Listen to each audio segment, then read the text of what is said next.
Chapter 1. As Fu Xianling settled into her booth, a glass of drink was placed before her.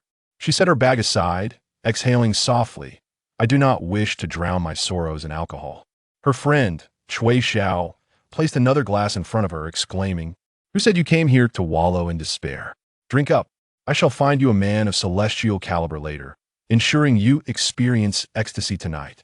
Fu Xianling glanced at the throng of young men and women dancing chaotically on the floor. Frowning, "I do not want a not want." Cui Xiao bellowed. "That scoundrel Zhang Quanfeng has the audacity to cheat and keep a mistress, and you still cling to your virtue? If I were you, I would indulge in the company of men every single day. We have the means. Why squander our youth on such a wretch?" Though the music in the bar thundered, Fu Xianling absorbed every word of Cui Xiao's tirade, her agitation prompting her to down the drink in front of her. Indeed, her husband had betrayed her. He was maintaining a mistress on the side, that he had executed his deceit with remarkable secrecy. Yet a single oversight led to her discovery. He had been away on a business trip for half a month, and his spare phone had inadvertently been left at home, its battery dead. This morning, she charged it. Having separated their sleeping arrangements 2 years ago, she seldom entered his room except for cleaning and tidying. This morning, on a whim, she tidied his desk and drawers, which is when she stumbled upon the spare phone. The phone was password protected, and she had no intention of unlocking it. But messages began to arrive, records of purchases made with a credit card, several of which were luxury brands she recognized. These were certainly not gifts for her, she was certain of that. Upon returning home from his business trips, he never brought her gifts, for she had no interest in makeup and loathed designer handbags, preferring instead to collect various shopping bags for groceries. It seemed women possessed an innate sixth sense that moment. She understood that her husband was unfaithful. She took the phone to Cui Xiao, asking her to assist in unlocking it, and then sat trembling in her chair. She had been married to Zhang Quanfeng for 3 years, and a year ago, she had resigned from her job to focus on becoming a devoted housewife in preparation for pregnancy. While he worked, she frequented the gym to maintain her health, all in the hopes of conceiving a child. Since their separation into different rooms last year, their intimacy had dwindled to once a month. Occasionally, during his business trips, it stretched to once every 2 months, and during her menstrual cycle, it could extend to 3 months without intimacy. They had separated rooms because he returned late at night, claiming he feared waking her. At the time, she had been deeply touched, but now, it felt like the cruelest irony. Cui Xiao managed to unlock the phone, reading the messages before delving into photos and videos, her fury boiling over as she nearly hurled the phone against the wall. Fu Xianling, with tear-filled eyes, snatched the phone away. She needed to witness how Zhang Quanfeng had betrayed her with another woman. The messages were explicit, all sent by the woman. Zhang Quanfeng had conducted phone calls, the call logs dating back to last year and continuing into this year. The photos revealed the woman in compromising poses, while the videos depicted them in various hotels. After viewing it all, tears streamed down Fu Xianling's face. She looked at Cui Xiao and asked, "How could he do this to me?" Coming from a well-educated family, with her parents being intellectuals, she had always been genteel and virtuous, never daring to step out of line. Before marrying Zhang Quanfeng, she had not even experienced a romantic relationship, as their families had arranged their union long ago. From a young age, she knew she was destined to marry him. Thus, she dedicated herself to her studies, striving to become exceptional. Yet, it dawned on her that throughout it all, she had been a fool.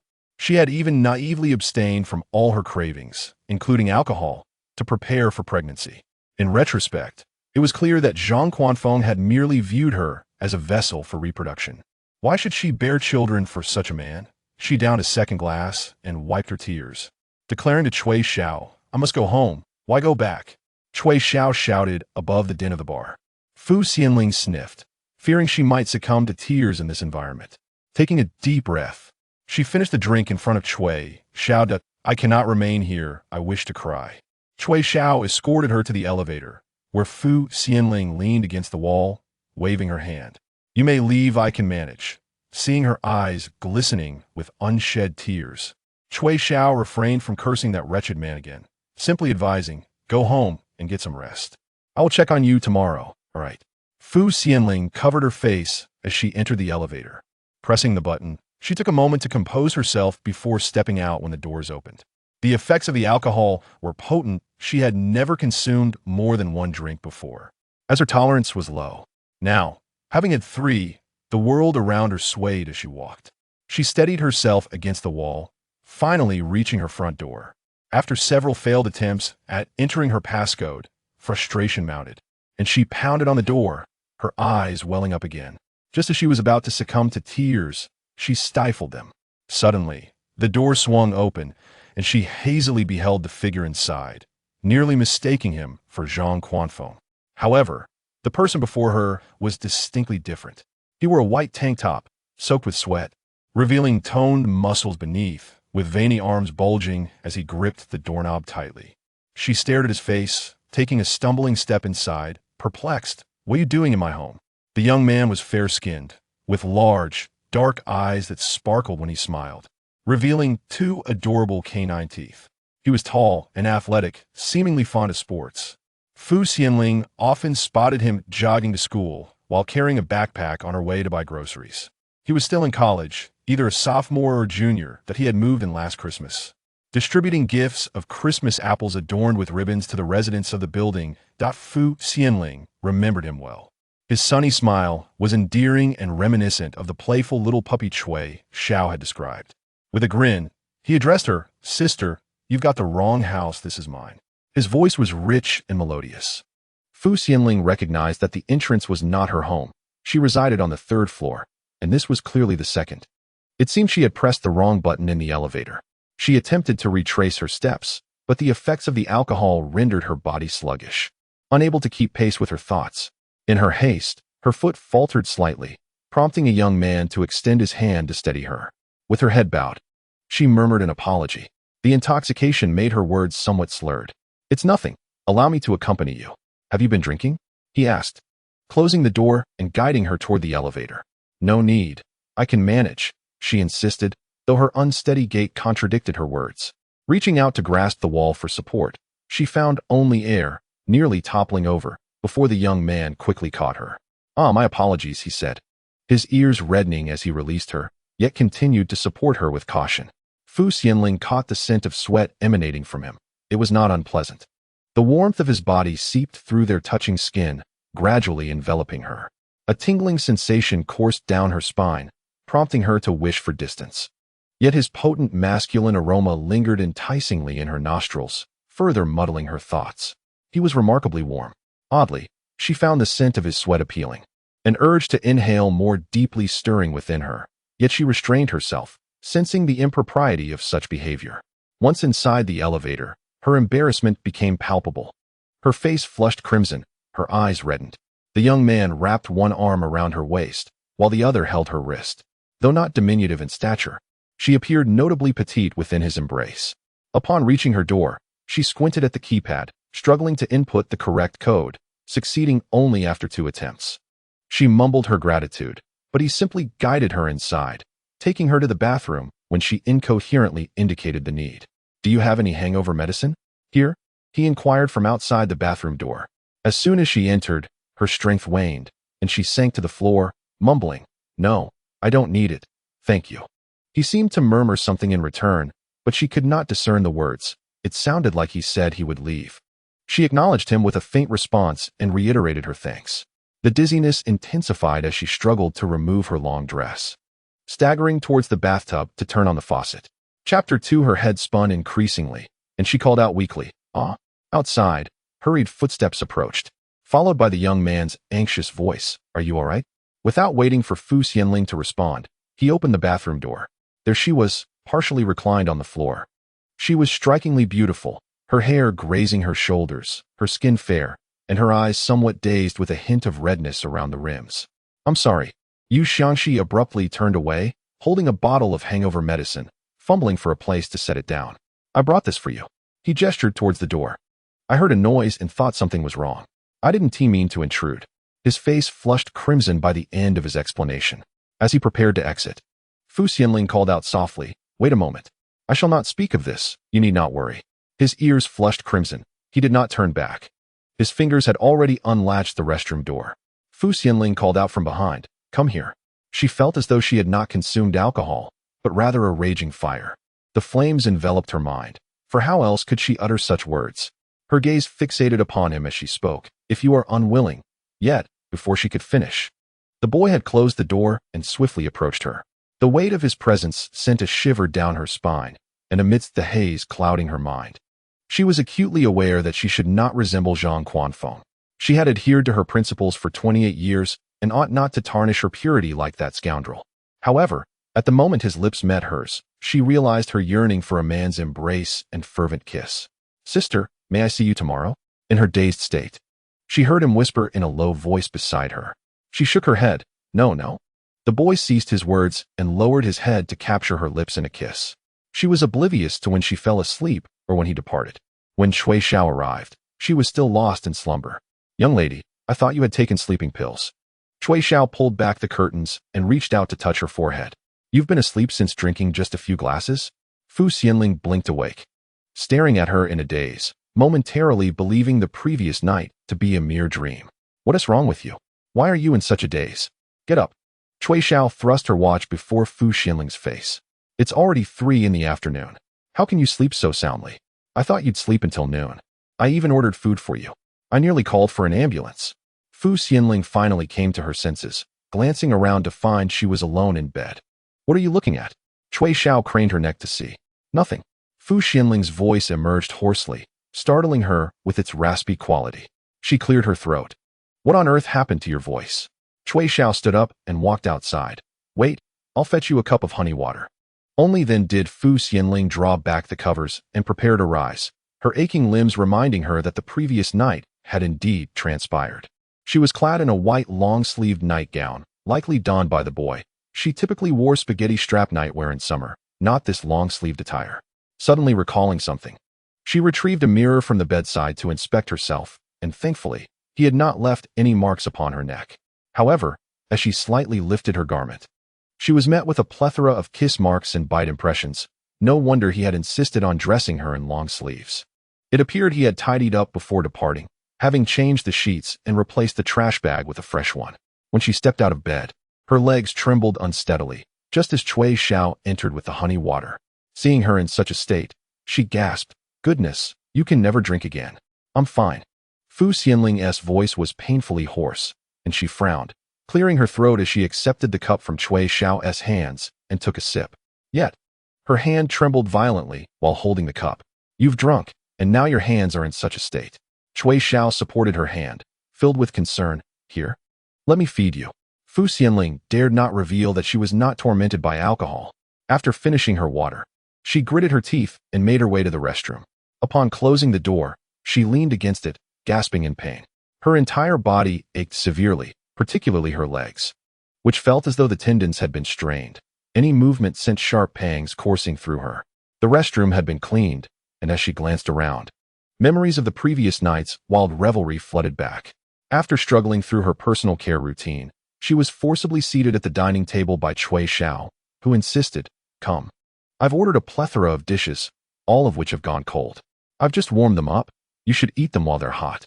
Although Fu Xianling felt hunger gnawing at her, the sight of such an abundance of food diminished her appetite. She managed to eat a little, which provided a slight replenishment of her exhausted energy. What are you thinking? Cui Xiao pressed. Honestly, tell me, letting him leave without consequence is far too lenient. When he returns, we should storm his company. Cui Xiao's parents were business people who had connections with Fu Xianling's family, and despite her studying abroad, the bond between the two girls remained strong. However, Cui Xiao was fiery and tempestuous, while Fu Xianling was gentle and demure. In light of recent events, Cui Xiao was consumed with the desire to tarnish that scoundrel's reputation, yet she understood that Fu Xianling would not partake in such vindictiveness. Setting aside their parents' friendship, Fu Xianling's feelings for Zhang Quanfeng over the years prevented her from inflicting harm upon him. I cannot divorce him, Fu Xianling said, tears streaming down her face. She hastily wiped them away, her voice hoarse and distressingly raspy. My parents are so traditional. If they found out we were getting divorced, they would go mad. Cui Xiao stared at her in disbelief. So we simply let him off the hook? Are you truly willing to spend your life with that scoundrel for the sake of your parents? Have you lost your mind? My father just had heart surgery. Fu Xianling replied, covering her weary eyes. Cui Xiao, I cannot, at least not right now. Cui Xiao sighed. Finish your meal. Once you're full, we can discuss this further. Fu Xianling could barely eat anymore, so she drank a couple of glasses of water. After allowing her throat to soothe, she sought a lozenge. And only then did she lie down on the sofa with Cui Xiao. Are you not going to work today? She asked once the lozenge began to dissolve. What do you think? Look at me. In this state, how could I possibly go to work? Am I even human? Cui Xiao turned to her. When will that scoundrel return? I don't know, Fu Xianling replied, gazing toward the door. We haven't spoken in quite some time. In their first year of marriage, they experienced a brief period of infatuation, but it was short-lived. She had not had the chance to fully savor that fleeting joy, which had now vanished. She understood the reason. They were consumed by their respective careers, leading to a gradual decrease in their time spent together. When they returned home, both were fatigued, and after retreating to separate rooms, they found themselves devoid of conversation and shared interests, existing as strangers under the same roof. Eventually, she resigned from her job to focus on preparing for pregnancy, believing that this would foster change. Yet, she was mistaken. When a man no longer loves you, every action you take seems misguided. Perhaps you should seek employment, sighed Cui Xiao. I cannot bear the thought of you remaining at home alone. Step outside. Breathe in the fresh air and embrace new experiences. My dear, your life should not be ensnared by that scoundrel. There are far better men out there. Let us find one who is steadfast and loyal, and let that wretched man seethe with envy. Fu Xianling chuckled lightly, yet tears cascaded down her cheeks. In the third chapter, Cui Xiao spent the entire afternoon with her. She had to leave in the evening for work, as she was a wedding planner. It was she who orchestrated Fu Xianling's wedding, and before departing, she declared her intention to discard all the wedding photographs of Fu Xianling and that despicable Zhang Quan. Fu Xianling rested at home for 2 days, neglecting to cook and opting for takeout instead. On the third day, she finally ventured out to buy groceries. However, unexpectedly, as she descended in the elevator, she encountered a young man. He carried a backpack and wore a white sports t-shirt, engaged in conversation with a young woman beside him. His lips curved in a polite smile. When the elevator door opened and he caught sight of Fu Xianling, his eyes sparkled with delight. Fu Xianling felt her cheeks flush involuntarily as she stepped back, tightening her grip on her back. The young man, with his long legs, entered the elevator and greeted her with a cheerful, "Good morning, sister." He was tall, exuding a fresh scent reminiscent of laundry detergent, and stood uncomfortably close. His bare arm brushing against hers, radiating warmth. Feigning calm, she nodded and subtly shifted to the side, replying, "Good morning." The young woman who had been conversing with him smiled at Fu Xianling. "Mrs. Zhang, are you off to buy groceries? It seems you are the only one in the building who can cook. I envy girls who can cook. I always resort to takeout, and am constantly deliberating over what to eat." Fu Xianling recalled that she lived on the easternmost side of the second floor, directly opposite the young man. She suspected the woman worked in real estate, always impeccably dressed and exuding enthusiasm. Fu Xianling nodded and returned her smile. "Cooking is not difficult." "Not difficult indeed." The woman laughed, then turned to the young man. "Yu Xiangxi, would you like a ride?" "No, thank you," he replied, shaking his head. "Very well." As the elevator arrived, they all disembarked, and Fu Xianling followed behind, with the young man trailing her, politely bidding farewell to the others. Once they reached the supermarket, Fu Xianling glanced over her shoulder and noticed he was still following her. She surveyed her surroundings, frowning slightly as she asked, "Do you have something to say?" With his head lowered, his expression appeared wounded, reminiscent of an abandoned puppy. He softly inquired, "Does my sister dislike me?" Fu Xianling felt a peculiar sense of guilt, as though she were the one toying with him. She whispered, "Not at all." "Then may I speak to you whenever I see you?" The young man perked up, his eyes sparkling as he smiled, revealing a pair of charming dimples. Fu Xianling hesitated for a moment, but ultimately nodded. It was merely conversation after all. They lived in close proximity and were bound to encounter each other. Had she known, she would have preferred to engage with a complete stranger. Though she might not dare to speak to a stranger, that evening, under the influence of alcohol, she uttered words she wouldn't typically express. And it was solely because the individual before her was this gentle, harmless young man. "What does my sister wish to purchase?" he inquired, following closely behind her. Pushing the shopping cart, Fu Xianling turned to glance at him, her brow furrowed as she said, "Please do not follow me. If we happen to meet again, we can merely exchange greetings. Let us pretend that night never transpired, shall we?" Her words were resolute, causing the sunny smile on the young man's face to gradually fade. He nodded, his voice tinged with disappointment. I understand. He turned away, shouldering his bag as he departed. Fu Xianling averted her gaze, her heart heavy with anguish. As if she had committed an unforgivable sin, the weight of guilt constricting her breath. He was merely a university student. She truly felt she had wronged him. Upon returning from grocery shopping, she channeled her emotions into washing vegetables and preparing meals, crafting an array of dishes. Finally, she sat alone at the dining table, slowly savoring her creations. An unprecedented sense of loneliness enveloped her. After finishing her meal, she sighed at the sight of a table laden with untouched food. Cui Xiao was right. She ought to seek employment to catch her breath. Before resigning, Fu Xianling had worked as a Chinese language teacher at a high school. With the immense pressure of high school academics, she had taught 7 classes a week, in addition to 2 morning study sessions of her own. Recalling that period, she and Zhang Quanfeng had tirelessly juggled their work schedules, returning home to pursue their individual tasks.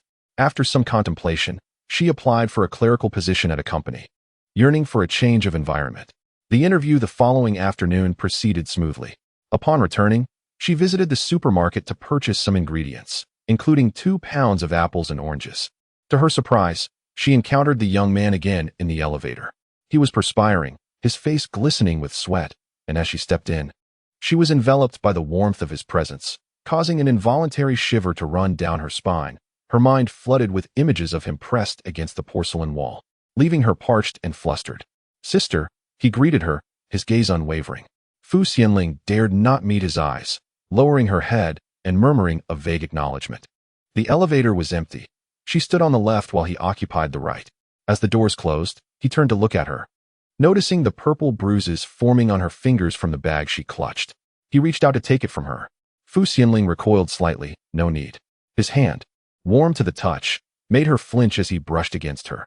Instinctively, she stepped back, yet he stubbornly took the bag, his voice hoarse as he said, I'll carry it to your door. She attempted to refuse, but as she met his deep, dark eyes, an unexpected anxiety rendered her speechless. The elevator arrived, and they exited in succession. He indeed carried the items to her doorway, placing them down before turning to leave. Watching him step back into the elevator, she finally entered her apartment, only to be startled by the light in the foyer. Not having changed her shoes, she ventured further inside, only to see Zhang Quanfeng emerging in his pajamas, a cup of water in hand. Upon seeing her, he inquired, Haven't you had dinner yet? Fu Xianling felt a surge of emotions. She had countless questions for Zhang Quanfeng, yet as they lingered on the tip of her tongue, she swallowed them back. With a wooden expression, she returned to the entrance to change into her slippers before finally entering the kitchen with the items in her hands. Zhang Quanfeng followed her, inquiring, What's wrong? Fu Xianling opened the refrigerator, closed her eyes, and took a deep breath before turning to him. It's nothing. You returned from your business trip quite early. I finished my work and came back, he replied, wrapping his arms around her waist from behind. Why the long face? Fu Xianling brushed his hands away, forcing a smile. I'm just a bit tired. I have an early start tomorrow, and my proposal isn't finished yet. It's all a signal of their refusal to share a bed. Zhang Quanfeng gently massaged her waist and leaned down to kiss her cheek. All right then. I'll head to my room. Once he left, Fu Xianling vigorously rubbed her cheek, where he had kissed her, feeling nauseated. She was deeply curious how he managed to spend time with his mistress and still have the energy to deal with her. Distracted while chopping vegetables, she accidentally cut her finger. The pain was excruciating, and as she rinsed it under water, the bleeding wouldn't stop. She rummaged through the coffee table for a first aid kit, applied a band-aid, but her desire to cook had vanished. She washed an apple for dinner and, after eating, took a shower, yet her mind was consumed by the image of a man's face. Chapter 4. Fu Xianling rose early, completed her morning routine, and emerged from her room, dressed to leave. Zhang Quanfeng had already been up. As he exited the bathroom, he was taken aback to see her changing shoes at the entrance. Where are you off to today? Typically, Fu Xianling only carried an eco-friendly bag for grocery shopping. But today she donned a formal outfit, a white shirt paired with casual trousers, and slung a new bag over her shoulder. One she had used only a few times in her work year since their marriage. After changing her shoes, she turned to leave without sparing him a glance. Noticing her unusual demeanor, Zhang Quanfeng hurriedly put on his shoes and followed her out. Are you going to work? What's the sudden change? As the elevator arrived, Fu Xianling stepped inside, joined by another resident from upstairs. Zhang Quanfeng nodded at the stranger and leaned closer to her, lowering his voice. Why didn't you tell me? Fu Xianling thought to herself. You didn't mention your affair either. She had hardly slept the previous night, tormented by vivid dreams, and now lacked the mood to engage with him. Upon reaching the next floor, she was startled to see a young man waiting by the elevator. A wave of goosebumps cascaded over her skin, and she instinctively pressed her arm to suppress them, lowering her head and stepping back. When the young man noticed her, his eyes lit up. It was the first time he had seen her dressed like this. The white shirt accentuated her luminous skin, and the casual trousers highlighted her slender waist. Although she appeared competent, she emanated an undeniable allure. However, when his gaze shifted to the man beside her, that initial spark of admiration dimmed significantly. He stepped closer and greeted her. Good morning, sister. Hearing his voice sent shivers down Fu Xianling's spine. In her dreams the night before, she had been ensnared by the very sound for an indeterminate time. She felt somewhat uneasy but mustered the courage to greet him. Good morning. Zhang Quanfeng furrowed his brow and tugged at her arm. I was asking you a question. Why didn't you inform me that you suddenly had to go to work? The boy frowned at Zhang Quanfeng's actions, stepping in with an air of authority as if to position himself between Fu Xianling and Zhang Quanfeng. In a moment of desperation, Fu Xianling finally spoke. I just suddenly wanted to work. You were on a business trip, and I didn't have the chance to tell you. The boy halted just in front of her, his back turned, and the backpack he carried brushed lightly against her hand. She glanced up and met his concerned gaze, only to quickly lower her eyes again. Where's the address? Zhang Quanfeng glanced at his watch. I'll take you. Fu Xianling did not refuse, although her expression was less than pleasant. Zhang Quanfeng, also irritated, stepped out of the elevator and lowered his voice to ask her. Didn't you say you were preparing for pregnancy at home? Why the sudden urge to work? Do your parents know? Fu Xianling stopped to look at him. Is there anything else you wish to ask? Zhang Quanfeng frowned at her. What is wrong with you? Fu Xianling suddenly felt weary at heart.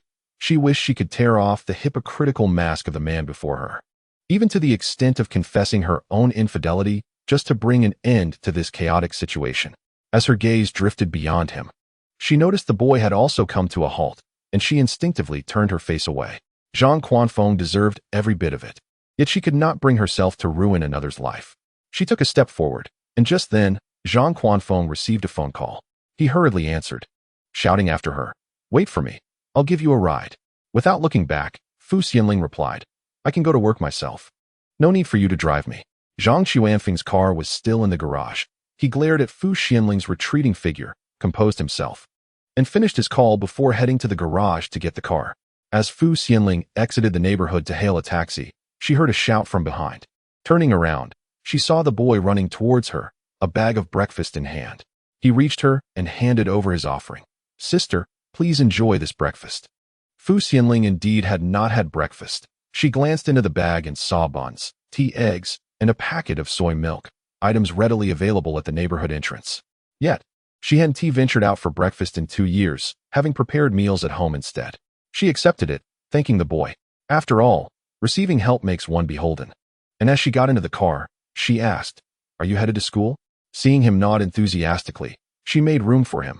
Come on in. Yu Xiangxi quickly hopped in, shutting the door behind him, his smile revealing a pair of adorable dimples. Thank you, sister. The boy had a sunny disposition, with fair skin, dark eyes, and a high nose bridge. Perhaps due to his non-smoking habits, his lips were more appealing than those of many other boys. He was quite tall, and as he sat, his head nearly touched the ceiling of the car. He had to adjust himself, folding his long legs to place his backpack beside him, and then turned to gaze at Fu Xianling. Fu Xianling, feeling slightly awkward, stared out the window. After a few seconds, she couldn't help but turn her head. What are you looking at? Sister, you look especially beautiful in this outfit today. As he spoke, his eyes sparkled like stars beneath the night sky, radiating a piercing brilliance. Fu Xianling felt her heart flutter at the compliment, and she managed to respond with a subdued, Thank you. Where does your sister work? He inquired again. She provided him with the address, Longhe Building. The young man promptly instructed the driver, Master, please head to Longhe Building first. Fu Xianling asked him, What time is your class? Won't you be late? He shook his head, his bright eyes fixed upon her, the smile at the corners of his lips almost dizzying. It's fine. Fu Xianling averted her gaze, resolutely deciding not to accept anything he offered in the future. nor to become entangled with him in any way. When the car came to a halt, she exited, but then remembered the fare. She retrieved her wallet, pulled out a 50 yuan note, and handed it to the young man. I'll cover the fare. Sister, please add me on WeChat to transfer the money. I don't have cash on me.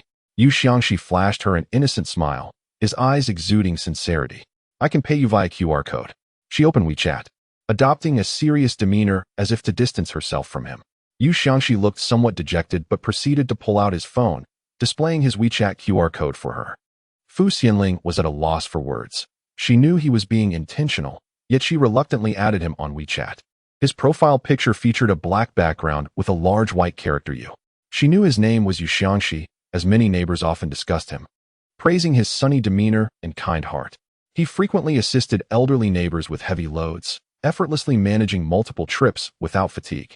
Always polite and friendly, everyone in the building knew him and held him in high regard. Sister, Xianling snapped back to reality.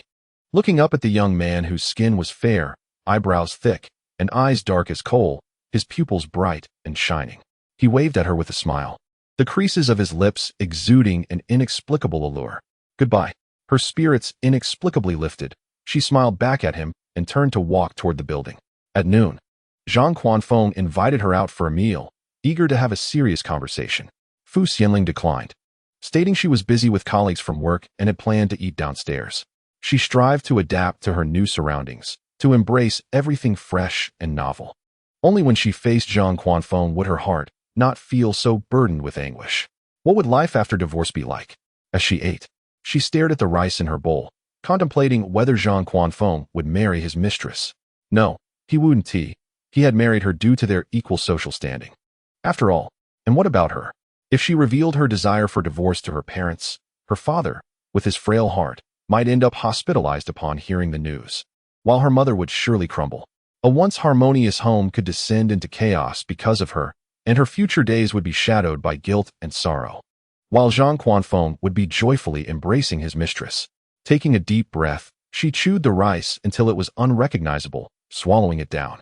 The coolness on her face was tears. She hastily wiped her eyes and finished her meal before heading upstairs. The role of a secretary is rather uncomplicated, yet it demands relentless busyness. Monthly reports, quarterly reports, and various other documents require her attention, in addition to sending emails to the general manager in the finance department, often interspersed with both Chinese and English. She must keep track of all internal phone numbers and become acquainted with colleagues from every department. Throughout the day, she immerses herself in her responsibilities, only to feel an overwhelming fatigue wash over her once she clocks out. As she exits the building, she heads towards the roadside, preparing to hail a taxi home. However, at that very moment, she notices a young man standing at the entrance, seemingly having waited for quite some time, leaning against a pillar with his gaze fixed on the building's entrance. Upon seeing her emerge, his smile broadens, and he strides directly toward her. Sister, you're off work, he exclaims. Xianling finds herself at a loss for words, gazing at him as she asks, were you waiting for me? He nods, cautiously observing her expression, then inquires, did I upset you? For a moment, she is at a loss for what to say. She contemplates delivering a stern reprimand, yet the softness in his eyes compels her to hesitate.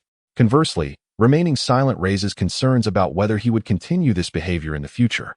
Earlier in the day, during their conversation on WeChat, she had attempted to transfer him some money, but he had refused, merely asking if they could share a ride the following day, a proposition she would naturally decline. After much deliberation, she states firmly, you shouldn't come here anymore. The young man seems to have anticipated this outcome. The smile on his face diminishes slightly, yet his eyes retain their brightness as he stubbornly gazes at her, voice lowered, please don't be with him. Xianling feels a shiver run down her spine at his words. She quickly scans her surroundings and whispers reproachfully, what are you saying? Amidst the bustling crowd, he stands there, his eyes fixated solely on her. Sister, you can always find me. I am always here. Chapter 5. Upon returning home, the echoes of his words linger in her ears, causing her cheeks to flush. That night spent with him was perhaps the most exhilarating of her life. Upon entering, she discovers Zhang Quanfeng is also at home, smoking in the living room. The moment she steps in, the scent of smoke makes her frown. During her pregnancy preparations, he had refrained from smoking in her presence, but now, perhaps believing that her return to work signifies a change in their plans regarding children, He smokes openly before her. Fu Xianling changes her shoes and heads to the bathroom to wash her hands. Zhang Quanfeng follows her, demanding, "What on earth is going on? Why are you suddenly going to work? Is the money I give you insufficient?" Each month, he deposits several thousand into her account before their marriage.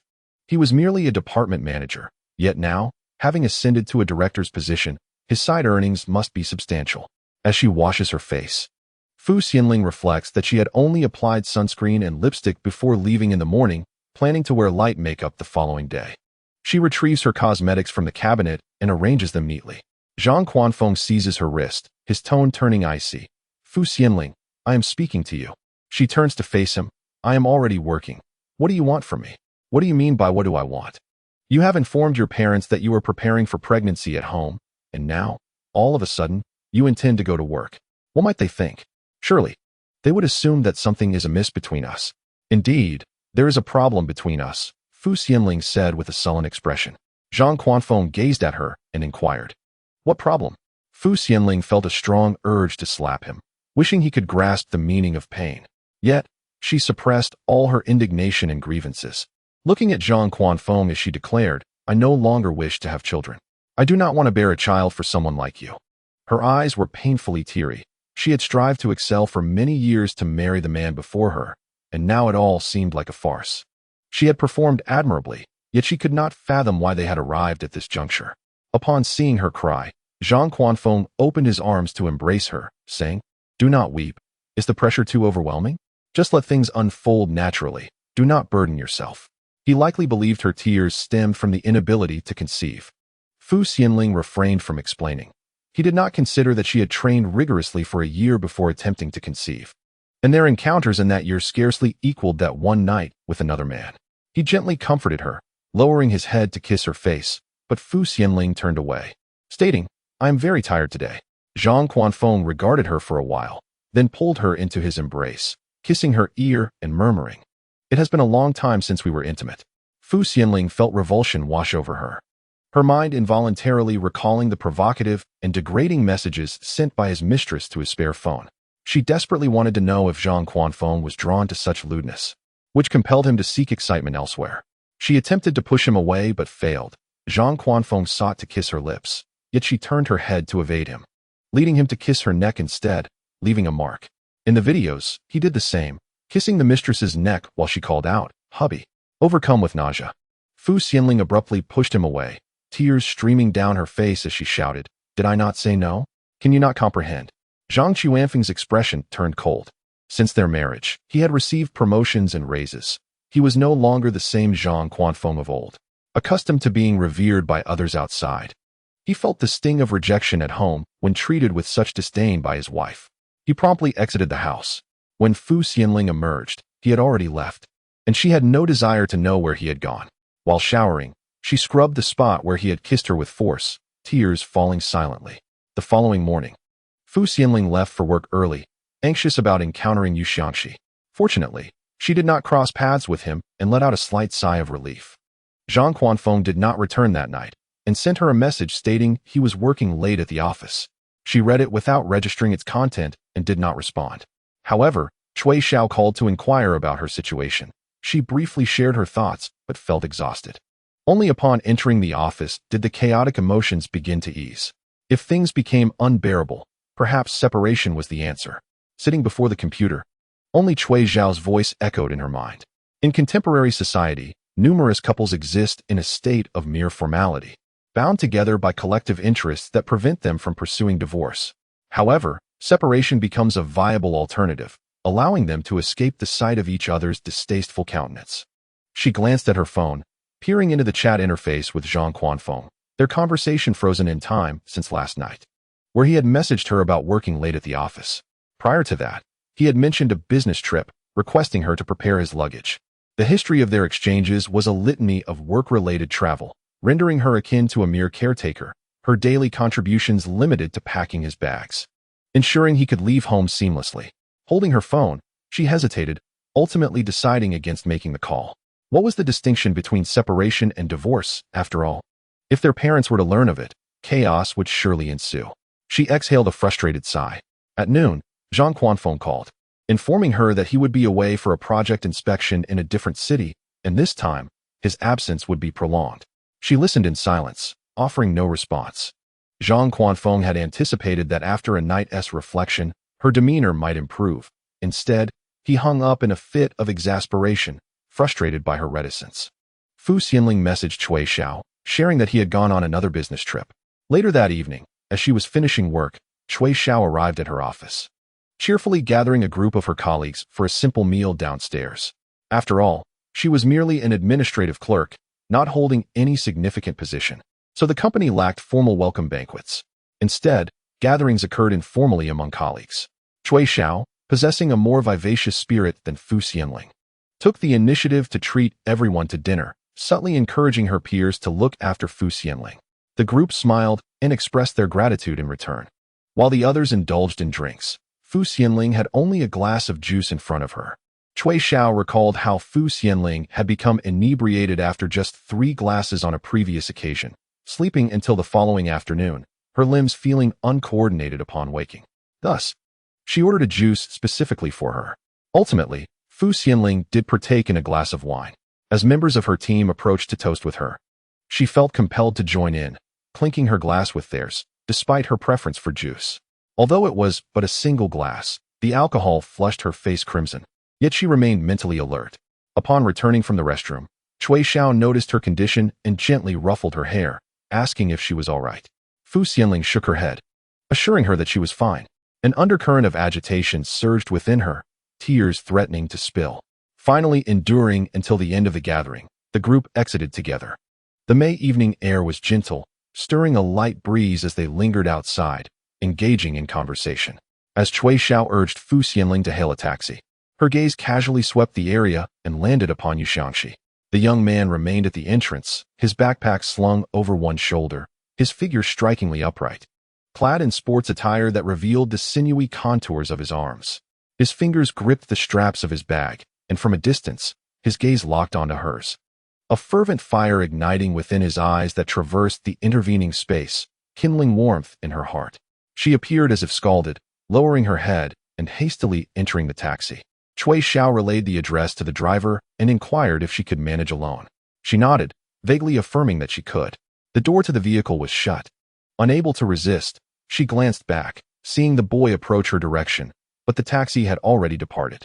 He chased after it for a few steps, and in a moment of impulsiveness, Fu Xianling hoarsely called out, "Driver, wait a moment." Chapter 6. Cui Xiao was somewhat surprised upon turning to find Yu Xiangxi there. "What are you doing here?" she asked. During the days leading up to last year's New Year, she had visited Fu Xianling's home for a meal. After shopping at the supermarket, this handsome younger brother had even helped her carry their groceries to the doorstep. Yu Xiangxi politely greeted her, "Sister Cui Xiao." It struck her as curious. He addressed others with their names followed by sister, yet referred to Fu Xianling simply as sister. Cui Xiao had inquired about this, and she recalled how his ears flushed crimson as he awkwardly replied, "It's nothing." Turning to Fu Xianling, she remarked that the younger brother was likely fond of her, to which Fu Xianling merely laughed, dismissing it as a jest. "I was just passing by, on my way back," Yu Xiangxi replied obediently, though his gaze remained fixed on the car ahead. "Did sister get into the car?" Cui Xiao glanced back and noted, "Ah, the car hasn't left. You can join her." Yu Xiangxi flashed her a smile, shouldered his bag, and ran a few steps to open the door and climb in. Fu Xianling leaned against the car window, her entire face flushed. In a hushed tone, she urged the driver, "Let's go." It was only after the vehicle had traveled a considerable distance that she turned to look back, finding Cui Xiao's figure had long vanished. Just as she was about to turn away, her gaze unexpectedly met that of the boy, who had been watching her intently, his eyes unwavering. Her throat felt dry as he inquired, "Have you been drinking?" She instinctively leaned against the window and replied, "Yes, just a glass." Suddenly, he reached out, startling her and causing her heart to race, yet she remained frozen in place. His fingers brushed aside her long hair, gently caressing her neck as he spoke in a low voice. Did he do this? In that instant, she comprehended his question. Zhang Quan had left quite a mark on her the previous night, which she had attempted to conceal with powder in the morning. However, by evening, it was likely smudged, revealing itself to him. The dim light of the car illuminated her face, giving her a blush reminiscent of peach blossoms. Feeling uneasy, she fidgeted with her hair, trying to cover her neck. She opened her mouth to speak, but noticed the driver glancing at the rearview mirror, prompting her to remain silent. He took hold of her hand again. Her index finger, previously injured, bore a band-aid that had absorbed some alcohol, now partially torn away, leaving a vivid crimson mark that, while no longer bleeding, still throbbed with pain. She attempted to withdraw her hand, but he lowered his head, taking her finger into his mouth, his tongue tenderly kissing her wound. Xianling nearly cried out, covering her mouth with her hand, her eyes wide with shock and embarrassment as she struggled to pull her finger free, her heart racing uncontrollably. Upon reaching their destination, Yu Xiangxi paid the fare and stood at the car door, assisting her as she stepped out. She did not feel dizzy. Instead, she lowered her head and walked inside. Returning rather late, the elevator was empty except for the two of them. Yu Xiangxi pressed the button for the second floor, and when Xianling noticed he had not pressed for the third, she moved to do it herself. However, her hand was swiftly captured by the boy, biting her lip. Her voice came out hoarse. Yu Xiangxi, what are you doing? My sister promised. His voice was soft yet inexplicably tinged with grievance. Why let him touch you? Xianling felt her blood boil. When had she ever made such a promise? As the elevator reached the second floor, the boy firmly pulled her out. Xianling struggled but was unable to break free, her anxiety heightened at the thought of encountering acquaintances, leaving her trembling with tension. Once he opened the door and ushered her inside, he swiftly removed both his bag and hers from their shoulders, pinning her against the door as he kissed her. He pressed fervently against her lips, his fingers caressing her neck, suddenly lowering his head to graze the kiss mark left by someone else. Xianling felt a jolt of electricity shoot through her. I didn't tea. The boy abruptly lifted his gaze, his eyes shining brightly, a wider smile gracing his lips. Xianling attempted to push him away to leave, but he captured her lips once more. Jie. His voice was husky, ignited with passion. I really like you. By the time he finally ceased, time had slipped away unnoticed. Exhausted, she could barely keep her eyes open, yet stubbornly she rose to dress for her return home. Yu Xiangxi embraced her and led her back to the bathroom, giving her another wash. Noticing her trembling hands as she dressed, he assisted her in putting on her clothes, slipping into a casual t-shirt and pants before guiding her out. Concerned about being seen, Xianling weakly pushed against him, don't follow me. Her throat had gone dry, rendering her voiceless. Unable to hear her words, Yu Xiangxi could only interpret her expression, realizing she did not wish for him to accompany her. Yet, his concern persisted. Xianling turned away from him and headed for the exit, but after just a few steps, she stumbled and fell to the ground, gasping in pain. Yu Xiangxi hurried to her side, lifting her gently. Are you all right? Xianling gritted her teeth and shook her head, gesturing for him to leave her be, only to find herself swept up in his arms once more. Alarmed, she glanced around and attempted to hit him. Put me down. Unable to hear her pleas, he focused on her eyes, saying firmly, Sister, I will take you home. Please don't reject me. Xianling trembled all over. The elevator was empty as he carried her inside. Once they reached the third floor, he brought her directly to her bedroom and even fetched a glass of honey water from the kitchen. After she finished drinking and lay back on the bed, he approached to turn off the lights and leaned down to place a gentle kiss on her lips. Jie. His voice was soft, with a husky timbre. Good night. Xianling had long since closed her eyes, drifting towards sleep, yet her heart fluttered at his words for a fleeting moment. Zhang Quanfeng would merely tell her to sleep. If he added a few more words, it would be something like, go to bed early, hurry and sleep, it's late, get some rest. His tone always carried a hint of helplessness, tinged with a touch of impatience, because she often waited for him, preparing a feast in hopes of sharing dinner upon his return, yet he would invariably be preoccupied, neglecting to inform her that her wait was in vain. When he arrived home late at night, finding her still awake, he would merely furrow his brow and utter, I was swamped at work today. It's late. You should go to sleep. She yearned for his embrace, wishing he would glance at the table laden with food and say, what a pity I missed this. I will definitely return tomorrow to share a meal with you. But that never happened. He would head straight to the bathroom, and upon emerging, make a beeline for his own room, devoid of kisses, hugs, or even a simple goodnight. In 3 years of marriage, she had never heard those words. Closing her eyes, tears streamed down her face. Perhaps she was simply too weary. After crying for a while, she drifted off to sleep, without even a dream, awakening to find it was already noon. Startled, she hurriedly got up, noticing her bag and phone on the bedside table. She picked up her phone to find it muted. likely set by Yu Xiangxi to ensure she could rest peacefully. However, she had yet to request a day off. Feeling a twinge of shame for asking for leave so soon after starting work, she sent a message to her manager.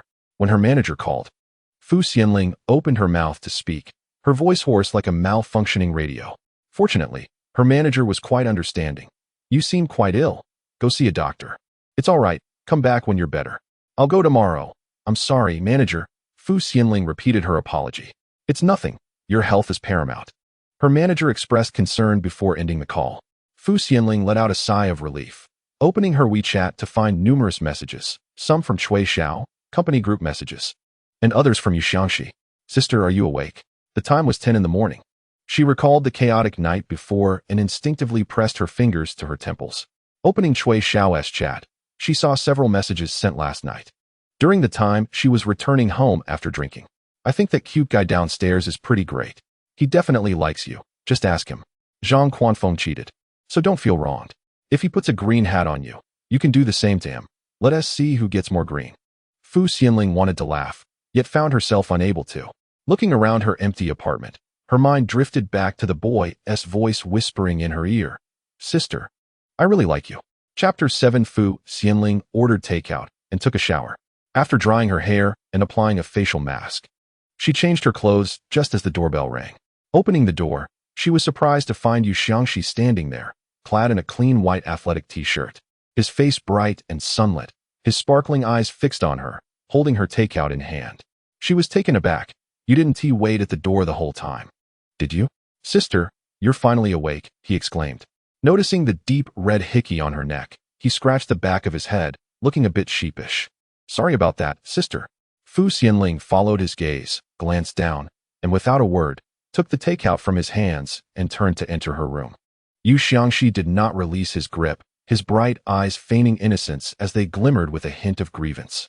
In a soft voice, he said, Sister, please do not be angry. Xianling sighed gently. I am hungry. Oh, then sister, hurry and eat. He quickly loosened his hold.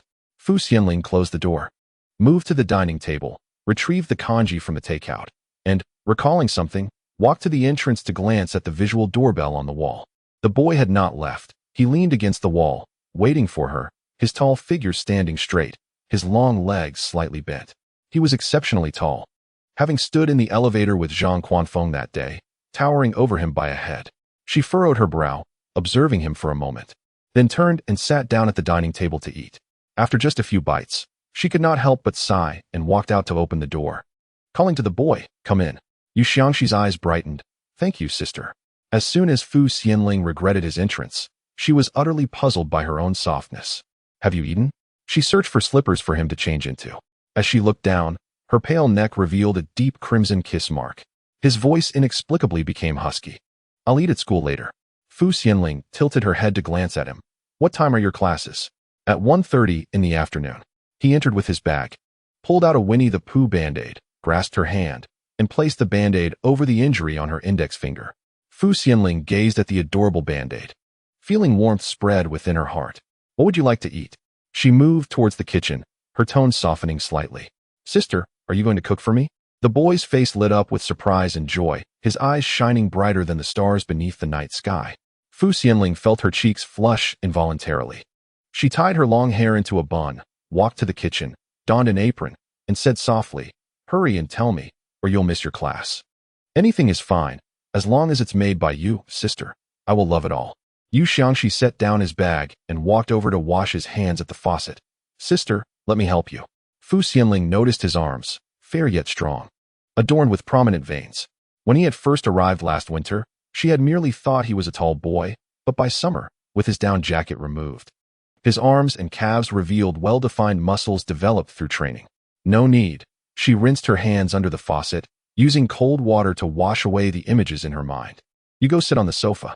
I want to be here. Yu Xiangxi leaned closer beside the sink. Seeing Xianling did not shy away, he bent down, lowering his head, and captured her lips in a kiss. Xianling was taken aback, pushing him away. Yu Xiangxi.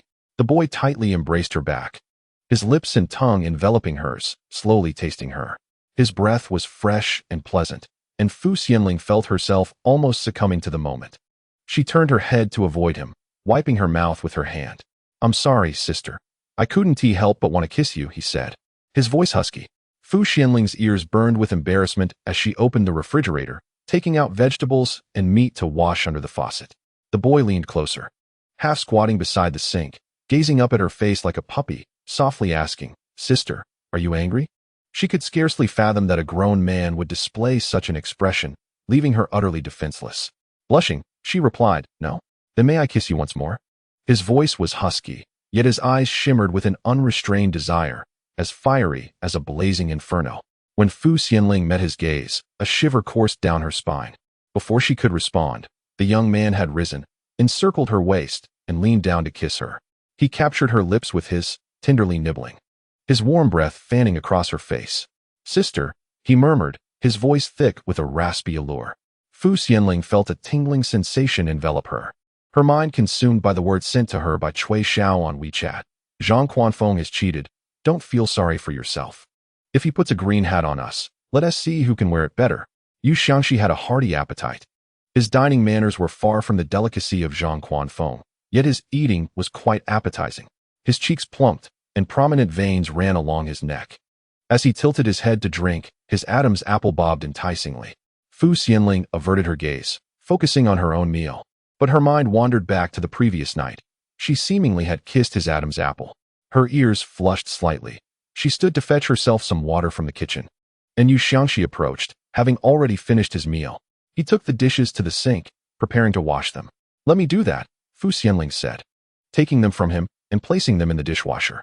She kept her head down, avoiding his gaze, though a lovely blush tinged her fair cheeks. Unexpectedly, Yu Xiangxi commented, So beautiful. What? She turned to look at him, nearly scorched by the warmth in his eyes. I said. He leaned closer, his dark pupils fixed on her, a smile gracing his lips. His features were striking, and when he smiled, his eyes sparkled. His deep voice was irresistibly charming. Sister, you are truly beautiful. Fu Xianling's heart skipped a beat, but she feigned composure, glancing at her watch and saying, You're going to be late for class. Yu Xiangxi nodded, yet his gaze lingered on her. So I'm leaving? Fu Xianling wiped the countertop with a towel, hearing his footsteps approach. When she looked up, he was right in front of her, his sun-kissed, handsome face close enough to brush against her lips with a gentle peck. Sister, I'm off now. Before Fu Xianling could react, he grabbed his bag and the garbage from the entrance and departed. After the door closed, she touched her lips, letting out a soft sigh. She took a brief afternoon nap and did not awaken until nearly 4 o'clock. She placed her laundry into the washing machine. Her throat had improved significantly after taking lozenges that morning and again in the afternoon. After tidying up, her phone rang. It was her mother, inquiring about her stomach's condition. Fu Xianling felt a pang in her heart, but replied, Not really, Mom. I found a new job and plan to take things as they come. Her mother responded with approval. That's great. Just don't overexert yourself. What about Quanfeng? He is on a business trip, she replied. Since his promotion, he has been exceedingly busy, and it is imperative that you both exercise mutual understanding. Upon hearing this, tears cascaded down Fu Xianling's cheeks. She indeed understood. Yet Zhang Quanfeng did not extend the same courtesy to her. She deftly shifted the topic, inquiring, How is Dad? How is his health? Her father had recently undergone heart surgery and was diligently recuperating at home. Fu Xianling visited her parents once a month. They spent their days either engrossed in studying artworks or reading, enjoying a leisurely retirement. They eagerly anticipated her to bear a grandchild soon. He is recovering quite well. Your father asked you not to worry. Now that you are married, be sure to take good care of Quanfeng. You two must cherish each other, her mother advised. Fu Xianling managed to smile. All right. After the call ended, she sat on the sofa, lost in thought. When she noticed a message from Yu Xiangxi that had arrived half an hour prior. Sister, would you like to watch a movie? It had been quite some time since she had gone out to the cinema. The last occasion was over 3 months ago, when Cui Xiao had dragged her along. That day was Valentine's Day. Cui Xiao had inquired about her plans, and upon learning she had none, had purchased tickets to take her out. She vividly recalled that it was a romance film, filled with couples occupying every seat in the theater. At that time, Zhang Quanfeng was away on a business trip. Now, she mused, he might have been watching a movie with his mistress, perhaps holding a rose to present to a girl he fancied, though that girl was not her. Her fingers grazed across the phone screen as she typed not going in the dialog box. However, before sending it, she hesitated. slowly pressing the delete key and rewriting a single word, going. Yu Xiangxi had offered to pick her up, but Fu Xianling declined the offer. After confirming the address, she changed her outfit and took a taxi instead. To conceal the marks on her neck, she donned a beige silk scarf, opting for no makeup. Save for a hint of perfume. Deep down, she felt a mix of unease and an inexplicable thrill. Before exiting the vehicle, she took a deep breath, settled the fare, and opened the door. The young man stood at the cinema entrance, and as she alighted, he strode towards her. He was clad in a white t-shirt and black athletic pants, a backpack slung over his shoulder, and in his hand, he held a red rose. Yu Xiangxi was strikingly handsome, exuding a sunny disposition, with fair skin and a tall, athletic build. Many girls nearby cast furtive glances his way. Yet his focus remained solely on Fu Xianling. From a distance, he smiled, his eyes shimmering like stars, radiant and captivating. Fu Xianling felt an inexplicable shyness wash over her, her ears flushing as she approached him. Sister, this is for you, Yu Xiangxi said, extending the rose towards her and gracefully taking her bag to drape over his own shoulder. Fu Xianling accepted the rose, feeling somewhat flustered. Why are you giving me flowers? She asked. I'm happy and wanted to give this to you, he replied, a deep smile gracing his lips, his gaze sincere. I'm very glad that you agreed to accompany me to the movies. Fu Xianling was nearly overwhelmed by that smile, lowering her head as she walked inside. What time is the movie? Is it time yet? She decided to wait a few more minutes before entering. Yu Xiangxi accompanied her, purchasing popcorn and a hot drink, which he handed to her. Sister, would you like to find a seat for a while? Fu Xianling shook her head. The hall was filled with young couples, intimately leaning against one another, engaged in laughter and conversation. There were also groups of students, animatedly chatting and laughing boisterously, surrounded by the vibrant energy of the youth. Yet here she was, a married woman, accompanying a university student to this place. Her fingers tightened around the drink, only to be grasped by the young man a moment later. Looking down, she noticed she had squeezed the hot drink too tightly, spilling some on his hand. He quickly procured a tissue, gently wiping her fingers and blowing on them, asking, Did you burn yourself? Unbidden, memories of her early marriage surfaced. Recalling the time she had burned her finger while preparing soup for Zhang Quanfeng. He had noticed during dinner and merely advised her to be careful. The sweetness of that moment filled her heart like honey. Suddenly, her eyes stung with unshed tears, and she shook her head, turning her face away. I'm fine. Yu Xiangxi discarded the tissue, and as Fu Xianling watched him standing by the trash can, she noticed his fair skin was reddened from the heat. Upon returning, he slid his hands into the pockets of his sweatpants, smiling at her. Sister, shall we go in? Fu Xianling nodded, following him inside. The movie had already begun. The aisle was dark, and at that moment, he took her hand. His hand was large, warm, and dry, sending a jolt of electricity through her as their fingers intertwined. Her heart raced, and she tried to pull away but found herself unable, whispering, Yu Xiangxi. He led her to the back row, setting down his bag, and carefully arranging her popcorn and drink before sitting down and handing her the 3D glasses. After putting them on, she sensed something peculiar about the movie's music and quietly inquired, What film is this? Yu Xiangxi leaned closer to her ear, his breath warm against her skin. It's a horror movie. She widened her eyes in disbelief. He chuckled, his eyes sparkling like stars, inching even closer. His lips barely grazing her ear as he murmured in a hushed, raspy voice, Sister, if you're scared, just hold me tight. Chapter 8. Fu Xianling had never dared to watch horror films. Previously, Cui Xiao had sent her a short video on WeChat, showcasing a room furnished with a table, sofa, and other items. After staring for a while without discerning anything, she was startled just before closing it when a white shadow rapidly enlarged to fill the screen, revealing a ghostly face. She screamed for a full minute, tears streaming down her face, her heart racing with fear. When she called Cui Xiao to express her grievances, she was still sobbing, prompting Cui Xiao to repeatedly assure her that she would never send her such videos again. She tilted her head towards Yu Xiangxi and said, No, I cannot bear to watch horrors. The young man grasped her hand reassuringly. Sister, relax. Horror films are not merely frightening. They can also be a means to relieve stress. He interlaced their fingers, and her heart raced uncontrollably. In an attempt to divert her attention, she heard a piercing scream. Instinctively, she glanced at the screen, where a ghostly figure with long hair loomed before her, prompting her to cover her eyes and scream in terror. Yu Xiangxi enveloped her in his embrace. Yet Fu Xianling's heart continued to race furiously. Angrily, she pushed him away, exclaiming, "Yu Xiangxi." His hand swept through her hair at the back of her head as he lowered his lips to hers. Suddenly, her rapid heartbeat ceased. She attempted to push him away, aware of the many onlookers around them. However, the surroundings were engulfed in darkness, illuminated only by the flickering light of the screen, casting shadows across their intimate space. She beheld the young man's straight nose and the brilliance of his diamond-like eyes, filled with emotion as he kissed her. The sounds of his breath, low and sensual, echoed in her ears. "Sister," she managed to utter, her entire being trembling from the kiss. "Yu Xiangxi." At last he released her. The one hand deftly untied her silk scarf, his warm lips trailing down her neck. She bit her lip, her voice trembling as she whispered, "Yu Xiangxi." He responded softly, his voice raspy, "Are you still scared, sister?" Fu Xianling felt an overwhelming urge to strike him. She pushed him away, sitting up straight and focusing intently on the screen, her body aflame with heat. Looking around, she noticed that the audience consisted mainly of couples, each pair closely entwined, hand in hand. Another ghost appeared on the screen, eliciting a chorus of shrieks from the girls.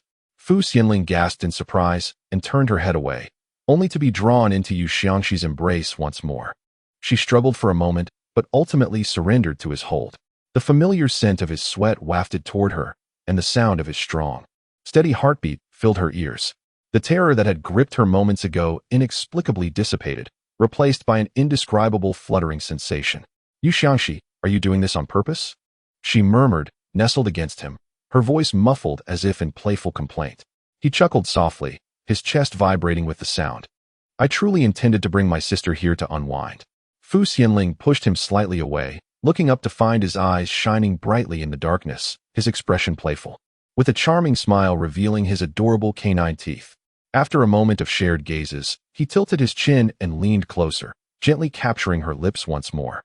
Fu Xianling pressed her fingers against his chest, feeling the rapid beat of his heart tingle through her wrist.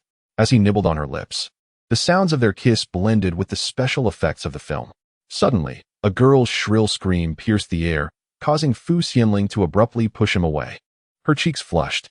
She sat up straight, took a sip from the warm drink beside her, initially expecting only tea, but was pleasantly surprised to find it infused with milk and honey, delighting her palate as she took a few more sips. The young man gently grasped her hand. Fu Xianling contemplated withdrawing it, but, recalling the redness on the back of his hand from the heat, she ceased her struggle, her heart racing fiercely. Yu Xiangxi inadvertently led her to feel as though she were a young girl in love, akin to those in the cinema, who, upon feeling frightened, would be tenderly embraced by their boyfriends.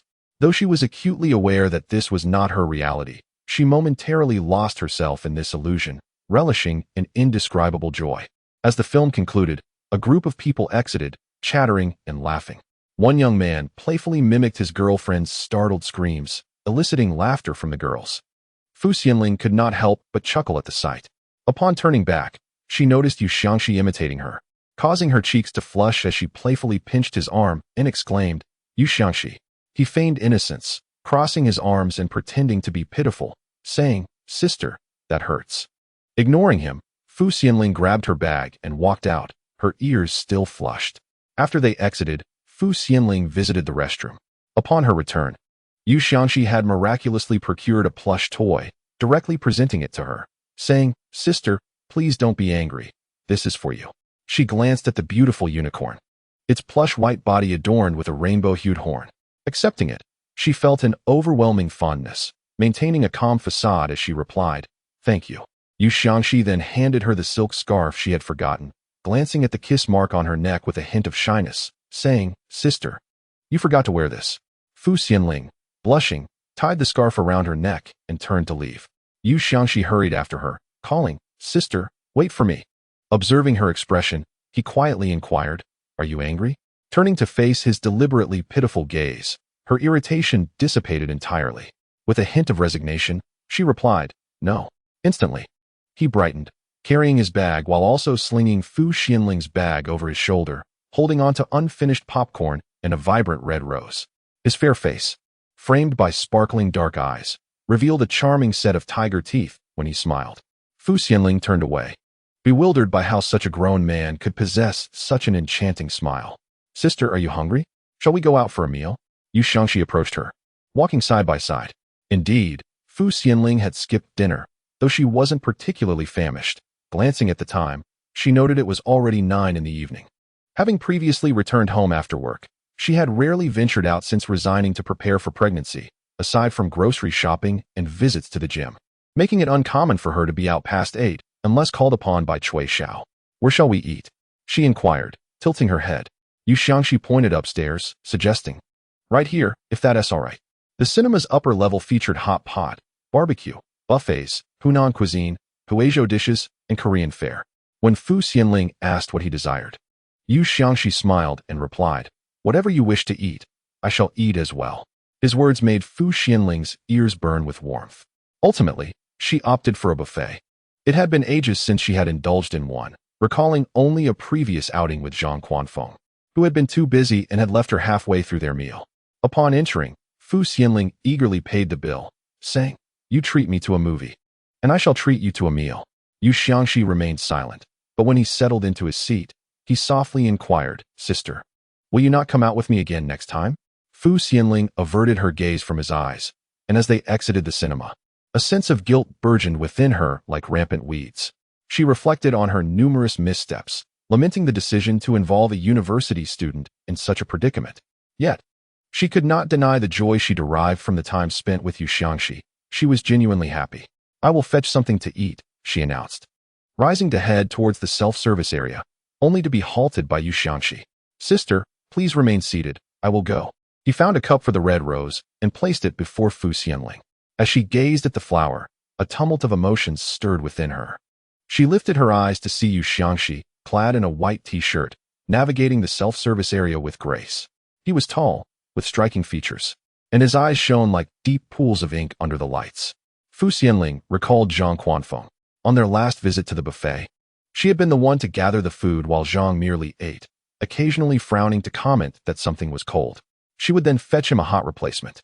Unlike that, here was a young man who diligently returned with food, inquiring if she desired anything else. No, just take what you like, Fu Xianling replied, shaking her head. Yu Xiangxi nodded, a smile gracing his lips, all right, as he ventured for more food.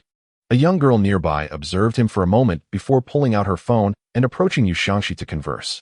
He gently shook his head, gesturing towards Fu Xianling.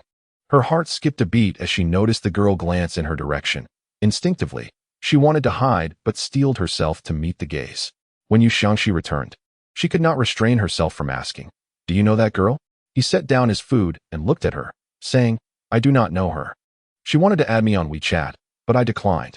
Then why was she looking at me? Fu Xianling's voice dwindled as she pondered the implication. I said. Yu Xiangxi sat down, his eyes fixed on her, his voice soft. I have someone I like. With slender fingers, he touched the rose in the cup, murmuring, she sits before the red rose. Fu Xianling's heart raced at the sight of the rose.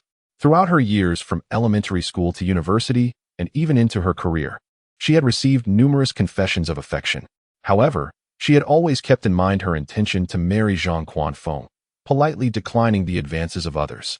Aside from Zhang, she had never dined or watched a film alone with any other young man, nor had she held hands, embraced, or kissed in a cinema. Yu Xiangxi was the first. She recognized her wrongdoing, relishing the present while grappling with inner turmoil and unease. She wondered if Zhang Quanfeng, during his infidelity, felt a similar sense of guilt and remorse as she did at this moment. As Fu Xianling lowered her head in silence for a prolonged moment, Yu Xiangxi gently placed the peeled crab into her plate and softly remarked, Sister, please don't be unhappy. If my words displease you, I shall refrain from speaking in the future. A gentle sensation swept across Fu Xianling's heart, and as she glanced at the boy, she noticed his evident disappointment. Yet he still managed to smile. Could you please cheer up? Your unhappiness affects me too. No, she shook her head, offering him a faint smile. I am not unhappy. Yu Xiangxi's demeanor visibly brightened, his eyes sparkling. Then please eat quickly.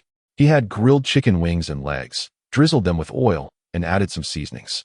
Subsequently, he meticulously peeled 5 shrimp, neatly arranging them on a plate before presenting it to Fu Xianling. Sister, this is for you. No need. Fu Xianling felt a slight discomfort. Despite being several years his senior, she found herself being cared for by this younger brother. She flipped the chicken wings and placed a piece of grilled octopus sausage before Yu Xiangxi. You should eat too. There's no need for you to peel for me. Thank you, sister. Yu Xiangxi smiled as he bit into the octopus sausage, which was still quite hot. He blew on it a few times before taking a bite, causing him to inhale sharply from the heat. Eat slowly. Fu Xianling could not suppress her laughter. Yu Xiangxi's eyes sparkled with joy. It's because you served this to me, sister. I'm so happy. At a loss for words, Fu Xianling once again offered him a piece of octopus sausage. Just take your time. Once these are done, I will serve you some more. Thank you, sister. Noticing that Fu Xianling's cup was empty, Yu Xiangxi rose to refill it for her. His attentiveness and gentleness were evident, and when he spoke to her, his eyes seemed to be filled with stars, shining brightly. Fu Xianling struggled to voice the heavy sentiments brewing within her heart. By the time they finished eating, it was already past 10 in the evening. Upon exiting, Fu Xianling reached for a taxi, and Yu Xiangxi joined her in the back seat. The driver did not turn on the cabin lights, and Yu Xiangxi reached out to hold her hand. Fu Xianling did not pull away. His palm was warm, and that warmth somehow ignited a fire within her heart. As she turned her gaze toward the window, she sensed him leaning closer, her ears tingling, yet she remained still. Yu Xiangxi whispered softly in her ear, "Sister, would you come to my place?" Her heart skipped a beat, and she withdrew her hand. No. Yu Xiangxi fell silent. Upon arriving at their destination, as Yu Xiangxi was paying, Fu Xianling quickly grabbed her bag and hurriedly exited the car. She swiftly entered the elevator, pressed the button for the 3rd floor, and then hit the close door button. Yu Xiangxi had already chased after her, panting slightly as he looked at her through the closing elevator doors. Observing her hurriedly pressing the buttons, he stood at the entrance, lips pressed together, choosing not to enter. Just as the doors closed, he whispered, "Sister, good night." Once the elevator doors shut, Fu Xianling covered her face and exhaled deeply. What was she doing? When the elevator doors opened again, she stared blankly at the boy standing outside, lost in thought. As Yu Xiangxi's chest heaved unevenly, having ascended the stairs in haste, Fu Xianling could scarcely fathom how he had managed to reach the 3rd floor and stand before her in such a brief span of time. "Sister," he gasped, presenting the red rose he held, his voice trembling with breathlessness, "Your flower." Fu Xianling's heart was struck with a powerful impact as she stepped out of the elevator, moving directly to confront him. "Yu Xiangxi," she began, her voice quivering with anxiety, "let's go to your home." At 10:27 p.m., Fu Xianling entered Yu Xiangxi's residence alone, where he awaited her at the door. The moment she stepped inside, he enveloped her in his arms, pressing fervent kisses upon her. 2 hours later, he carried her to the bathroom for a refreshing wash. Noticing her fatigue, with eyelids heavy and barely open, he fetched a new toothbrush to assist her in brushing her teeth and washed her face, wrapping her in a towel and placing her gently on the sofa. Once he had changed the bed sheets, he transferred her to the bed. He lowered his gaze to inspect her body, noting the bruise on her knee from her fall the previous night, a stark contrast against her fair skin. Yu Xiangxi procured some medicinal alcohol and gently massaged her knee for several minutes. After washing his hands, he examined her injured finger, which had yet to heal completely. He then applied some iodine and affixed a small Winnie the Pooh band-aid he had purchased at the school gate, having heard that many girls appreciated such designs. Having completed these tasks, he quietly lay beside Fu Xianling, observing her face intently. She was undeniably beautiful, with a flawless complexion, strikingly clear eyes, and a gentle smile. Although he had seen her before moving in, she did not remember him. Leaning down, he planted another kiss on her lips, lingering this time until she, exhausted, fell asleep as soon as she touched the bed, never mentioning a desire to return home. Yu Xiangxi was elated that she chose to stay, holding her tightly throughout the night, occasionally leaning down to kiss her. In her dreams, Fu Xianling felt a weight pressing down on her, and upon waking, she discovered that she was indeed being pressed, as Yu Xiangxi's height surpassed 185 meters, his physique well-defined and his chest and abdomen solid and firm. She glanced down to see his hands and feet resting upon her, the coarse hair on his legs brushing against her skin, creating a tingling sensation. Yu Xiangxi awoke as well, having fallen asleep late the previous night. Upon opening his eyes, he found Fu Xianling gazing at him intently, prompting him to gently kiss her cheek. "Good morning, sister. I have work today." Fu Xianling's voice was somewhat hoarse as she sat up, pulling the blanket around her shoulders in a shiver from the cool air of the air conditioning. Yu Xiangxi turned off the air conditioning and retrieved her clothes from the balcony. Having been unable to sleep the previous night, He had hand-washed her attire, placed it in the washing machine to spin dry, and hung it on the balcony. After a night's rest, her clothes were now dry. He handed her the garments. But Fu Xianling remained lost in thought, staring at the band-aid on her index finger. "Sister, here are your clothes," Yu Xiangxi said, offering them to her. Fu Xianling blushed slightly as she accepted the item, discovering it was clean, her ears growing warm. "Did you wash it?" Yu Xiangxi nodded. Noticing her hiding under the covers while dressing, he averted his gaze, instead rummaging through the wardrobe for his own clothes. "Thank you." Fu Xianling donned her outfit and stood up from the bed, feeling a severe ache in her waist and legs. However, she could no longer afford to take a day off work and hastily made her way to the company. Lacking slippers, she glanced around the bed for a moment until Yu Xiangxi reached out and picked her up. Instinctively, she wrapped her arms around his neck. Lifting her gaze to see the movement of his Adam's apple, her voice trembling slightly. "I can manage barefoot." "No," he replied, his Adam's apple bobbing again. "The floor is cold." Last night, she had held his Adam's apple in her mouth and kissed it for quite a while. Cui Xiao had once asked her where she found a man most alluring. Cui Xiao favored a man's waist, claiming a strong waistline was impressive. But Fu Xianling was unfamiliar with the term strong waist. Nevertheless, during private movie viewings, her attention often gravitated towards a man's Adam's apple. Zhang Quanfeng was not short. Yet his neck was not particularly long, and his Adam's apple did not complement his facial features well. In contrast, Yu Xiangxi's Adam's apple and jawline were exquisitely perfect, to the extent that Fu Xianling, having shared a bed with him multiple times, could not resist kissing it. When held, Yu Xiangxi would emit a low, husky gasp, and would restrainedly call her sister. Chapter 10. When Fu Xianling was set down, both her ears and face were flushed. She slipped on her shoes, glanced at the time, and, worried about encountering a neighbor, quietly opened the door to observe for a moment before hastily grabbing her bag and heading to the stairwell. She had also descended the stairs last night. Upon returning home, she first went to the bathroom to freshen up, then applied makeup. The kiss marks on her neck had yet to fade, so she used foundation to cover them, dusted with powder for extra caution, and finally donned a silk scarf.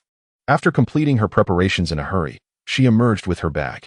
Yu Xiangxi was waiting downstairs, holding 2 breakfast servings. As she appeared, he handed the breakfast to her. "Sister, I've got the breakfast you asked me to buy."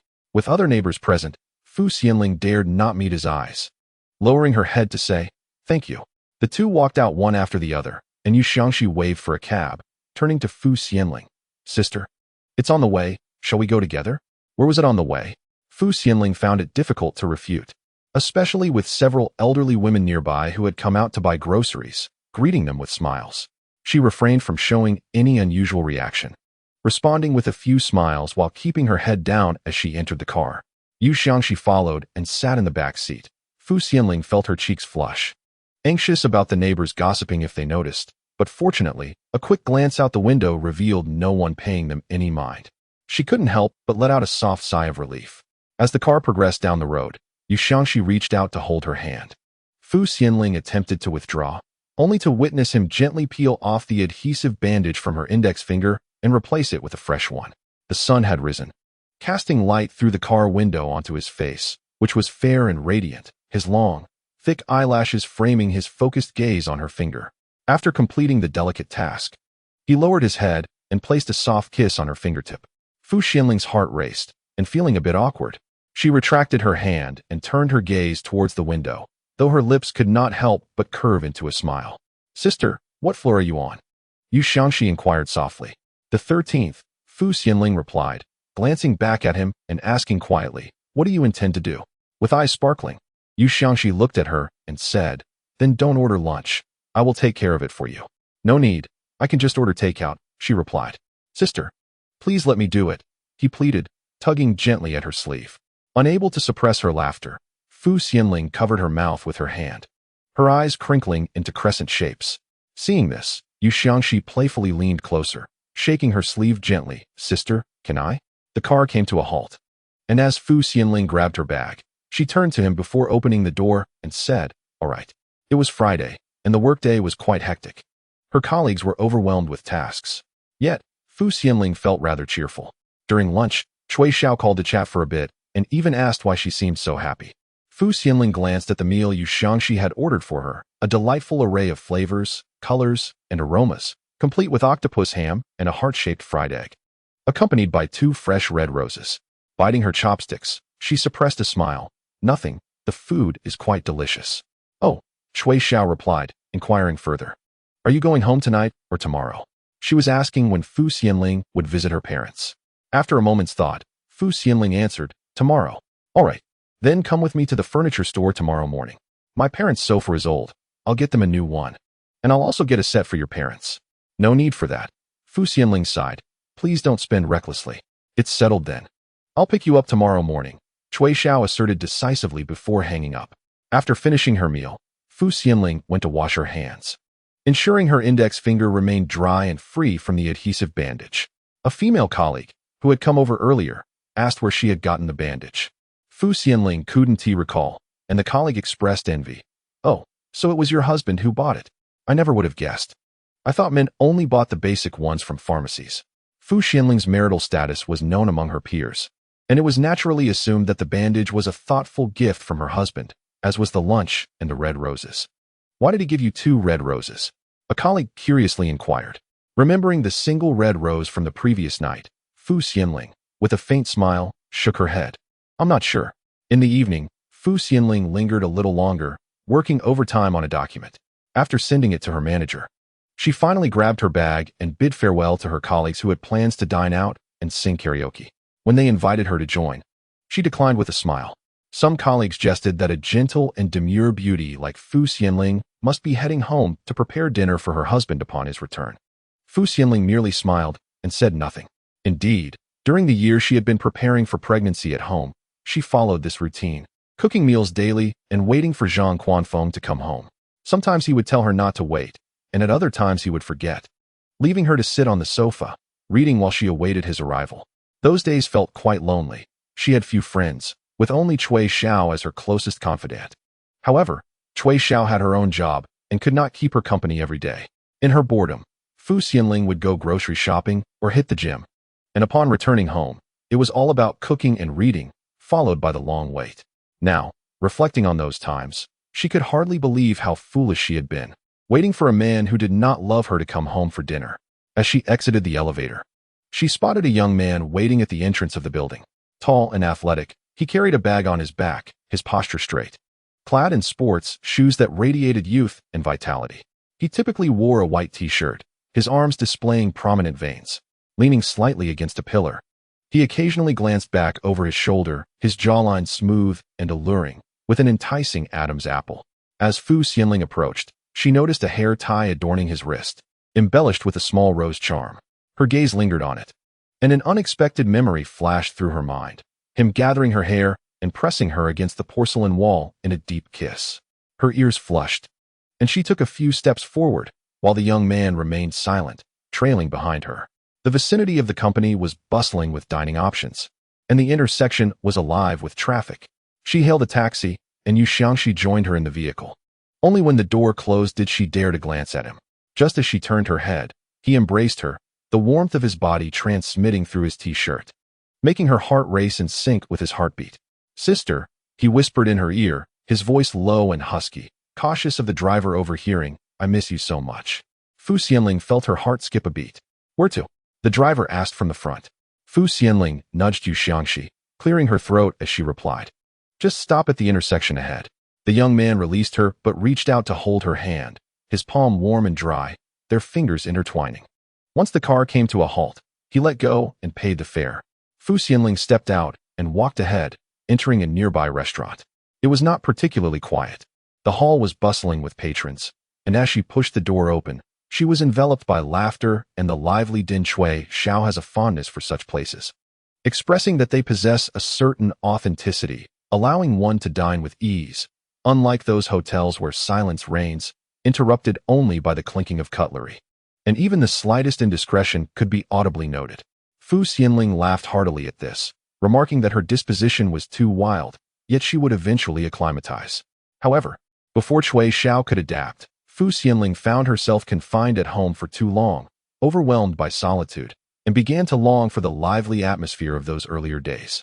Thus, she ventured out alone for a meal. Cui Xiao was indeed correct. This was a place of comfort, yet amidst the clamor, One could truly grasp the depths of their own loneliness.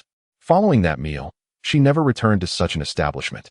Fu Xianling ordered 2 portions of the house specialty and sat with Yu Xiangxi at a table against the wall, facing one another. After placing her bag down, Yu Xiangxi rose and moved behind her, gathering her long hair into his hands to tie it up for her. Upon his return to the table, Fu Xianling inquired with a teasing glance, "Your technique is quite adept. Have you had many girlfriends before?" Yu Xiangxi, possessing the charm to warrant such attention, was tall with a pleasing physique and treated others with kindness. It was no surprise he would be well-liked in school. He met her gaze with openness. "I've only had one girlfriend, but I've never styled her hair. I've only done so for my sister." Fu Xianling was taken aback by his singular romantic experience, yet chose not to probe further, opting instead to ask, "Do you have a sister?" "Yes. She is in her final year of high school," answered Yu Xiangxi, a hint of a smile gracing his features. "Sister, you've taught her before." Fu Xianling was momentarily stunned. "What?" "Her name is Yu Huan," he replied softly. "Once, during a parent-teacher meeting, I arrived late, and we exchanged greetings. But you seem to have forgotten me." Chapter 11. Fu Xianling indeed remembered Yu Huan. The girl was remarkably beautiful and academically gifted. Once, she had fainted due to anemia. And when Fu Xianling visited the infirmary, she found her lying in bed, diligently memorizing vocabulary from a pocket-sized English dictionary. Fu Xianling had gifted her a box of chocolates, having inadvertently purchased in excess while preparing to celebrate her recent marriage with friends. She brought some to school and distributed them to her teachers, leaving a few boxes remaining. Yu Huan had expressed her gratitude, yet was reluctant to accept the gift. Fu Xianling found this child's understanding to be heart-wrenching and asked her why. She replied, "My brother has said that one should not accept favors without merit. If I desire something, he will earn money to buy it for me, and I must not accept gifts from others." Her brother, merely 3 years her senior and already in college, worked tirelessly to balance studies and part-time work, saving half of his earnings as her living allowance while sending the other half home, enduring hunger himself. When speaking of her brother, Yu Huan wept profusely, lamenting his hardships and expressing that the only way she could alleviate his burden was through diligent study to secure a place in university. Fu Xianling subsequently began to pay closer attention to Yu Huan. After completing the 800-meter speed test, the child collapsed and, upon regaining consciousness, her first request was for those around her not to contact her family. Fu Xianling reassured her that no call had been made home. She handed her the school cafeteria card, urging her to eat well. The little girl, in tears, hesitated to accept it until Fu Xianling feigned a threat. "Then I shall call your brother." Only then did Yu Huan take the card, expressing her gratitude repeatedly and promising to return it in the future. Later, during the parent-teacher meeting, people flowed in and out, filled with unfamiliar faces. As the homeroom teacher, she had to communicate with each parent regarding their child's academic performance and overall planning. Yu Huan's parents did not attend. Instead, her brother came. Fu Xianling recalled that moment and chuckled lightly as she spoke to the person before her. "You seemed quite dark back then, didn't you?" Yu Xiangxi smiled, revealing his charming tiger teeth. "I had been sunbathing. At that time, he was working outside, distributing flyers on weekends, 3 hours of work for each task. And he managed to take on 3 jobs, spending every weekend under the sun, causing his skin to peel off in layers." To be honest, Fu Xianling had not recognized him. She had only taught Yu Huan during her first year of high school. After Yu Huan was reassigned to another class in her second year, Fu Xianling had not taught her again. Eventually, she resigned and stayed home to prepare for pregnancy. It had been 3 years since she last saw Yu Xiangxi, the older brother Yu Huan often spoke of, whom Fu Xianling remembered as a tall, dark, and thin young man, whose smile revealed a set of bright white teeth. Fu Xianling gazed at Yu Xiangxi for a while before tentatively asking, "You didn't team move here because of me, did you?" Yu Xiangxi quickly waved his hands, his speech becoming hurried. No, it's not that. It's just a coincidence. I helped my roommate with his thesis, and he agreed to rent me a place. I didn't expect it to be such a nice location. I just happened to run into you downstairs. Did you recognize me then?" Fu Xianling inquired. Yu Xiangxi nodded, his smile tinged with shyness. "But you didn't recognize me, so I didn't have the courage to say anything." The waiter brought 2 servings of the signature soup rice, glancing at Yu Xiangxi a couple of times before leaving. Yu Xiangxi, evidently accustomed to such attention, smiled and thanked the waiter. Fu Xianling chose to ignore the gaze, smiling as she thanked the waiter before lowering her head to pick up her spoon and begin eating. Let us eat first. I'm starving. Sister, do you have something to say to me? Yu Xiangxi asked softly. Fu Xianling, caught off guard by his perceptiveness, nodded gently. Let us eat first. We'll talk after. Yu Xiangxi whispered, is it good news or bad news? Fu Xianling swallowed her food and took a sip of water before speaking. Why did you send me flowers today? What do the two blooms signify? Sister, I don't want to do anything that would upset you. If you don't like it, I want to send them again in the future. Seeing the lack of a smile on her face, Yu Xiangxi hurriedly added, I just wanted to make you happy. Fu Xianling inexplicably recalled what Yuan had said. My brother is the best person in the world. She had laughed and asked, how so? The little girl had proudly replied, Teacher, if you meet him, you will know. Fu Xianling gazed at the boy before her, as he professed his feelings for her repeatedly. Even Cui Xiao could easily discern his affections, yet she remained oblivious. Was it genuine ignorance or a mere pretense? She clutched a spoon, idly stirring the rice in her bowl, and softly murmured, I am quite happy. Raising her gaze, she inquired of Yu Xiangxi, but do you comprehend what you are doing? Indeed, Yu Xiangxi replied earnestly, his voice low and melodious, resonating in the air. I merely wish to see you joyful, not sorrowful. Fu Xianling paused before asking, is that person you? Yu Xiangxi nodded gently. 3 months prior, on the day following Valentine's Day, she had ventured alone to a lively restaurant for dinner. When her parents called to inquire about her previous day's escapades, she mentioned having spent time with Cui Xiao, watching a film and savoring delightful treats. Her parents subsequently asked what gift Zhang Quanfeng had given her. She casually fabricated an answer, roses and chocolate. After ending the call, she glanced at her WeChat conversation with Zhang Quanfeng, unsure if he had forgotten or simply neglected to reach out. He hadn't contacted her at all the previous day. In their first year of marriage, he had gifted her a watch on Valentine's Day, yet by the following year, he had resorted to transferring money into her account. And this year, he had entirely disregarded the occasion. In truth, she had no reason to feel wronged. However, after spending time with Cui Xiao, witnessing the multitude of couples laughing and chatting around her, an overwhelming sense of loneliness engulfed her. She longed for Zhang Quanfeng to return and share a movie with her, hand in hand, engaging in cheerful conversation. Yet, since their marriage, opportunities for leisurely outings together had been scarce, limited primarily to dining experiences. The more she pondered her grievances, the more desolate she felt. Upon returning to her apartment, tears streamed down her cheeks uncontrollably. To avoid encountering neighbors, she shielded her eyes and lowered her head.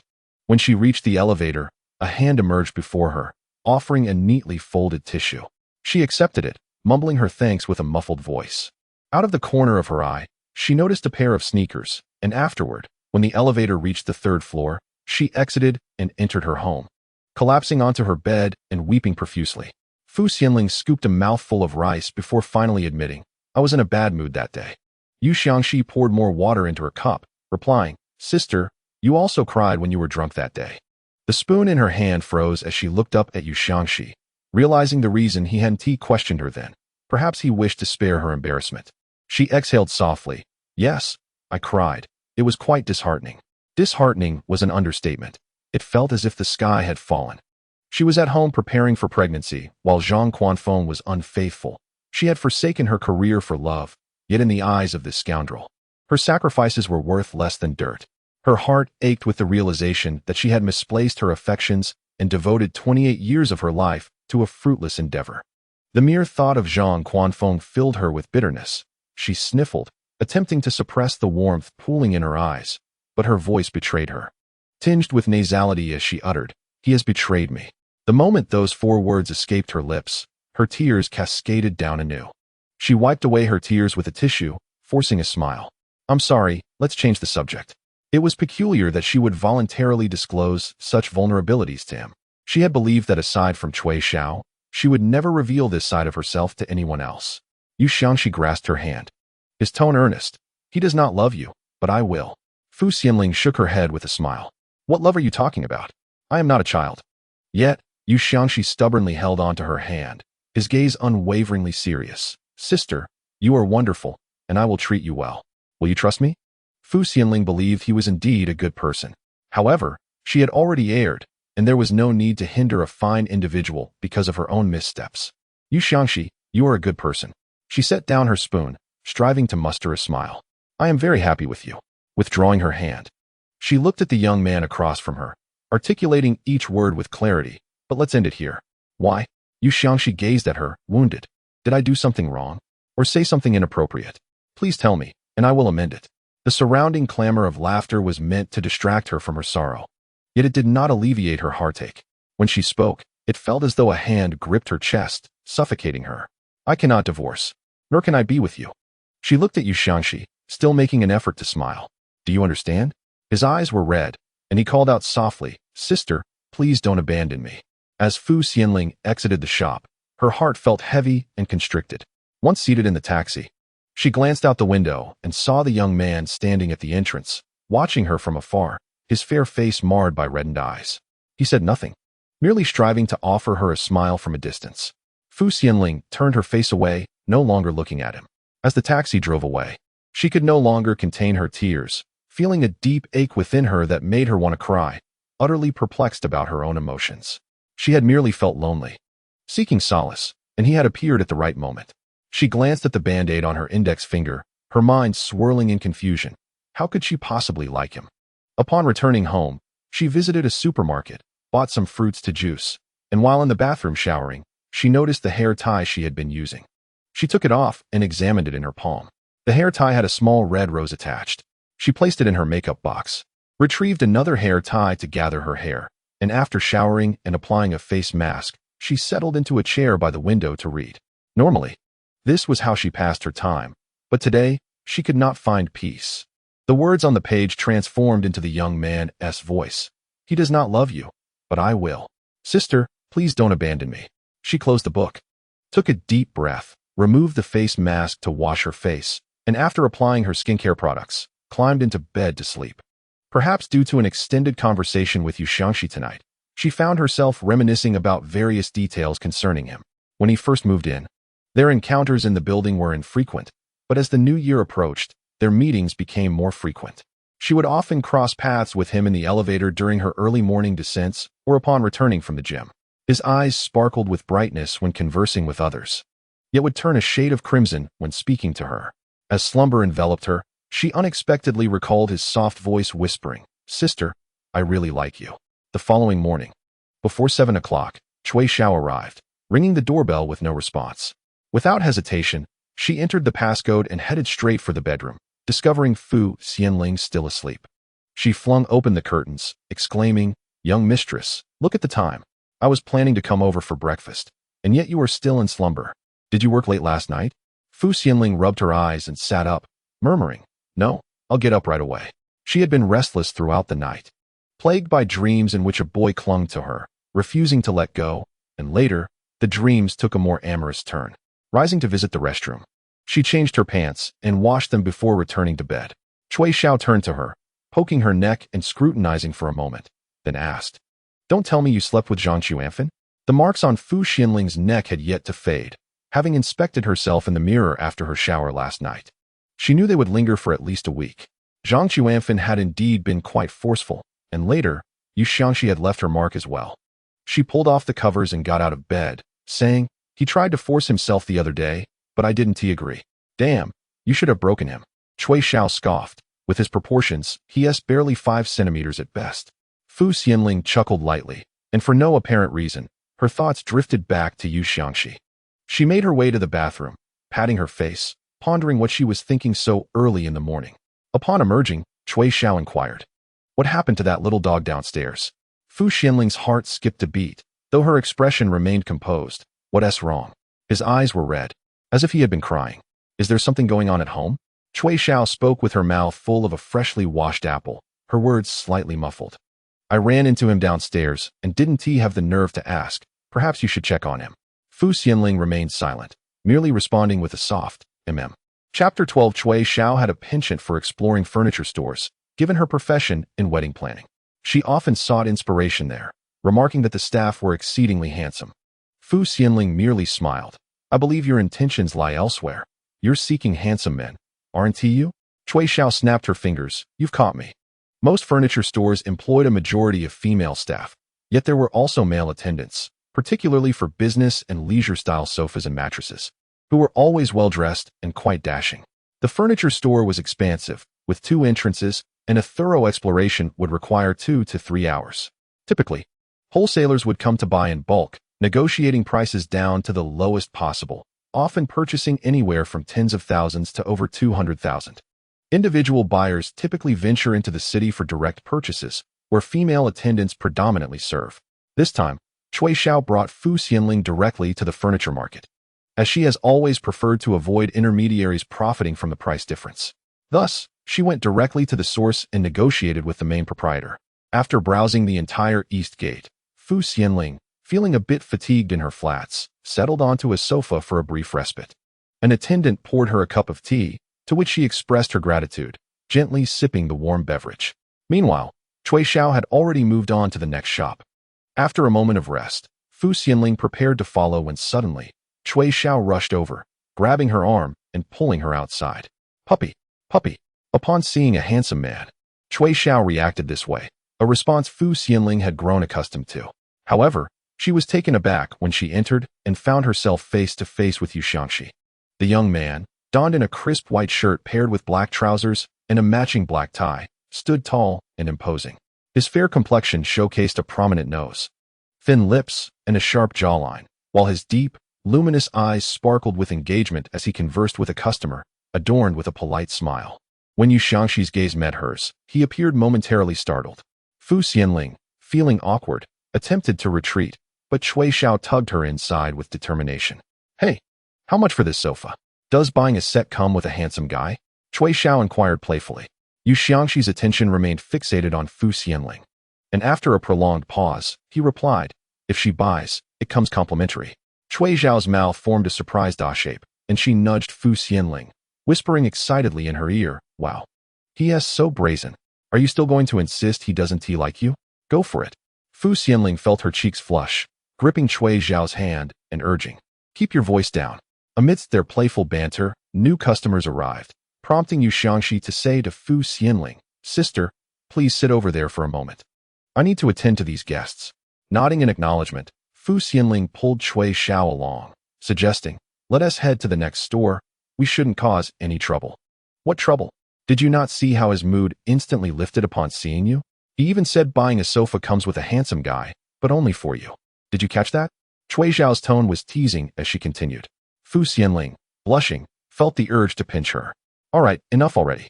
That little puppy looks incredibly dashing in formal wear, Cui Xiao remarked, appraising Yu Xiangxi.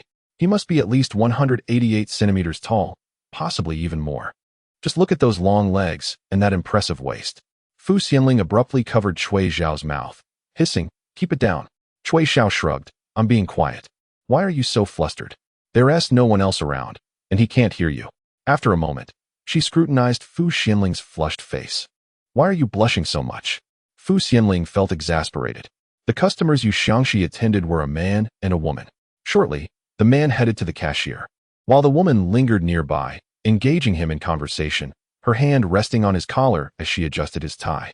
The girl possessed cascading waves of ebony hair, adorned in a flowing yellow gown, her feet graced by crystalline heels. She carried a petite LV handbag, her physique striking and her visage quite appealing, accentuated by makeup that lent her an air of maturity. What the hell? Cui Xiao gasped, her eyes wide with disbelief. Is that scoundrel truly capable of such treachery? One moment, he professes loyalty, and the next, he is entangled with another woman? Yet, Fu Xianling discerned the discontent in Yu Xiangxi's expression. He wore a stern visage, clearly restraining his emotions. He merely extricated his tie from the girl's grasp and took a few paces away from her. Cui Xiao hurriedly tugged at Fu Xianling, feigning an intention to leave, deliberately passing by the pair. In her ear, she caught the girl's sardonic remark. What? Not even a touch? Do you believe I could persuade him to withdraw his purchase, rendering you devoid of even a penny in commission? Yu Xiangxi replied with a cold demeanor. You may attempt to deter him from the purchase, but I implore you not to return here. Yu Xiangxi, you must confront reality. You are impoverished and in need of funds. Do not trample upon the goodwill of others for the sake of pride. You will come to understand this in time. Even in poverty, I do not require your charity, he retorted, inhaling deeply before addressing the girl. Do not return. I wish to sever all ties with you. I have someone I cherish, and I wish to avoid any misunderstandings. Fu Xianling, for reasons unbeknownst to her, recalled Yu Xiangxi's mention of having only one girlfriend last night. Someone you cherish? The girl chuckled lightly. She will soon discover your financial struggles and abandon you. Yu Xiangxi, the only one capable of aiding you is me. Should you come to your senses, do not hesitate to call. The man purchasing a sofa approached, and the girl once more entwined her arm with his, sharing laughter and conversation, evoking an involuntary shiver in Cui Xiao. Fu Xianling lowered her gaze to the leather sofa cushions. Shall we purchase here or seek elsewhere? Cui Xiao inquired. Fu Xianling, recalling the girl's words, furrowed her brow and replied, let us purchase here. Very well. Cui Xiao selected 2 sofa sets and refrained from mentioning the girl to Yu Xiangxi, proceeding to make the payment. Meanwhile, Fu Xianling was outside, filling in the address and finalizing the delivery schedule with the workers.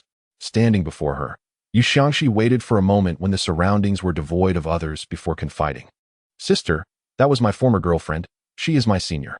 Fu Xianling, having anticipated this revelation, nodded and jotted down Cui Xiao's phone number, recognizing that 2 addresses necessitated 2 numbers. Noticing Fu Xianling's impassive expression, Yu Xiangxi sensed her disinterest in further discussion and fell silent. However, when Fu Xianling set down her pen, she asked, what led to your breakup? Yu Xiangxi opened his mouth, pausing for an extended moment before responding, I was too poor. At that time, he had just commenced his university journey, dedicating his time to classes and part-time jobs. On one occasion, while distributing flyers over the weekend, his senior approached him, inquiring about dinner plans, and waited for him to finish. He treated her to a hamburger, and within 2 weeks of their acquaintance, she invited him to her room. She even expressed surprise when she asked, is this your first time? To which Yu Xiangxi assured her, I will take responsibility for you, prompting her to giggle and declare him utterly adorable. When 2 individuals first come together, Yu Xiangxi found himself in a state of financial constraint. Nonetheless, he often saved money to purchase food for her, unable to afford other gifts. Shortly thereafter, he discovered that she had taken up with a wealthy boyfriend. And after their separation, he has not pursued any romantic relationships since. But why has she come to find you now? Fu Xianling inquired. Yu Xiangxi lowered his gaze, remaining silent. Fu Xianling sensed the underlying truth and nodded in understanding.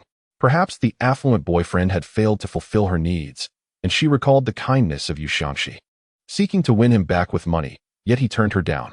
Yu Xiangxi seemed to wish to express something further, but Cui Xiao had already emerged, leaving him to gaze longingly at Fu Xianling, his eyes unwavering. Do you have something to discuss?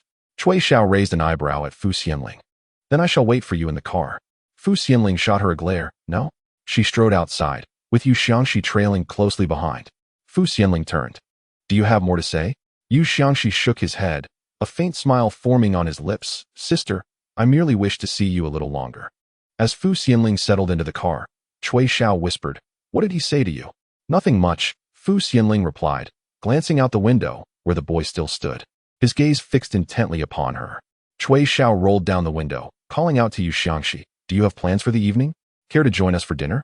Yu Xiangxi initially brightened at the prospect, but hesitated as he looked at Fu Xianling in the passenger seat. He stepped closer, peering through the window. Sister, may I come? Fu Xianling shot a glare at Cui Xiao, and meeting the boy's earnest gaze, her intended refusal transformed into consent. Well, let us have dinner together. After all, it was merely a meal. The boy's face lit up instantly, his smile revealing adorable canine teeth, his eyes sparkling with delight. Once Cui Xiao drove away, she exclaimed, wow, that was a complete transformation. Did you see how he looked at that girl? Now look at how he gazes at you, like a dog seeing its master. Fu Xianling couldn't help but retort, you're the dog. Oh, now you're defending him, Cui Xiao teased, raising an eyebrow. Fu Xianling chose to ignore her. The car first arrived at Fu Xianling's parents' home, where Cui Xiao accompanied her inside, bringing along an abundance of gifts, requiring 2 trips to unload them all. Mrs. Fu, pulling her in for a hug, seemed to adore her even more than if she were her own daughter. Xiao Xiao, you look even more beautiful. Next time, don't bring so many gifts. We have plenty at home. Mr. Fu lounged on the sofa, and Fu Xianling joined him, sharing conversation and giving him a shoulder massage before assisting Mrs. Fu in the kitchen with lunch preparations. Cui Xiao remained on the sofa, chatting with Mr. Fu, their laughter occasionally echoing through the living room. You seem to have lost quite a bit of weight recently. Have you been eating well? Mrs. Fu remarked, washing ginger and placing it on the cutting board. Fu Xianling, now donned in an apron, replied while slicing the ginger. I'm eating just fine. Summer tends to make one lose weight. Next time, come along with Quan, suggested Fu's mother. I haven't seen him in quite a while. Fu Xianling nodded in agreement. Every month, she would visit her parents and personally prepare a meal for them. Cui Xiao would tag along, ostensibly to share a meal, but truly to find an excuse to check in on the couple. It is often said that parents of only children experience profound loneliness. Occasionally, Fu Xianling would also visit Cui Xiao's home for lively gatherings, indulging in food and drink, and spending the evening chatting to comfort her solitary parents. After their meal, Fu Xianling went to wash the fruit and arrange it on a platter, while Cui Xiao took charge of cleaning up the dishes, with Fu's mother assisting nearby. With a smile, she asked Cui Xiao, why haven't you found a partner to marry? Look at Xiao Xian. She has been married for 3 years. But I haven't found anyone yet, Cui Xiao replied, nudging Fu's mother playfully. When will you introduce me to someone? Ideally, someone so handsome that they could leave everyone else in the vicinity speechless. Fu's mother chuckled. Is that even a real person?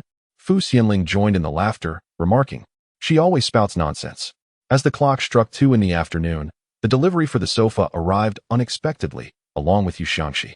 Standing at the door, Fu Xianling fell silent upon seeing him, while Cui Xiao emerged from the kitchen with a piece of watermelon, handing it to Fu Xianling and giving her a gentle push.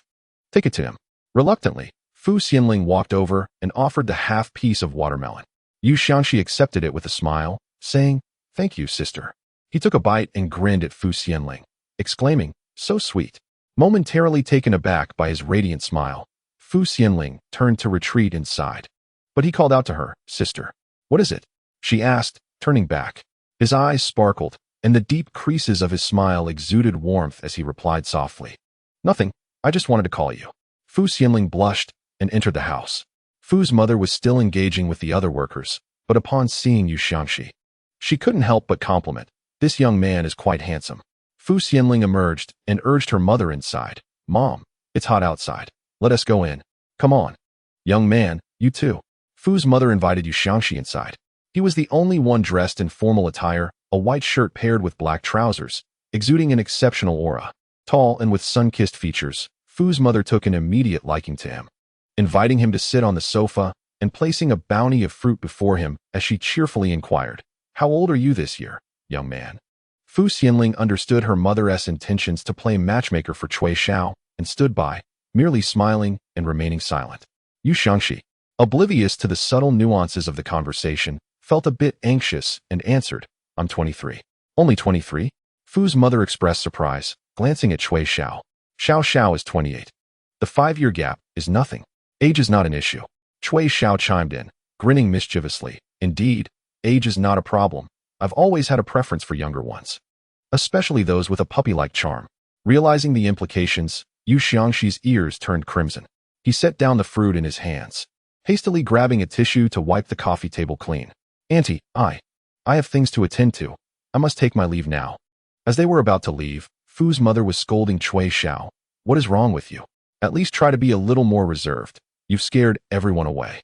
Cui Xiao, pulling Fu Xianling along, retorted, what is there to fear? I'll just bring them back. Fu's mother continued her admonition. When Fu Xianling descended the stairs, Yu Xiangxi was just about to climb onto the delivery truck, where another sofa was loaded, destined for Cui Xiao's home. Cui Xiao, seeing from a distance, chuckled, hey puppy, I'll drive you.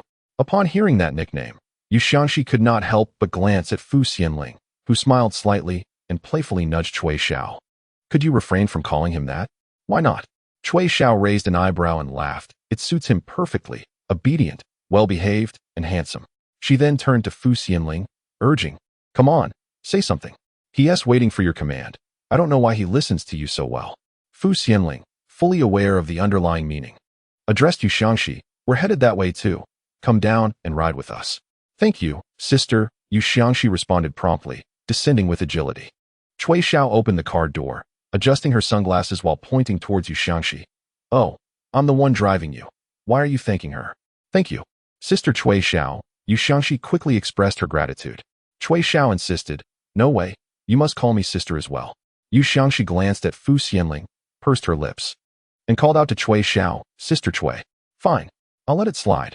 Hurry up and get in, Cui Xiao said, sliding into the driver's seat. Yu Xiangxi greeted the truck driver before finally taking a seat in Cui Xiao's car. Sitting obediently in the back while her gaze inadvertently drifted towards Xianling in the front passenger seat. Cui Xiao inquired, "How did you end up working at the furniture store?" "I earn a decent amount," Yu Xiangxi replied honestly. "A classmate referred me. They have a higher commission rate. By the way, Sister Cui Xiao, why didn't the discount I offered you today work?" "It wasn't my intention. It was your sister's idea," Cui Xiao said, donning her sunglasses and driving out. Xianling shot a glare at Cui Xiao, and through the rearview mirror, she noticed Yu Xiangxi's lips curving into a smile as he quietly expressed his gratitude. "Thank you, sister." Cui Xiao playfully echoed, "Thank you, sister." Xianling looked at her in exasperation. "Focus on driving." "Oh," Cui Xiao replied, then asked Yu Xiangxi, "You seem quite fit. Do you enjoy working out?" "Yes." Yu Xiangxi nodded, his gaze still fixed on Xianling in the front seat. "In my freshman year, my roommate dragged me into the basketball team. And I've been playing for over 3 years now. I still play basketball on weekend evenings." "Do you have abs?" Cui Xiao queried. Xianling could no longer contain herself. "Cui Xiao." Cui Xiao whistled. "What? Is it wrong to ask? I haven't even said I want to touch them." Yu Xiangxi's ears turned red as he whispered, "No, you can't touch them." As soon as he said that, Xianling felt her ears flush suddenly.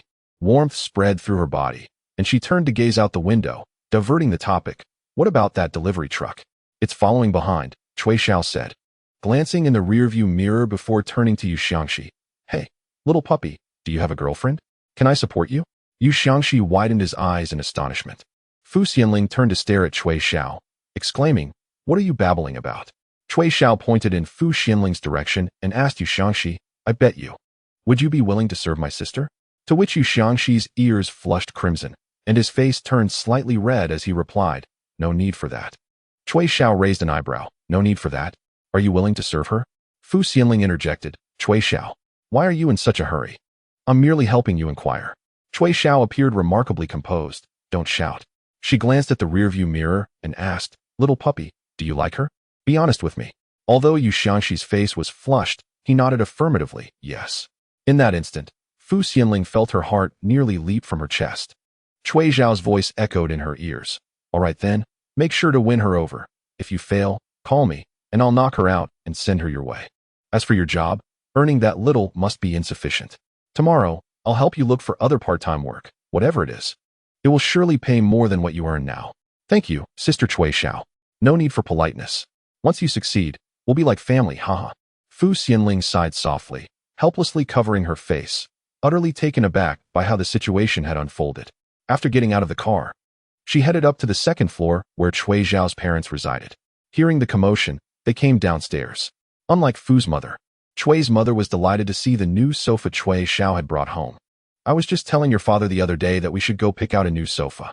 Why did you buy one already?" Fu's mother immediately inquired about the price upon seeing the sofa, while Cui's mother couldn't stop praising it. "It's beautiful. Young people have such good taste. This sofa is far more attractive than the one your father bought." The set purchased by Cui's father cost over 600,000, which Cui's mother deemed worthless due to its antiquity. Being a businesswoman, she preferred aesthetically pleasing items that were auspicious rather than these old relics. They had previously lived in a detached villa, but finding it too desolate, they quickly purchased a unit in a nearby community next to Xianling's parents. Initially, they intended to find something closer, ideally right across from them, and even consulted a feng shui master regarding the property. Ultimately, they chose their current residence, which was only a 10-minute drive from Xianling's parents, quite convenient.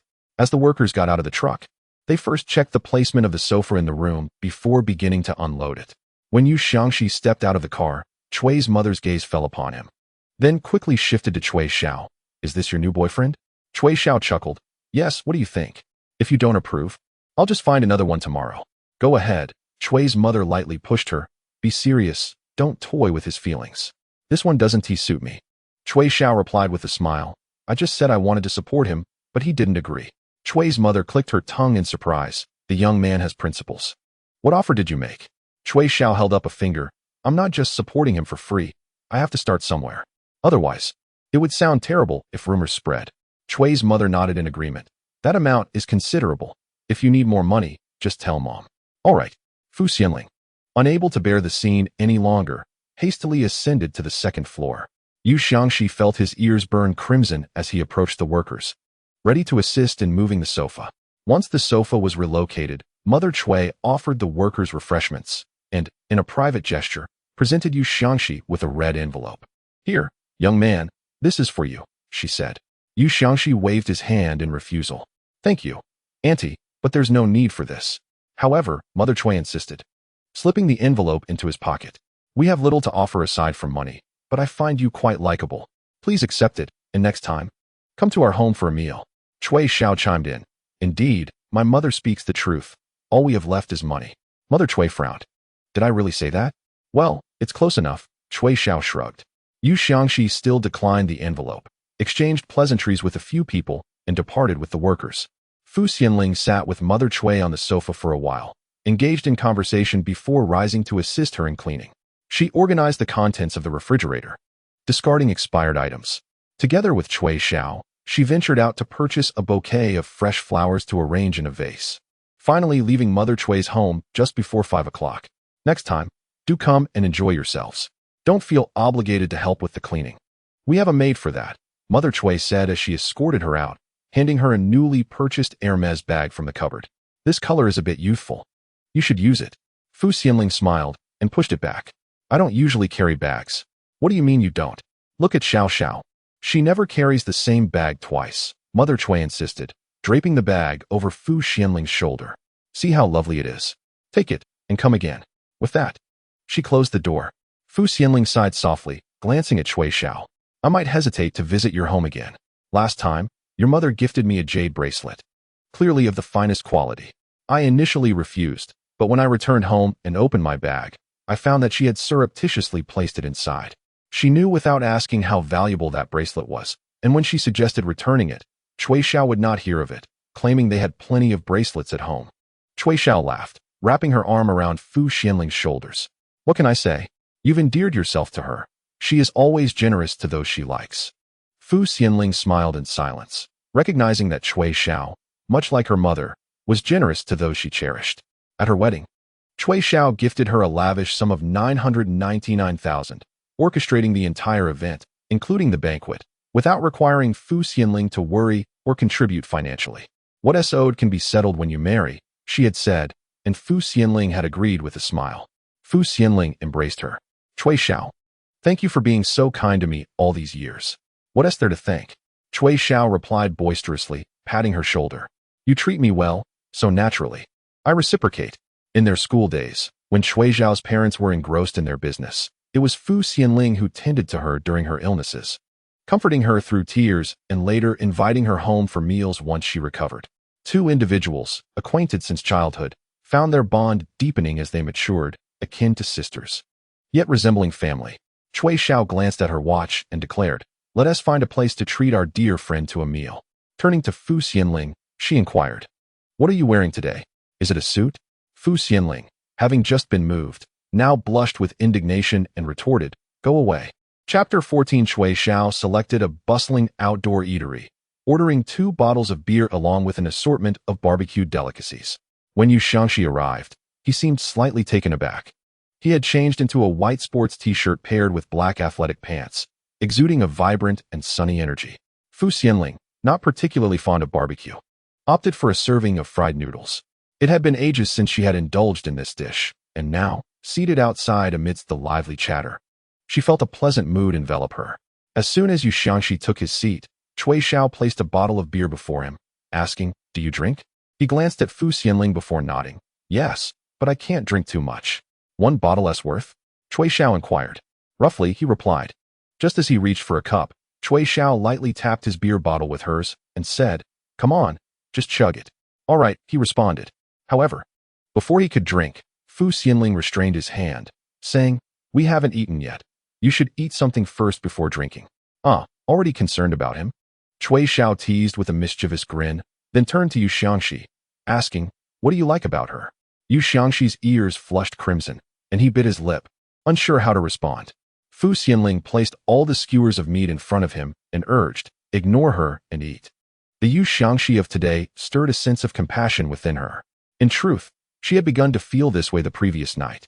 The image of Yu Huan's brother merged with that of Yu Xiangxi, and through Yu Huan's descriptions, she glimpsed the pressures and burdens he bore. He had endured much hardship, yet he bore it silently, hidden beneath the surface. He mentioned that he had only had one girlfriend, which surely meant he had invested genuine feelings. However, she had been vain and had pursued wealth instead. Perhaps that girl had always considered him a backup, deceiving him. But when Fu Xianling asked about it, he preserved her dignity, revealing nothing. Yu Xiangxi savored some barbecue, and together with Cui Xiao, they polished off both bottles of beer. Cui Xiao, with her robust tolerance, seemed unaffected after finishing one bottle, while Yu Xiangxi's face turned red. She pulled him close and whispered in his ear, "Seize the opportunity, little brother." Afterward, she grabbed her bag to settle the bill and waved to Fu Xianling, saying, "I'm off. It seems the little pup is tipsy. You should take him home since you both live in the same place." Only then did Fu Xianling realize her intentions, feeling a mix of anger and embarrassment. She glanced at Yu Xiangxi, who, with his head bowed on the table, revealed only his flushed ears, betraying his intoxicated state. She reached out to him, asking, "Yu Xiangxi, you're not drunk, are you?" Yu Xiangxi lifted his head to gaze at her, his fair complexion flushed a vibrant red, his neck and eyes similarly tinged. Fu Xianling, taken aback, reached out to touch his face. "Are you all right? Why is your face so red?" Yu Xiangxi grasped her hand and pressed it against his cheek, his voice softened by alcohol, taking on a slightly husky tone. "Sister, I'm fine. Can you walk?" Fu Xianling attempted to withdraw her hand, but found herself unable to do so, prompting her to sit back down. She gazed into his eyes and asked, "Yu Xiangxi, are you truly all right?" The night had long since fallen, the lights hanging outside the eatery illuminating the surroundings, filled with the raucous sounds of revelry. Fu Xianling's face was close to his. Her skin was porcelain-like, adorned with light makeup, and her lips, possibly stained by hawthorn juice, were of vivid crimson. Yu Xiangxi studied her for a while, then slowly reached out to cradle the back of her head, drawing her closer and capturing her lips with his own. "Yu Xiangxi," Fu Xianling gasped, her skin prickling with surprise. She had never kissed anyone in public before. Zhang Quanfeng was particularly image-conscious, and they had barely held hands outside. With his other hand clasping her waist, he pulled her onto his lap, intensifying the kiss until Fu Xianling could scarcely breathe. "Sister," he murmured, kissing her lips, the heat radiating from his body nearly searing her exposed skin through her clothing. Fu Xianling pushed him away, but the warmth of his neck and face scorched her, and she breathed softly. "Yu Xiangxi, you're drunk." "I am not," he insisted, holding her tightly, his voice low and tinged with a hint of grievance. "Sister, please don't push me away." Fu Xianling's heart raced. She reached to push his face away, but, upon feeling the warmth of his skin, paused and sighed softly, brushing her fingers against his cheek before gently wrapping her arms around his neck. Seeing her reciprocation, Yu Xiangxi kissed her again. Fu Xianling no longer resisted, though she felt a wave of shyness wash over her as she breathed, "Let us go home." Only then did she notice the car keys belonging to Cui Xiao still on the table. Cui Xiao had drunk and wouldn't be driving. She typically called for a ride home, yet today she had left the keys behind and taken a taxi. Without a second thought, Fu Xianling picked up the keys and led Yu Xiangxi toward the car. Although he claimed to be sober, his steps were unsteady, his entire being leaning against her like a large dog seeking affection. "Yu Xiangxi." Fu Xianling felt her cheeks flush as he nuzzled against her, his lips occasionally brushing against her neck, igniting a flurry of sensations across her skin. "Please, don't move around. Sister, you can't abandon me in the future," he whispered, kissing her neck, his breath warm against her skin. Fu Xianling attempted to push him away, but her fingers felt weak and unresponsive, her voice breathy. "All right. I promise, just don't kiss me." Yu Xiangxi smiled and lifted his head, cradling the back of her head once more, and leaned in for another deep kiss. Fu Xianling felt weak in the knees from the affectionate embrace. She located the car, unlocked it with the key, and gently guided Yu Xiangxi inside, fastening his seatbelt before wiping her mouth and admonishing him with a flushed face, "Sit properly." Yu Xiangxi leaned back in the rear seat, squinting at her with a grin, his prominent Adam's apple accentuated as he tilted his head back. Just a glance at him sent a rush of warmth through Fu Xianling. She settled into the driver's seat and messaged Cui Xiao, requesting her to park the car in the garage for her to collect the following day. The interior was somewhat warm, and Yu Xiangxi was sweating profusely. He reached for a tissue from his bag, but noticed several boxes beneath it. Upon examining them, he found the words, "Lightweight, zero distance." Fu Xianling turned on the air conditioning, and only after arriving at the underground garage did the temperature begin to drop.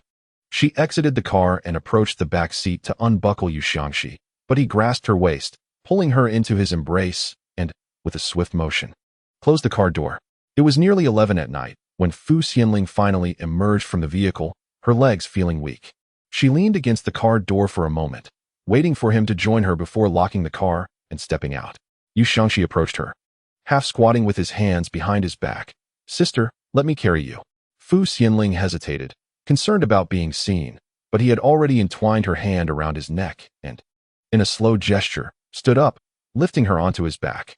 As they reached the trash bin, he discarded the rubbish from his backpack, having used up one box of the contents, while the remainder remained on the back seat.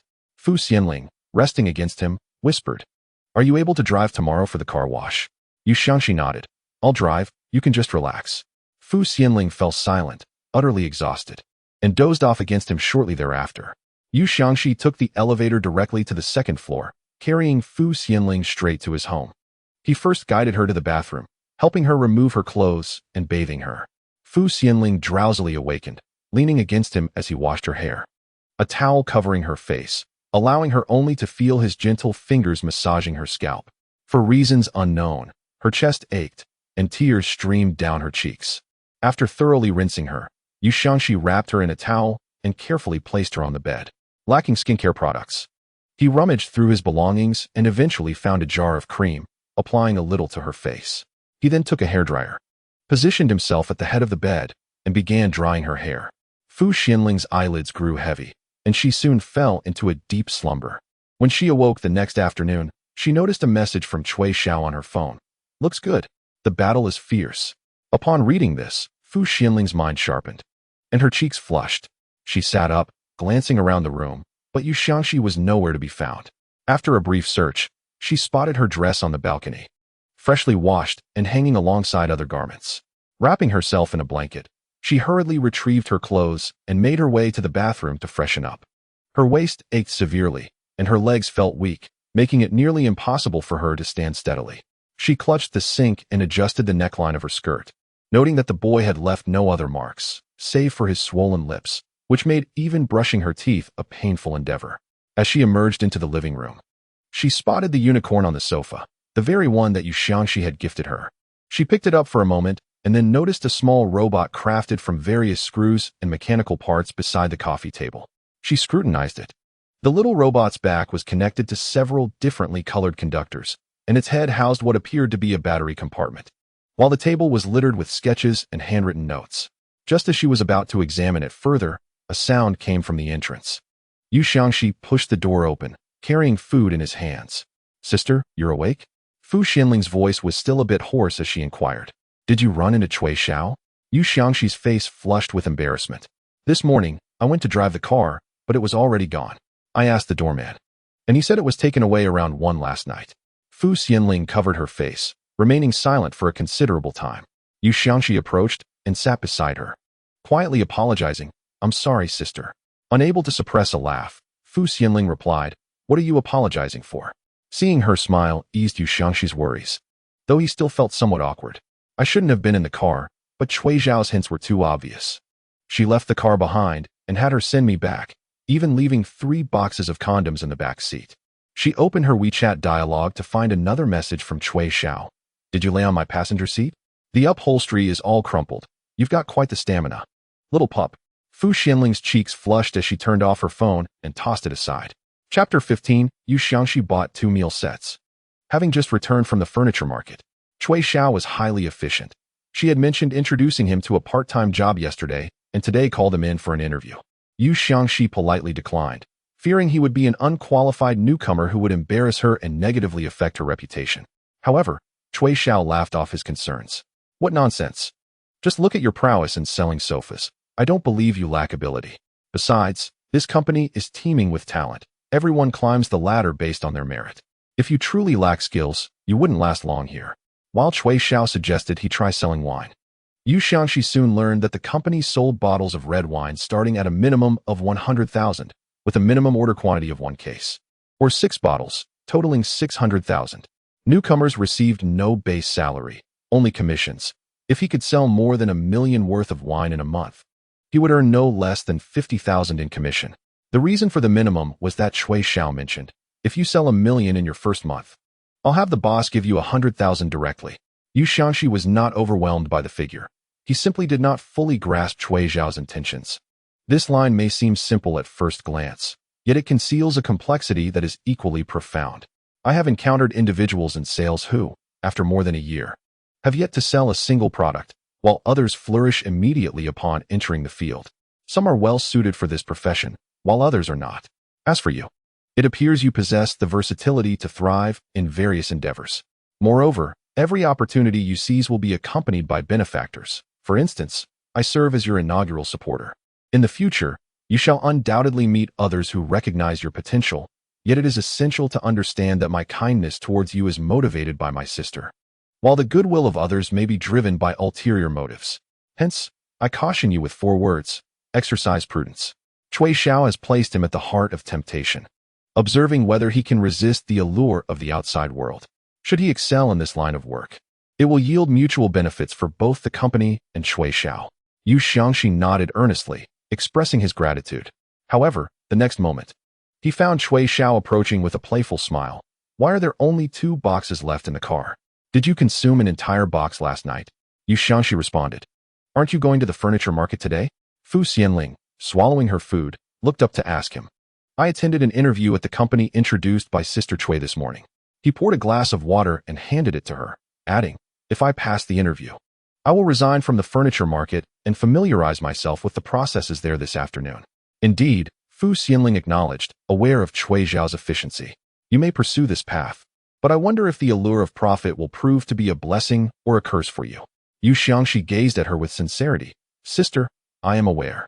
Sister Cui has also spoken to me about it. He recounted how he had excelled at the furniture market, working only on weekends and Tuesdays, yet earning the highest commissions among part-time workers, with a minimum monthly income of 10,000.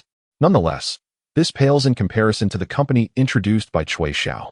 If he can sell over 1 million in liquor within a week, it signifies a net gain of 100,000. For someone of his age, earning such a sum weekly is an immense temptation, and even greater enticements lie ahead. Cui Xiao, on one hand, aims to introduce him to a promising job, while on the other, she places him in the epicenter of desire to test his resolve, a genuine trial of character. In truth, this is quite advantageous, as you will encounter countless choices in the future, Xianling remarked with a gentle smile. Yu Xiangxi, discerning the implication in her words, looked at her with a hint of hurt in his eyes. Sister, regardless of the choices before me, I will only choose you.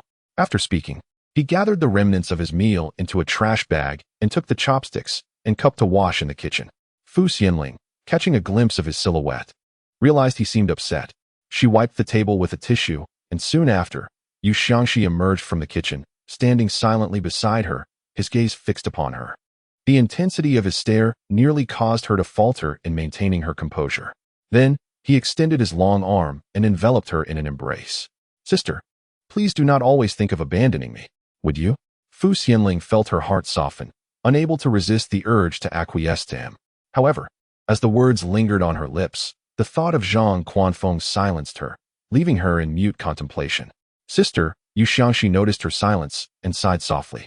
He nestled into the crook of her neck, lightly rubbing his nose against her skin, his voice low and hoarse. Do you like me? Xianling's heart trembled violently. Sensing her reluctance to respond, Yu Xiangxi refrained from pressing further, yet a pang of discomfort settled in his heart as he nuzzled her neck and whispered, Sister, will you give me a kiss? Xianling's ears flushed crimson. She glanced up at him, seeing the feigned grievance on his handsome face, which evoked an inexplicable tenderness within her. She instinctively wrapped her arms around his neck and pressed her lips against his. Yu Xiangxi took the lead, cradling the back of her head and deepening the kiss, yet somehow, it spiraled out of control. Xianling tilted her head back. Aren't you supposed to go out this afternoon? There's still time. He kissed her fervently. The phone on the coffee table began to ring, but he paid it no mind. Xianling gently tapped his arm. Your phone, it's ringing. After a considerable time, he finally wiped her clean and glanced at the phone. It was a call from Cui Xiao. He called back, and on the other end, Cui Xiao instructed him to pass the phone to Xianling. Yu Xiangxi handed it over, but Xianling's voice was hoarse as she asked, What's wrong? What's wrong? Why did you turn off your phone? Do you have any idea how worried I was? Cui Xiao exclaimed. Fu Xianling felt a warmth in her heart. I'm fine.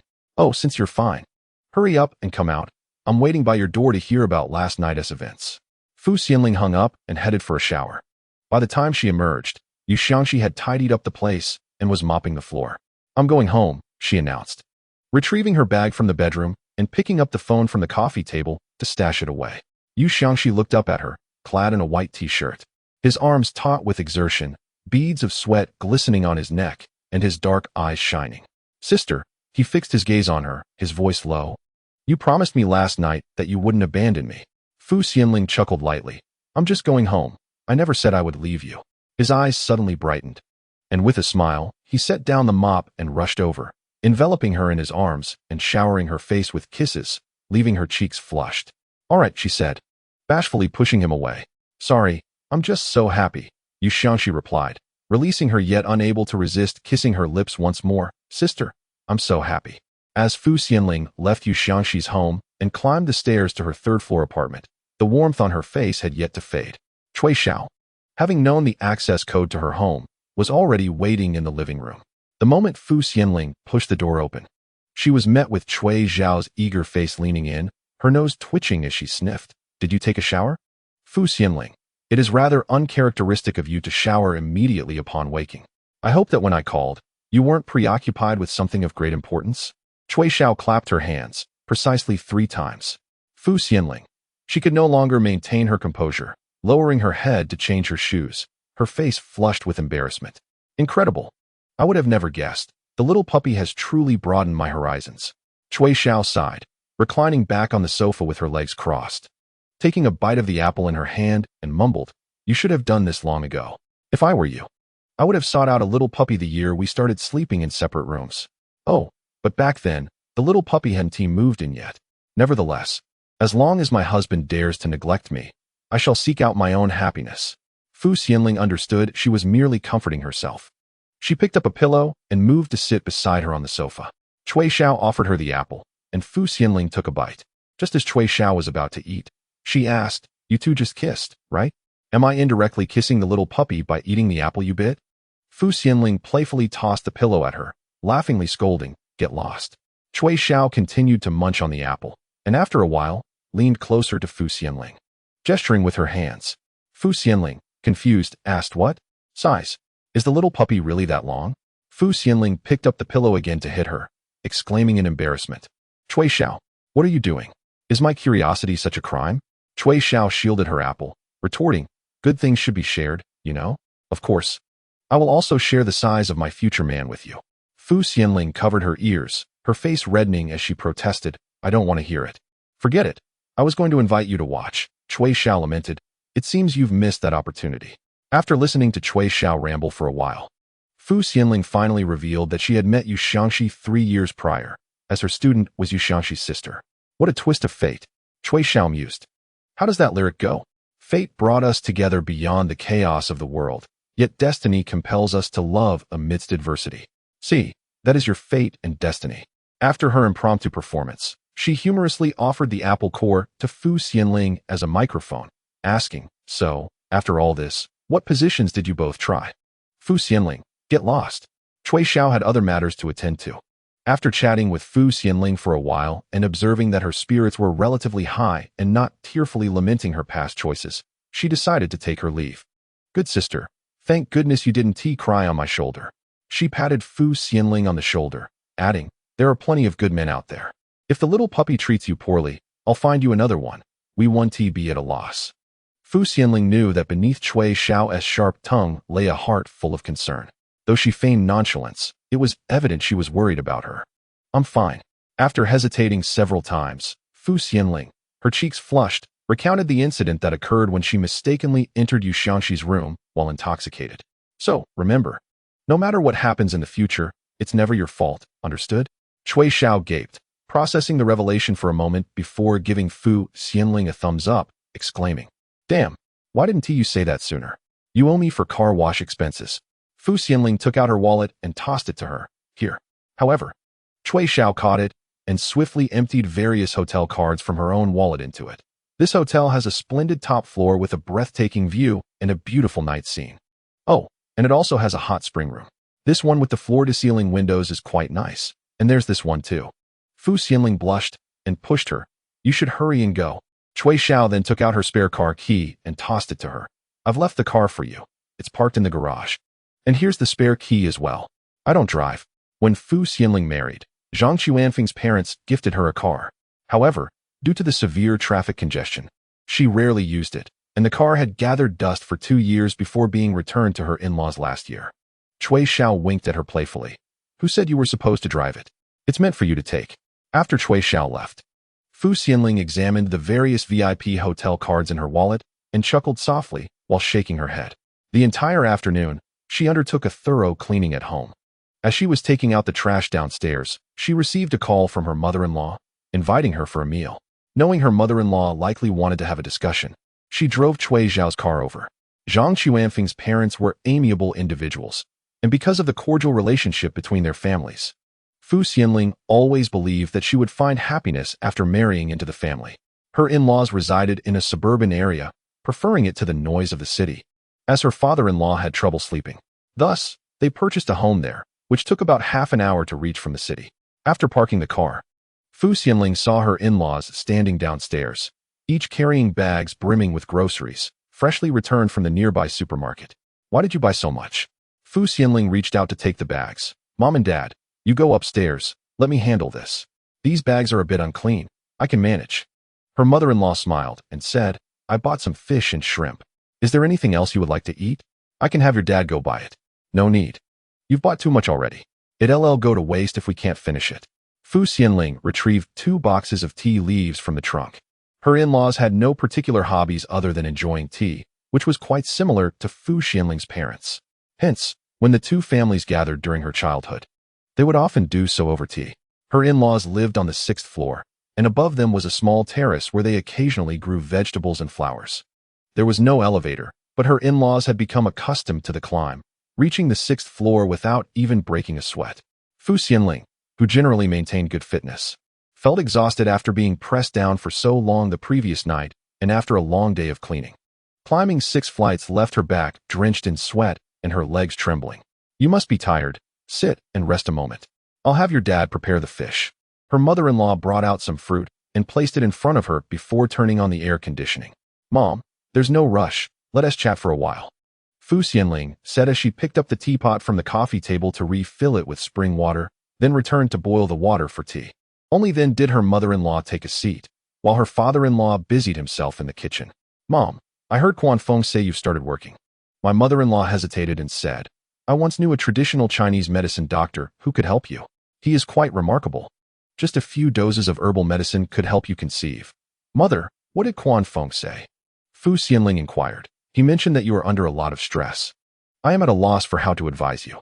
While your job is beneficial, it may alleviate some of that pressure. But I worry that your inability to conceive will only exacerbate your distress. If traditional medicine does not yield results, we shall explore other options. As she spoke, my mother-in-law took her hand gently, noting, Look at you, you've lost weight. Zhang Quan Feng believed that by involving his mother, Fu Xianling would reconcile with him. However, he had not anticipated that Fu Xianling's sudden reluctance to have children stemmed not from stress, but from her discovery of his infidelity. Chapter 16. Fu Xianling held a deep affection for her mother-in-law, who treated her with great kindness. Perhaps because she had only one son and was now too old to bear more children, her mother-in-law longed for a docile and obedient daughter. And Fu Xianling fit that role perfectly. Each encounter was filled with warmth and concern.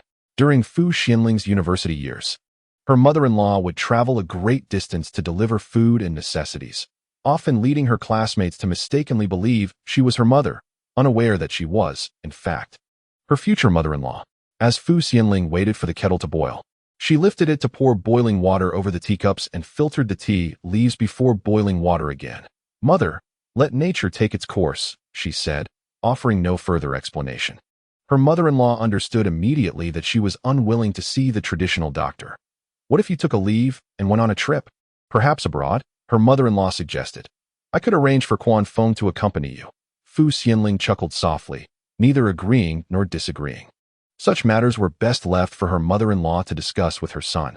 Zhang Quanfeng would likely refuse. He had previously claimed that taking time off during a critical period in his career was not feasible. Fu Xianling had believed him then. But now she reflected that perhaps their marriage had been more about fulfilling parental expectations than about genuine affection. Later, she helped prepare a dish for dinner. Despite Zhang Quanfeng's betrayal, her in-laws treated her with the love and care one would bestow upon a biological daughter. She fulfilled her filial duties, and the dinner was relatively harmonious. Before she left, her in-laws escorted her downstairs. However, as soon as she got into the car, she received a call from Zhang Quanfeng, asking, "Are you at your parents' house?" Fu Xianling replied with a curtain. "Did you bring the tea?" "I left 2 boxes in the cabinet," he inquired. "Yes." Detecting her emotional detachment, Zhang Quanfeng grew irate. "Fu Xianling, what is wrong with you? Do you have other matters to attend to? I need to drive now." Without waiting for him to continue, Fu Xianling hung up. Zhang Quanfeng did not call back. He was far too proud to make a second attempt. Concerned about losing focus while driving, Fu Xianling sat in the car for a while before fastening her seatbelt and heading home. The night had fallen, and the roads were somewhat congested. By the time she reached the garage, it was nearly 8 o'clock. She remained in the car, immersed in music. When she had just married Zhang Quanfeng, she was the envy of her classmates, a lady of affluence. Zhang's family was well off, while hers hailed from a scholarly lineage, making them a perfect match in terms of intellect and social standing. She would often link arms with Cui Xiao, proclaiming herself the happiest person in the world. Cui Xiao, a staunch advocate of remaining unmarried, often remarked that only fools aspired to wed, having witnessed her parents' infidelities, which led her to understand early on that marriage was merely a farce. They joked together, bringing children into the world only to neglect them.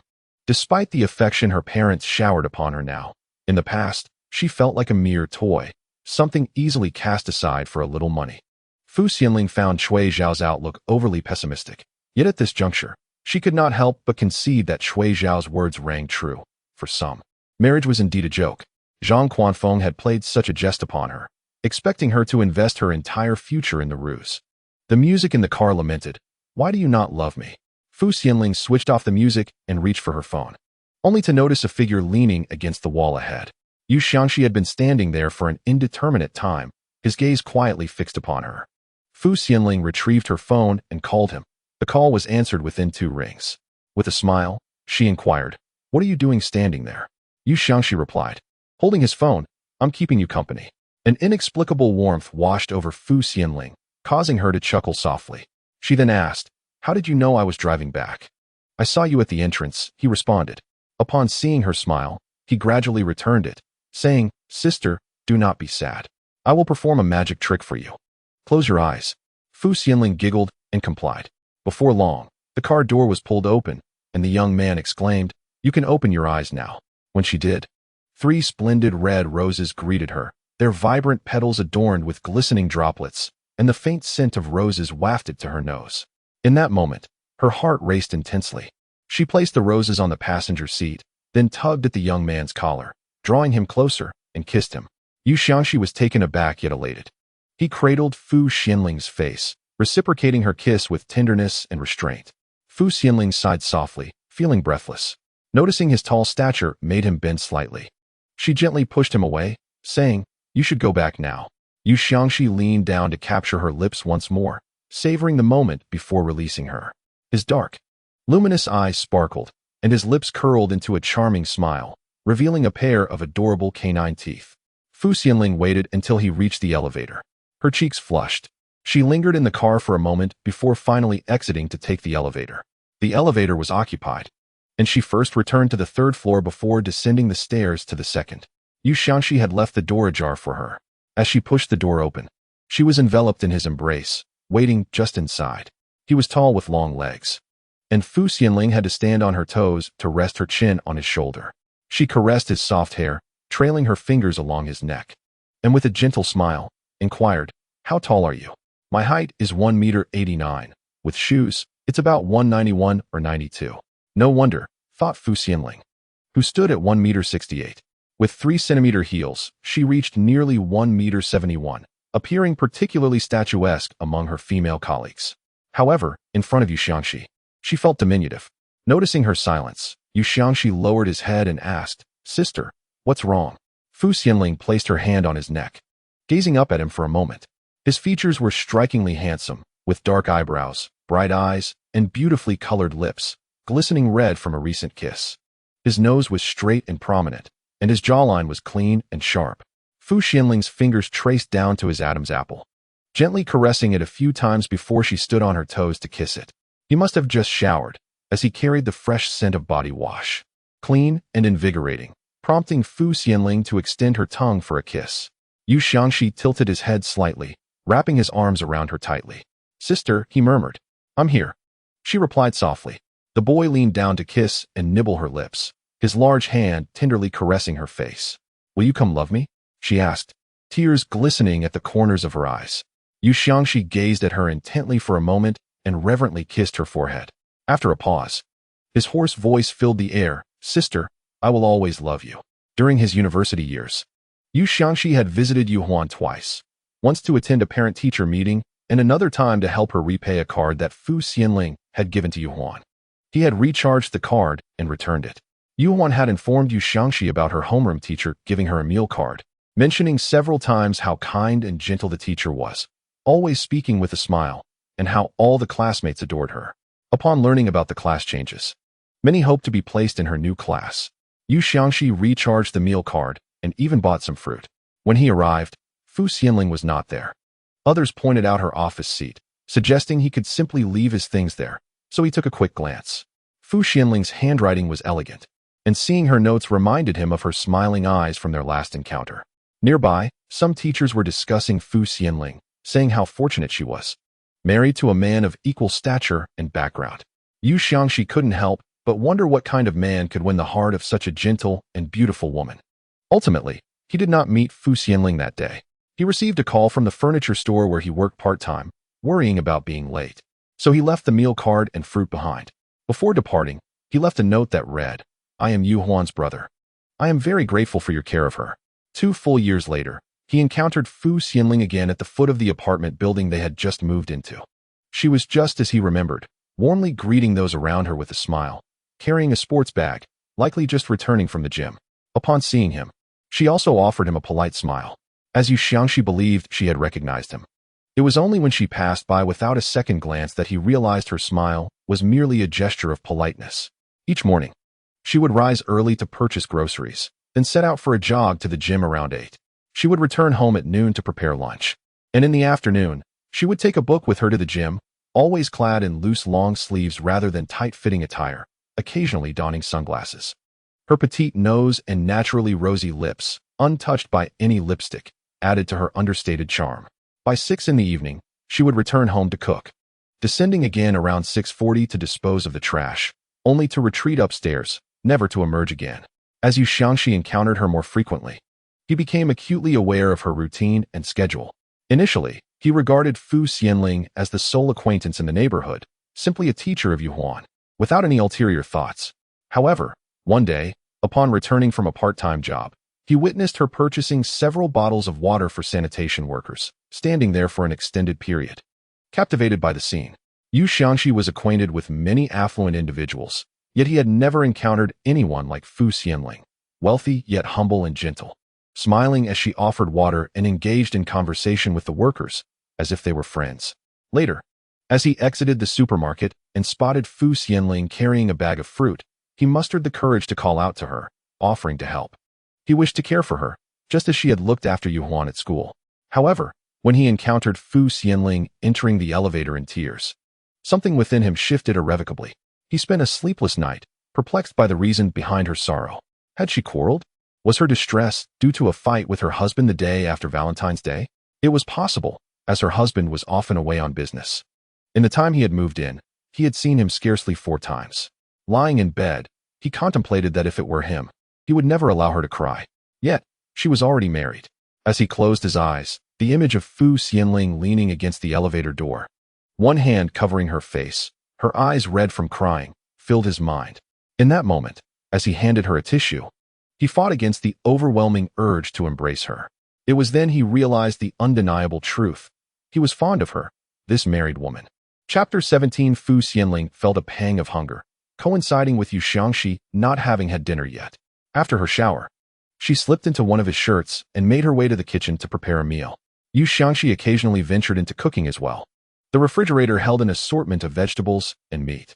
Fu Xianling quickly sautéed 3 dishes while Yu Xiangxi assisted her, taking charge of the chopping. Despite her finger being healed, he insisted she refrain from using the knife. She chuckled in resignation, standing aside to watch him. The young man's focus was palpable as he finished cutting the ingredients. Looking at her with eager anticipation for praise. "Sister, do you think I did a good job?" "Indeed, it looks splendid," Fu Xianling replied, unable to suppress her laughter. Yu Xiangxi has endured hardships, as evidenced by his skillful knife work, indicating he has likely done his fair share of household chores. He tied an apron around Fu Xianling's waist, securing it with a charming bow, before leaning in to affectionately kiss her cheek, declaring, "Sister, you look even more beautiful." Fu Xianling chuckled helplessly. Though her body felt fatigued, her spirits remained high. After dinner, she sought out the washing machine to launder her clothes alongside Yu Xiangxi's. Upon finishing the dishes and heading to the bathroom, Yu Xiangxi encountered Fu Xianling at the sink, hand-washing his underwear. His ears flushed crimson as he approached her, saying, "Sister, allow me to wash. Didn't you help me wash before?" Fu Xianling smiled at him, with his fair skin and noticeably red ears. He gazed at her for a moment before wrapping her in his arms, resting his chin in the crook of her neck, and murmuring softly, "Thank you, sister." Fu Xianling's face flushed from his posture, her neck tingling slightly as she shrugged her shoulders, playfully responding, "I'm in the middle of washing clothes." Yu Xiangxi remained nestled against her neck, resembling a large, affectionate dog. Fu Xianling glanced at the mirror, observing the boy with his long arms enveloping her. His strong forearms accentuated by prominent veins, his eyes sparkling with mirth. "Sister, give me a kiss," he implored. Blushing, Fu Xianling turned her head and pecked his cheek. However, he turned his face just in time, resulting in her lips brushing against his. Yu Xiangxi then captured her lips, kissing her tenderly. The washing of a single pair of underwear stretched on for several minutes, leaving Fu Xianling's lips slightly swollen from the kisses. She gently pushed him away, and after hanging the clothes out on the balcony, she found Yu Xiangxi in the living room, engrossed in his small robot project. He alternately sketched on blueprints and took notes. The robot stood less than a meter tall, perhaps even smaller, constructed from mechanical parts that gave it a somewhat metallic aesthetic. With a grin, Yu Xiangxi asked, "This is a project I'm working on. It's still in the testing phase. Can you tell what it is, sister?" Fu Xianling responded with surprise. "I thought it was just a robot, albeit one without eyes and entirely made of mechanical components." "No. It's designed to hold an umbrella on rainy days. There are actually many such designs, but product planning requires something distinct. And my design was ultimately chosen after 3 review meetings," he explained, his eyes shining brightly as he awaited her praise. Unable to suppress her laughter, Fu Xianling remarked, "That's quite impressive." Yu Xiangxi beamed at the compliment, his lips curling into a broad smile, revealing his adorable canine-like teeth. Its primary function is to hold an umbrella, though its audience may be limited since most people wouldn't choose this metallic style. "I would use it. It's quite attractive," Fu Xianling said. Gently patting the robot's head, Yu Xiangxi leaned in, offering his own head. "Sister, why don't you pat mine too?" Fu Xianling, unable to contain her laughter, reached out and affectionately ruffled his hair a few times. Yu Xiangxi looked up at her and asked, "Sister, why don't you praise me?" The fair visage was both pristine and radiant, with eyes as dark and bright as obsidian, a straight nose, thin lips, a well-defined jawline, and an alluring curve of the Adam's apple. Fu Xianling gently caressed his face and remarked with a smile, "You are handsome." Unable to resist, she rose on her toes and pecked him on the lips, prompting Yu Xiangxi to take the initiative and kiss her back, lifting her into his arms and carrying her into the room. "Yu Xiangxi, I have work tomorrow," Fu Xianling exclaimed, blushing as she playfully tapped his back. "Just a moment," Yu Xiangxi replied, placing her on the bed and swiftly removing his t-shirt with one hand. Fu Xianling, her cheeks aflame, pushed him away, insisting no. He feigned a pitiful expression, grasped her hand, and placed it on his cheek, whining, "Sister." Fu Xianling could hardly comprehend his boundless energy and, with flushed ears, urged, "Then hurry up." The following morning, Fu Xianling nearly found herself late. She had enjoyed a restful night, devoid of dreams, only to awaken to find herself tightly embraced by the boy. He held her from behind, his chin resting in the crook of her neck, his warm breath tickling her skin. "Yu Xiangxi, she murmured softly, pushing him away. He responded with a sleepy grunt, turning her around to hold her close.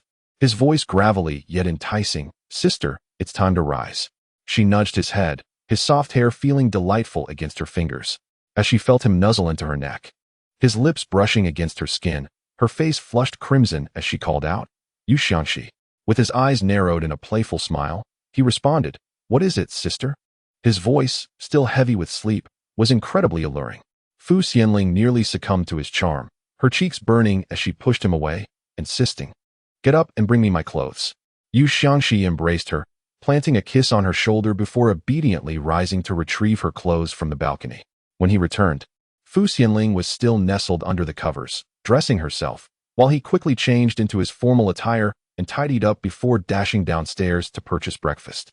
By the time Fu Xianling emerged from the bathroom, he had warmed the milk. Sister, it's ready, he called. Glancing at the clock, she realized she had time. Yet she had not applied any makeup or sunscreen. Gratefully, she sat down, picked up her chopsticks, and took a bite of a red bean bun, followed by a mouthful of a peeled tea egg, washing it down with milk. Yu Xiangxi, meanwhile, emerged from the bedroom dressed in a tailored black suit, a crisp white shirt, and black trousers, complemented by a black tie. His tall stature made the impeccably pressed suit appear exceptionally striking. As he approached her, he stood before Fu Xianling, his bright eyes fixed upon her. Sister, praise me, he urged. Unable to suppress a smile, Fu Xianling replied, You look very handsome. Having just sipped her milk, a droplet lingered at the corner of her lips. Yu Xiangxi leaned down, licked the drop away, and as he pulled back, he gently captured her lips, sucking softly. Fu Xianling playfully shoved him, laughing as she asked, Have you eaten yet? No, I'm not in a hurry, he replied. Sitting down across from her, he took a bun, stuffed it into his mouth, and chased it down with a generous gulp of water. After consuming 3 buns, he grabbed his bag from the sofa and made his way to the entrance, saying, Sister, I'm heading out first. Fu Xianling nodded in acknowledgement. After finishing her meal, she instinctively tidied the table. However, when she was about to change her shoes and leave, the saleswoman from across the hall was still outside, engaged in a phone conversation, smoking while shouting angrily into the receiver. Fu Xianling patiently waited, listening as the woman vented her fury. How dare you come at me with this nonsense after all the time I spent catering to your whims? If you have any dignity left, send me a list. If not, let us see who ends up looking worse when this all blows up. Now you think I'm too expensive? Well, why don't you manage your own affairs better? The tirade continued. Try hanging up on me, and I'll bring my friends to your office to stir up trouble. Fu Xianling didn't know much about this saleswoman, only that she always dressed impeccably and often drove a BMW or a Mercedes. Yet, she was aware that these cars were not truly hers, but rather rented. Having overheard her once inquiring about the cost of repairs for a scratched vehicle at a dealership, when the noise ceased, Fu Xianling peeked out to see Yu Xiangxi coming up in the elevator, prompting the saleswoman, Miss Huang, to stub out her cigarette and enter. Fu Xianling quickly entered the elevator, and Yu Xiangxi wiped the sweat from his forehead, receiving a gentle pat from her. Be careful not to be seen. He nodded and stood a respectful distance away, but his gaze remained fixed on her, his dark pupils gleaming, a smile gracing his lips. Fu Xianling found herself smiling back. And as the elevator descended directly to the garage, she stepped out, only to notice he hadn't followed. She called him over. I'll drive you. You'll be late. Yu Xiangxi reached out, leaning close to the elevator door, wanting to kiss her, but hesitating for fear of being seen. Instead, he smiled and said, I'll miss you, sister. Goodbye. He withdrew a few steps, pressing the close button. His all-black suit accentuated his tall figure, while his sun-kissed face appeared exceptionally handsome. His deep, bright eyes sparkled, and the corners of his lips curled up to reveal a pair of adorable canines. Unable to restrain herself, Fu Xianling stepped back into the elevator, stood on her toes, and gave him a quick kiss. At his surprised yet delighted expression, she blushed and hurried out. Despite nearly being late due to traffic that morning, her spirits remained high throughout the day. Mondays were typically busy, and Fu Xianling found herself running around the office to respond to printed documents. After correcting a mistake in the procurement department's schedule, she returned to her desk to find a meal waiting for her. Fu Jia, your takeout has arrived. I brought it for you, a freshly graduated female colleague smiled. The flowers are lovely. Fu Xianling noticed 4 red roses elegantly wrapped in black and gold paper resting atop the takeout box, beneath which was a large smiley face. She couldn't help but smile. "How enviable," exclaimed several female colleagues who gathered around. "Your husband is so romantic." Fu Xianling merely smiled, choosing not to elaborate. She retrieved her phone and saw a message from Yu Xiangxi. "Sister, I've been memorizing the wine list all morning. I'll be tasting wines this afternoon and might get a bit tipsy. Can you come pick me up later?" Fu Xianling replied with a smile, "Of course." Before finishing work that evening, Cui Xiao invited her to go shopping. Noting that there was still ample time, Fu Xianling agreed, and they spent some time browsing, purchasing 4 new outfits suitable for the office, along with 2 pairs of shoes. As they passed by a men's clothing store, Fu Xianling selected 2 suits for Yu Xiangxi. "Why buy him something and not for me?" Cui Xiao squinted, teasingly asking, "Are you secretly in love with him and not with me?" Fu Xianling then bought Cui Xiao a dress, which featured a tailored blazer on top and a flowing skirt below. After trying it on and feeling satisfied, Fu Xianling promptly paid for it. "Do you know that Huang Dandan from the 2nd floor?" After their shopping spree, Cui Xiao purchased a cold drink and took a couple of sips, suddenly recalling something and turning to Fu Xianling. "A friend of mine went to view a property yesterday and told me that a young girl selling houses slept with someone to make a sale. That man is quite the veteran in her circle, known for such exploits. She even sent me a photo, and I recognized her as that saleswoman from downstairs." Fu Xianling remembered the gossip she had heard that morning and sighed softly without responding. "The last time I brought something, I mentioned she had ulterior motives. Pointing out that you might introduce her to wealthy individuals," Cui Xiao remarked, disdain evident in her voice as she bit down on her straw. "Everything about her is counterfeit. Last time, when I inquired about her bag, she claimed it was brought from Hong Kong by an older sister. How ridiculous. I could tell at first glance that it was fake. Indeed, last month, Huang Dandan had visited and brought a plate of baked cookies, claiming they were her own culinary experiment, a gesture meant to convey sincerity. At that moment, Cui Xiao was present and after tasting them, declared they were store-bought. Huang Dandan lingered in the living room for a while Fu Xianling offered her tea and they snacked on Thai durian and mini pineapples brought by Cui Xiao. Jokingly, Huang Dandan asked if she could be introduced to potential buyers in the future, to which Fu Xianling responded affirmatively. Cui Xiao erupted into laughter and, taking her phone, retreated to the balcony, clearly ignoring her. Eventually, Huang Dandan, feeling somewhat awkward, decided to leave after a while. "This news has spread throughout the WeChat group. She probably won't have the face to approach you. If she does, just ignore her and don't assist her in finding work," Cui Xiao cautioned. Fu Xianling nodded, "I understand. Why show sympathy for such a person? She brought this upon herself." Cui Xiao, discerning Fu Xianling's expression, recognized her pity for Huang Dandan. "If only she had a bit of dignity, like Yu Xiangxi. Even if she were a stranger, I would still feel compelled to help her after seeing her a few times." Fu Xianling laughed lightly. "You've seen Yu Xiangxi so many times. Why haven't you helped him?" "Ah, don't mention it. He simply doesn't fancy me," Cui Xiao lamented. "If only he had better taste and chosen me, he would have long been my little boy toy." Fu Xianling chuckled while playfully pushing her. "You jest too much. He is just too pristine," Cui Xiao pondered seriously. "Being with him would only make me seem crass." Fu Xianling retorted, "No matter whom you are with, you would appear crass."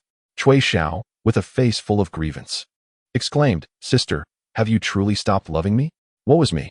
Fu Xianling glanced at her watch and replied, "I must be on my way. Are you coming or not?" "Of course, I'm coming to fetch the puppy," Cui Xiao declared, trailing behind with a shopping bag in hand. In the passenger seat lay 3 red roses, a gift from Yu Xiangxi the previous evening. Cui Xiao placed the shopping bag on the back seat, then reached to the front to grab a tissue to wipe her hands. Out of the corner of her eye, she spotted the flowers and raised an eyebrow. "Oh, quite nice." She reached for them, saying, "Gift them to me."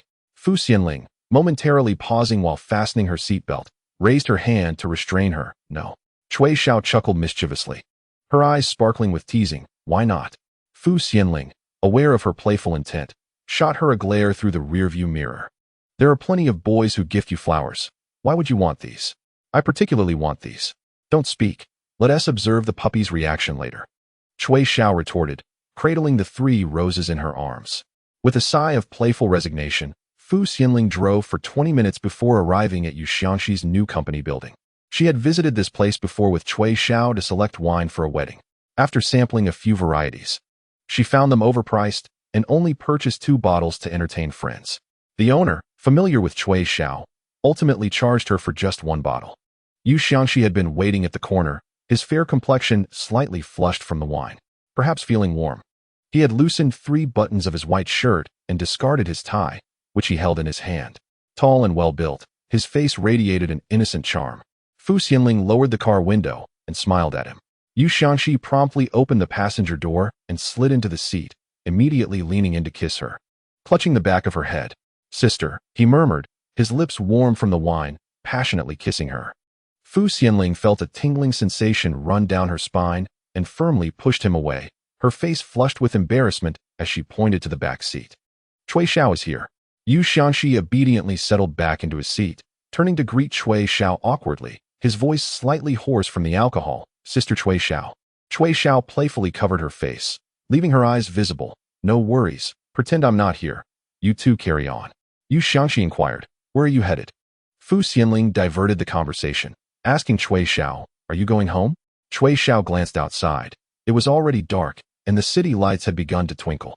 Furrowing her brow, she contemplated for a moment. "Never mind. I'll get off here and go up for a drink." She retrieved the dress Fu Xianling had gifted her, still cradling the 3 roses. Before leaving, she deliberately remarked to Yu Xiangxi, "I'll be taking the flowers with me." Yu Xiangxi's face and ears turned crimson as he glanced at the flowers in Cui Xiao's arms, his gaze turning to Fu Xianling in confusion. Unsure whether the flowers were a gift from Fu Xianling to Cui Xiao, or if Cui Xiao was simply taking them. Seeing his bewildered reaction, Cui Xiao chuckled and tossed the flowers to Fu Xianling. "Take them." Fu Xianling lowered the car window and called out to her, "Don't drink too much. I'll call you tonight. Don't stay out too late." "Understood," Cui Xiao replied. Cui Xiaochong waved her hand and, lifting her gaze, was about to proceed towards the building when she noticed a flower shop across the street. Instantly, she altered her course and walked over, requesting a red rose from the shopkeeper. Fu Xianling was correct. Many people had gifted her flowers, given her profession as a wedding planner, where she encountered various blooms and forged relationships with numerous florists. She had even dated someone who would send her flowers in an endless variety, leading to her aversion towards red roses during that period. Lowering her head, she inhaled the scent of the rose in her hand. The fresh petals emanated a slightly tangy, grassy aroma, and with careful attention, one could discern the floral fragrance. However, Cui Xiaochong was not fond of this scent. Wrinkling her nose, she had the shopkeeper wrap the rose before continuing on to the building. The owner of the company where Yu Xiangxi worked was a mature man in his mid-30s, named He, who owned a winery and had prior business dealings with Cui Xiaochong's parents, thus making their acquaintance long-standing. Upon entering, she found him mixing drinks at the bar in the company and, without formality, plopped herself onto a chair, tossing the flower towards him. "Old man, here's a flower for you." Typically, she referred to him as Old He, but on occasion, when in a good mood, she would call him Old Man or Old Pervert. Old He pursed his lips, about to speak when several men entered, carrying large crates of wine. He set down his drink and began directing them to move the wine, replacing the bottles on the shelves. Cui Xiaochong squinted at one particularly large man among them, whose short hair and muscular physique stretched his black tank top taut. His face was somewhat dark, and his deep-set eyes glistened with sweat that trickled down his forehead, causing a slight itch on his nose. He wiped his brow with his shirt, revealing distinctly defined abdominal muscles. Under the dim, sultry light, his bronzed skin glistened with a thin sheen of sweat, exuding an enticing aura of masculinity. Cui Xiaochong seized the rose from the bar and approached the man, inserting the flower into the chest of his tank top. Although she was considerably shorter than him, her gaze held a dismissive superiority as she inquired, "How old are you?" Chapter 19. On their way back, Fu Xianling noticed Yu Xiangxi was feeling queasy and pulled over to let him get some fresh air. "Still feeling nauseous?" she asked, gently touching his face, which was quite warm. "How much did you drink?" "Not much," he replied. Throughout the afternoon, Yu Xiangxi had tasted over 50 different drinks, consuming only small amounts of each, but the mixture left him feeling dizzy and uncomfortable. Fu Xianling retrieved a bottle of water, pouring some to wash his face. The young man leaned quietly against her, his eyes darkened by the moisture, revealing a hint of inebriation, yet his lips curled into a subtle smile. "Sister." Fu Xianling dried his face and asked, "Feeling better?" He rested against her shoulder, producing a hoarse murmur, As Fu Xianling checked his neck, preparing to wet a towel for him, she suddenly felt his hands cup her face, and his warm lips pressed down upon hers. "Sister," he called her vaguely, his voice husky and alluring. A shiver coursed down Fu Xianling's spine. Her legs weakened, and she nearly stumbled, the water bottle in her hand tipping over and spilling its contents. Fortunately, it was dark, and the street was mostly deserted, though the mosquitoes were abundant at night. Fu Xianling lifted her leg, guiding Yu Xiangxi into the passenger seat, fastening his seatbelt. When she noticed him squinting at her with a smile, she couldn't help but lean down to kiss his lips gently. "Have you eaten?" she asked softly. Yu Xiangxi nodded. He had consumed a little something before drinking, yet he still found himself intoxicated. Fu Xianling caressed his face. "Just bear with it.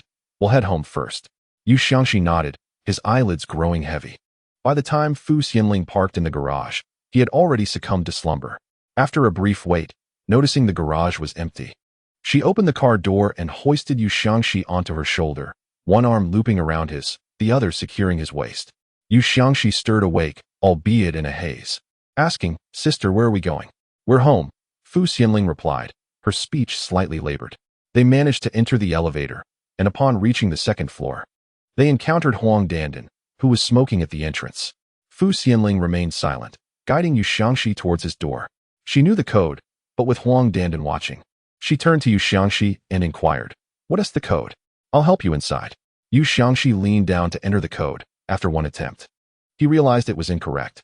Resting his chin on Fu Xianling's shoulder, he said, somewhat discomfort, "Sister, can you help me? I can't see clearly."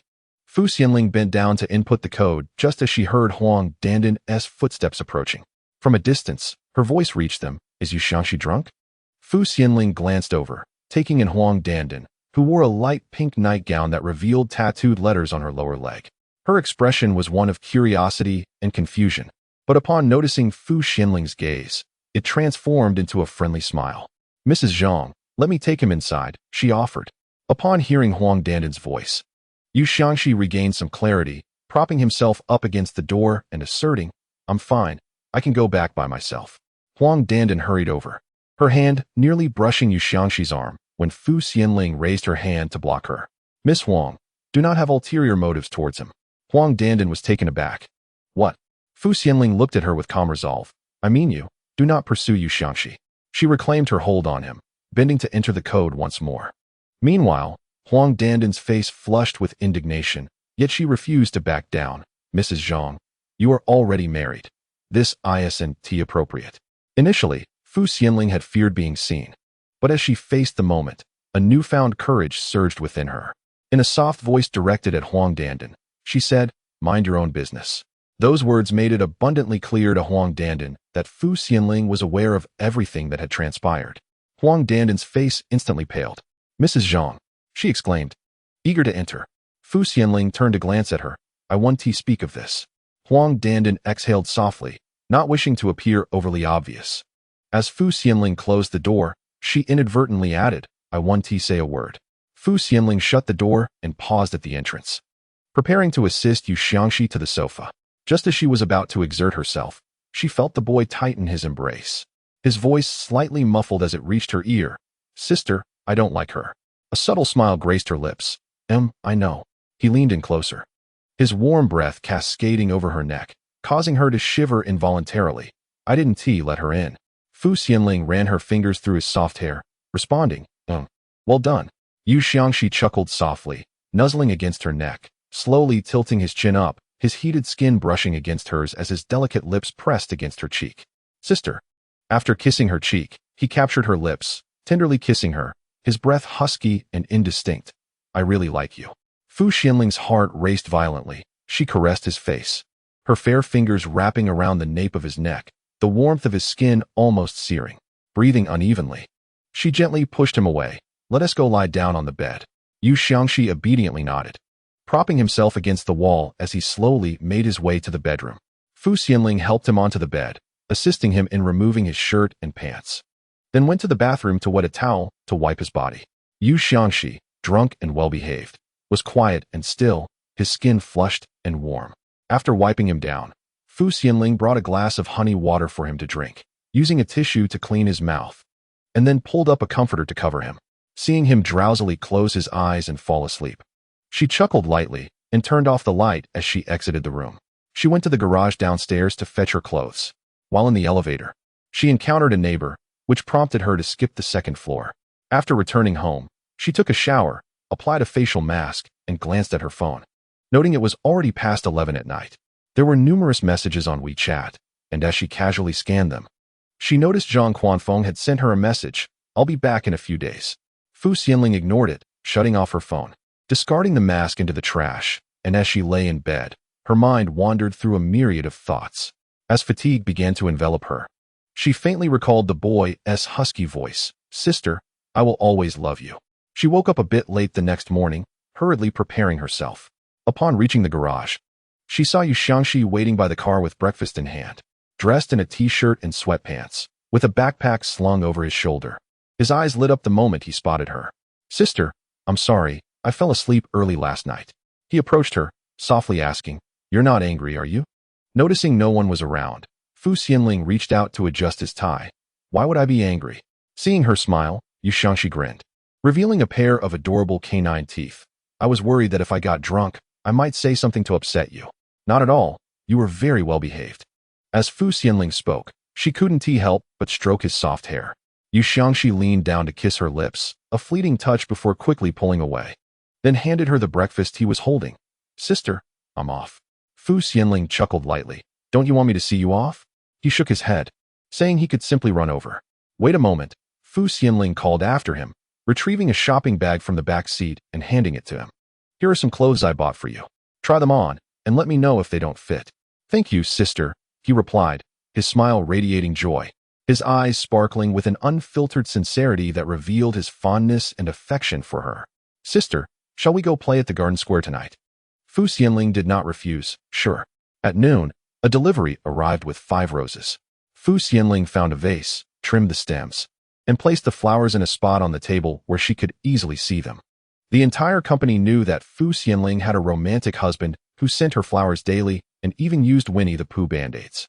Some even inquired how she managed to maintain the freshness in her marriage. Fu Xianling merely chuckled inwardly, responding outwardly, "Just be yourself. There's no need to change. For those who do not love you, no amount of change will make them love you." Chapter 20. The Garden Square, located in the heart of the city, bustles with life every evening, filled with throngs of people. Fu Xianling had accompanied Cui Xiao here before and had dined at a renowned seafood restaurant. But after she began preparing for pregnancy, she refrained from such foods and seldom visited the place. The square earned its name from the annual garden festival, during which it is adorned with vibrant flower pots, becoming a notable sight in the city center, even featured on television, and consequently dubbed the Garden Square by the locals. Fu Xianling found a parking spot, and, as Yu Xiangxi alighted from the car, they walked a short distance before he stepped closer and took her hand.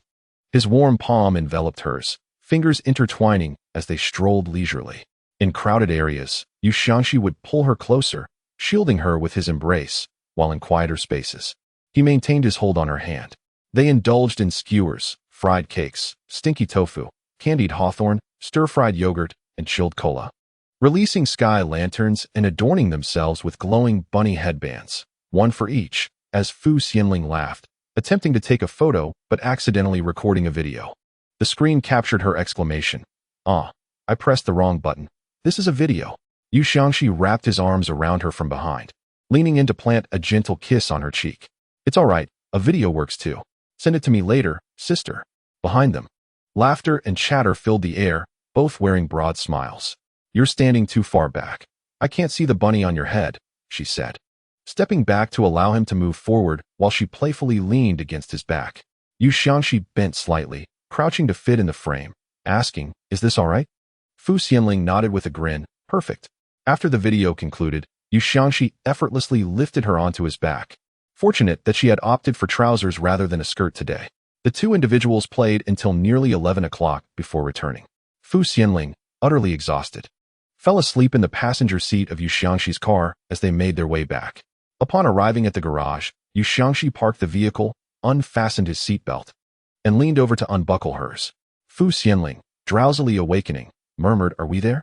Her gentle gaze met his, and the corners of her rosy lips curled slightly upwards, hinting at a smile. Yu Xiangxi lowered his head to capture her lips in a tender yet restrained kiss, his lips brushing against hers, while his warm hand slid from the nape of her neck to her waist. His voice, husky and enticing, whispered, "Sister, I desire you. Fu Xianling wrapped her arms around his neck, reciprocating the kiss. He held her in his embrace and pressed a gentle kiss to her cheek, saying, "It's almost midnight, sister. Let me carry you back." "No need," Fu Xianling replied, concerned about being seen. After a moment, she donned her clothes, stating, "I will go back to my place to sleep." The dimness of the car allowed Yu Xiangxi's expression to change, and with a hint of anxiety, he inquired, "Did I do something wrong just now?" "No, he is returning," Fu Xianling softly replied. Yu Xiangxi extended his long arm, pulling her close, and said, "Sister, you promised me. You cannot let him kiss you." Fu Xianling smiled as she caressed his face. "Yes, I know." Yet, he remained somewhat displeased, his brow furrowed, and after a lengthy pause, he uttered, "Sister, would you consider divorcing him? I will marry you. I can provide for you." Fu Xianling's heart ached at his words, and she chuckled lightly. "It's late. You should go to sleep." Understanding her implication, Yu Xiangxi fell silent, his head bowed as he exited the car, his mood visibly diminished. As they entered the elevator, Fu Xianling took the initiative to explain, "Our families are deeply intertwined. A hasty divorce would cause considerable distress to both our parents. My father has just undergone heart surgery, and both he and my mother hold traditional beliefs. I fear they may not accept it." In truth, not only her parents, but she herself could hardly fathom contemplating divorce. "I can wait," Yu Xiangxi said. "Sister, as long as you are willing to marry me, I can wait." Fu Xianling lay in bed, tossing and turning throughout the night, her mind consumed by Yu Xiangxi's words. Had anyone else uttered such a sentiment, she would have scoffed internally, but when it was Yu Xiangxi, his earnest eyes filled her thoughts. With a soft sigh, she buried her face in her pillow. Despite her chaotic thoughts, the intense encounter in the car left her exhausted, and she soon drifted off to sleep. Upon awakening the next morning, she was startled to see someone sitting by her bedside, prompting her to gasp. Zhang Quanfeng, unbeknownst to her when he returned, sat at the edge of her bed. Noticing her shock, he frowned and asked, "Did I scare you?" Fu Xianling had no desire to converse with him, her nerves still frayed from the fright. She covered her face and took a deep breath, saying, "Please leave." Zhang Quanfeng's expression darkened abruptly. After taking a red-eye flight back, he had brought her gifts, only to be met with her indifferent demeanor, which ignited his anger. Recalling his mother's words over the phone, he begrudgingly softened his tone, saying, "I bought you a gift. Come out and take a look." His mother had suggested that he spend more time with Fu Xianling, advising him to reduce his business trips and return home more often, preferably bringing gifts. As Fu Xianling was likely feeling lonely at home, burdened by the pressure of not being able to conceive, which was why she wished to return to work. He sat on the edge of the bed for a while, but when he saw that Fu Xianling ignored him, he left with a glum face. Fu Xianling could easily guess that it was his mother who had prompted him to buy gifts. Zhang Quanfeng rarely returned from business trips with presents for her. She had no interest in makeup and even less in luxury handbags, and after several attempts, he had ceased to know her preferences altogether. When she emerged dressed, she found a new Chanel summer dress on the sofa, paired with golden high heels, and next to the shoebox lay an unopened box of French perfume. "I will accompany you to Australia once I finish this busy period." Zhang Quanfeng approached her, his voice softened as he suggested, "Let us try for a child while we are there." Fu Xianling turned her head, and Zhang Quanfeng noticed that her face bore no expression. Not even a hint of surprise or a smile graced her lips. "Let us get a divorce," Fu Xianling stated, her voice calm, surprising even herself. "Let us keep this from both our parents for now. We can handle the paperwork when you have the time. The gifts are for the woman you wish to give them to. I have no need for them." Zhang Quanfeng was taken aback. "What are you saying? Divorce?" Fu Xianling looked at him, her gaze unwavering. "Do you not understand?" "Zhang Quanfeng, I am saying I want a divorce." Chapter 21. Zhang Quanfeng glared at her, his face ashen. "What do you mean, Fu Xianling? On May 2nd, you bought an LV bag." Fu Xianling thought she would cry when she spoke those words, but surprisingly, she did not. Perhaps the companionship of Yu Xiangxi during this time had alleviated much of her pain. Yet looking at Zhang Quanfeng before her still brought sorrow. "Lipstick, handbag, and the videos, I saw everything." Zhang Quanfeng pressed his lips together, falling silent. Fu Xianling entered the bathroom to freshen up. As she applied sunscreen, Zhang Quanfeng came in, the heavy scent of smoke clinging to him, indicating he had smoked quite a bit outside. "You can have whatever you want. We cannot get divorced. I thought you would explain why you cheated," Fu Xianling said, glancing at him in the mirror, a hint of mockery curling her lips. "For instance, Because I am not as good-looking as she is, or perhaps because I am lacking in various aspects, making me displeasing to you. So, Zhang Quanfeng, may I ask what the reason is? Zhang Quanfeng's expression tightened, and after a moment, he replied, it was merely an accident. I drank too much while on a business trip. Fu Xianling laughed. An accident? So, can I also drink too much while on a business trip and sleep with another man? Fu Xianling, I admit I was wrong, and I will cut off all contact with her. Zhang Quanfeng grasped her shoulders. I will take leave from work today. Let us travel to Australia. And I promise to cherish you moving forward. Fu Xianling took a step back, gazing at Zhang Quanfeng. Do you understand? Infidelity exists only in the realms of none and countless. Divorce offers you no benefits whatsoever. Zhang Quanfeng, in a fit of rage, exclaimed, I will give you time to ponder. If you agree not to divorce, I will provide you with 5 million by the year's end. Do you believe I married you for your money? Fu Xianling stared at him in disbelief, a wave of bitterness surging within her, causing tears to well up in her eyes. That is not my intention. Noticing her tears, Zhang Quanfeng stepped forward to embrace her, but Fu Xianling pushed him away. Her voice sharp as she cried out, Do not touch me. We need to sit down and discuss this properly. Zhang Quanfeng reached for a tissue to offer her. Fu Xianling refused to accept it, using the back of her hand to wipe away her tears. Very well, I will consult a lawyer later. You can discuss this with him. Aside from that, we have nothing left to talk about. Fu Xianling. Zhang Quanfeng reached out to pull her back. His brow furrowed and tone urgent. Divorce will have detrimental effects on my career. Many eyes are on my current position. If you are unhappy, I can give you money for a trip. What then? Fu Xianling looked at him mockingly. Zhang Quanfeng, have you ever considered me? Have you thought about my parents? Do you think my father, who just underwent surgery, could bear the news of our divorce? This is why I say we should not divorce. Why are you so insistent on it? Zhang Quanfeng, in a fit of anger, loosened his tie and shouted, Which man has not erred? Must you cling to this? Fu Xianling was momentarily taken aback by his words, and after a long silence, she laughed bitterly. Which man has not erred? Indeed, you have never made a mistake. The fault lies solely with me. She looked at Zhang Quanfeng, tears streaming down her face, her eyes filled with anguish and regret. Why did I ever fall for someone like you? Zhang Quanfeng pulled her into his embrace. Do not cry. I was wrong. Let us agree to never mention divorce again. Shall we? Fu Xianling pushed him away, but he did not budge. The man leaned down to kiss her, and she did not evade, but when his lips met hers, she felt an overwhelming urge to retch. She forcefully pushed him away and slapped him across the face. Do not touch me. Are you not disgusted? The slap left a clear imprint of her fingers on his cheek, and he glared at her furiously, grasping her collar tightly. Fu Xianling's heart raced. What do you intend to do? Zhang Quanfeng, clenching his jaw, glared at her for a moment before turning away, kicking the bathroom door open with force. The sound of a vase and heavy objects crashing to the floor echoed outside. Fu Xianling, trembling, clutched her collar, her body collapsing onto the ground. After a considerable time in the bathroom, she finally emerged, only to find Zhang Quanfeng still there, seated on the sofa, a cigarette in one hand while he held a phone in the other, engaged in a call. The coffee table was strewn with shards of glass, and Fu Xianling carefully navigated around the fragments as she made her way to the bedroom. Just a few steps in, she heard footsteps behind her, prompting her to rush inside and lock the door behind her. Her heart raced violently, and fear caused her entire body to tremble.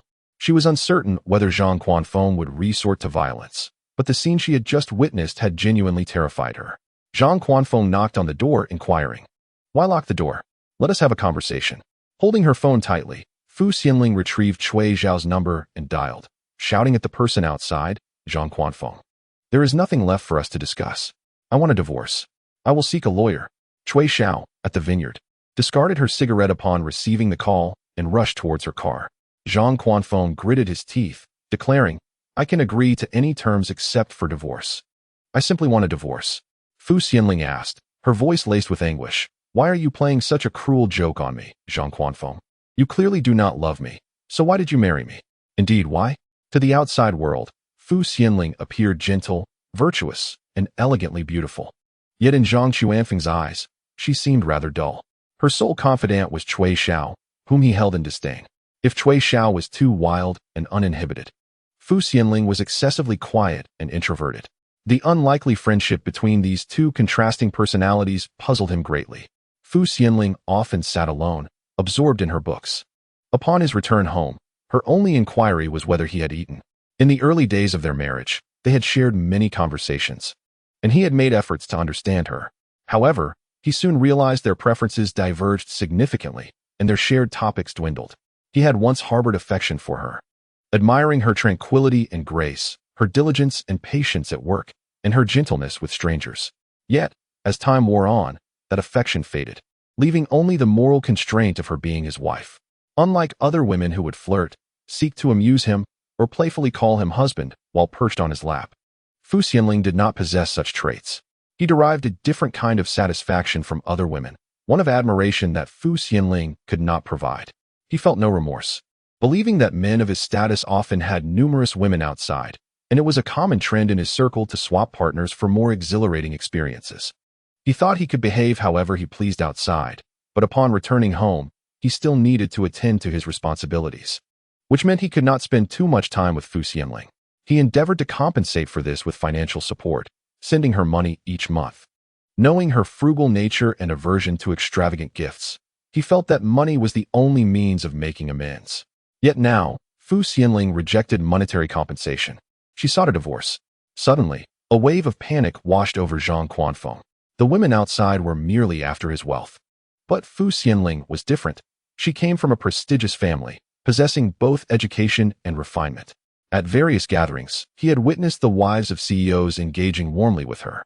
Her good temper, high emotional intelligence, and gentle demeanor meant she was never a source of negative remarks when in public. Zhang Quanfeng had always admired this quality in her, especially as she had successfully secured a 30 million contract.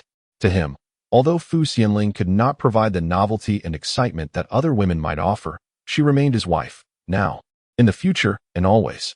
He needed her. I refuse to agree to a divorce, Zhang Quanfeng declared, his expression stoic. Fu Xianling, I will acquiesce to any condition you propose, save for divorce. Fu Xianling terminated the call, wiping away her tears with a trembling hand. Her voice tinged with a distinct nasal quality as she spoke. I desire nothing. Zhang Quanfeng, I am weary, please release me. Chapter 22. Fu Xianling took a leave of absence from work and did not show up at the office. Zhang Quanfeng remained, and she did not hear the sound of the door. Daunted, she refrained from venturing outside. Once she confirmed that Zhang Quanfeng was not at the door, she exhaled in relief, leaning against the bedside as she wrapped herself in a blanket.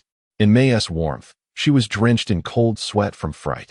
After the call ended, Cui Xiao messaged her, instructing her to wait. After responding, she noticed a message from Yu Xiangxi. Sister, aren't you up yet? Unsure if he was waiting for her, Fu Xianling texted back, explaining that she would not be attending work today due to some matters at home. Yu Xiangxi replied, Sister, is it serious? I can take a leave to accompany you. Fu Xianling felt her eyes welling up. She responded, No need, focus on your work. Yu Xiangxi sent a cute emoji in response. Fu Xianling remained crouched in her bedroom, waiting for over an hour until she heard Cui Xiao's voice outside. You foolish idiot. Cheating and still having the audacity to cling on? Just wait to be left with nothing. Only then did she open the door and step into the living room. Zhang Quanfeng stood there, while Cui Xiao had brought 4 men with her, lawyers, assistants, and 2 bodyguards clad in black suits and sunglasses, standing before her. This matter between her and me is none of your concern. Zhang Quanfeng coldly directed his gaze at Cui Xiao, who he had always regarded with disdain due to her lifestyle choices. Having had limited interaction with her, he assumed she was merely a career-driven individual, not realizing he was dealing with a brooding man who preferred flamboyant women.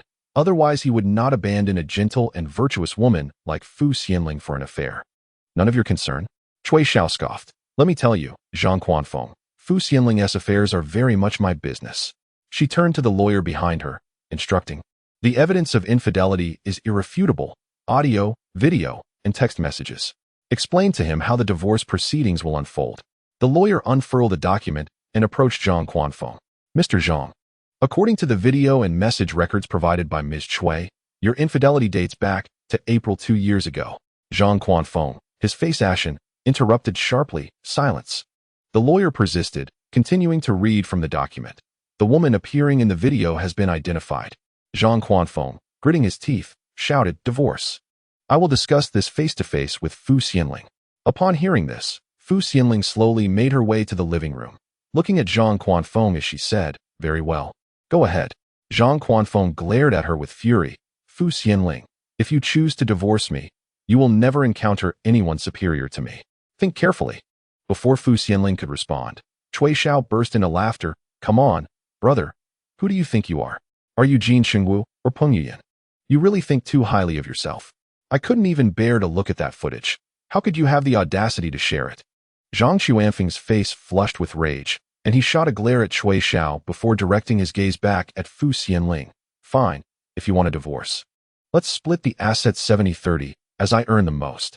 Cui Xiao exclaimed, on what grounds? You should leave with nothing after your infidelity. Shut your mouth. Zhang Quanfeng shouted at her. Am I speaking to you? So what if you are? You shameless fool. Cui Xiao retorted vehemently. In that moment, Fu Xianling hurled the golden high heels Zhang Quanfeng had gifted her to the floor, plunging the living room into an eerie silence. She turned to Zhang Quanfeng. The one who should be silent is you, Zhang Quanfeng. You have no right to yell at her. Zhang Quanfeng, panting heavily, tugged at his collar and gritted his teeth. You take 3, I take 7. If you're willing, we can proceed with the divorce. Fu Xianling nodded. All right. Cui Xiao, frowning, interjected, are you out of your mind? Fu Xianling offered her a reassuring glance and gently shook her head, though Cui Xiao felt a sense of dissatisfaction. She refrained from further protests and instructed the lawyer and assistant to present the divorce agreement to Zhang Quanfeng. On her way back, she had already contacted them, demonstrating remarkable efficiency. As Fu Xianling gazed at the words divorce agreement, her eyes welled with bittersweet tears. She recalled the moment they had registered their marriage. The scene of signing at the Civil Affairs Bureau, where she had carried a bag of candy, handing it out to strangers who passed by, all while wearing a blissful smile. Now, however, everything had changed. She sat amidst the chaos of the living room, signing the divorce agreement alongside Zhang Quanfeng, severing all ties with him henceforth. After they both signed, Fu Xianling took Cui Xiao's car to the Civil Affairs Bureau to file for divorce. Cui Xiao mentioned that there was a cooling-off period for divorces and that applications could also be made online, but worried that Zhang Quanfeng might cause trouble. She insisted on accompanying him. Their car led the way, with Zhang Quanfeng following behind in his own vehicle. Is everything all right? Once in the car, Cui Xiao pulled out a cigarette, lighting it, and offering it to Fu Xianling. Take a drag to calm your nerves. Although Fu Xianling did not smoke, she accepted it. Feeling emotionally unstable after the fright she had just experienced and the signing of the divorce papers, her heart feeling hollow. She took a puff, only to be caught off guard by the smoke, coughing several times as tears streamed down her face. It's okay, dear, I'm here. If you need to cry, just let it out. Cui Xiao comforted her, patting her back while retrieving a tissue from the front seat to hand to her. The assistant driving the car then handed her a phone from the center console. Sister Cui, you have a call. Cui Xiao glanced at the phone and saw it was old he calling, inquiring about the commotion and why she had rushed off, stating he had tried to reach her multiple times but couldn't get through. I have something to deal with. I'll visit you in a few days. Cui Xiao replied in a dismissive tone. Laoyi scoffed from the side. What nonsense. Do you take me for a fool? Weren't you fond of pretty boys and sweethearts before? Don't torment the honest folks. Cui Xiao clicked her tongue in annoyance. I'm tired of that. Can I change my taste? She continued. I'll visit the winery in a few days. Laoyi grunted. I'm heading back to the city soon. You know the place. Just come by yourself when the time comes. Cui Xiao hung up the phone and tossed it into the storage compartment of the center console. Turning her head, she noticed Fu Xianling had finished a cigarette, her tears long wiped away, and was now rummaging through her bag for lipstick to apply on her lips. Cui Xiao asked the lawyer in the passenger seat for some gum, which he promptly handed over. She took it, tore open the wrapper, and popped it into Fu Xianling's mouth. After Fu Xianling expressed her gratitude, she turned to thank the lawyer as well. He smiled and replied that it was no trouble at all. Cui Xiao chuckled at the scene. Damn it. How do you still have the presence of mind to thank others?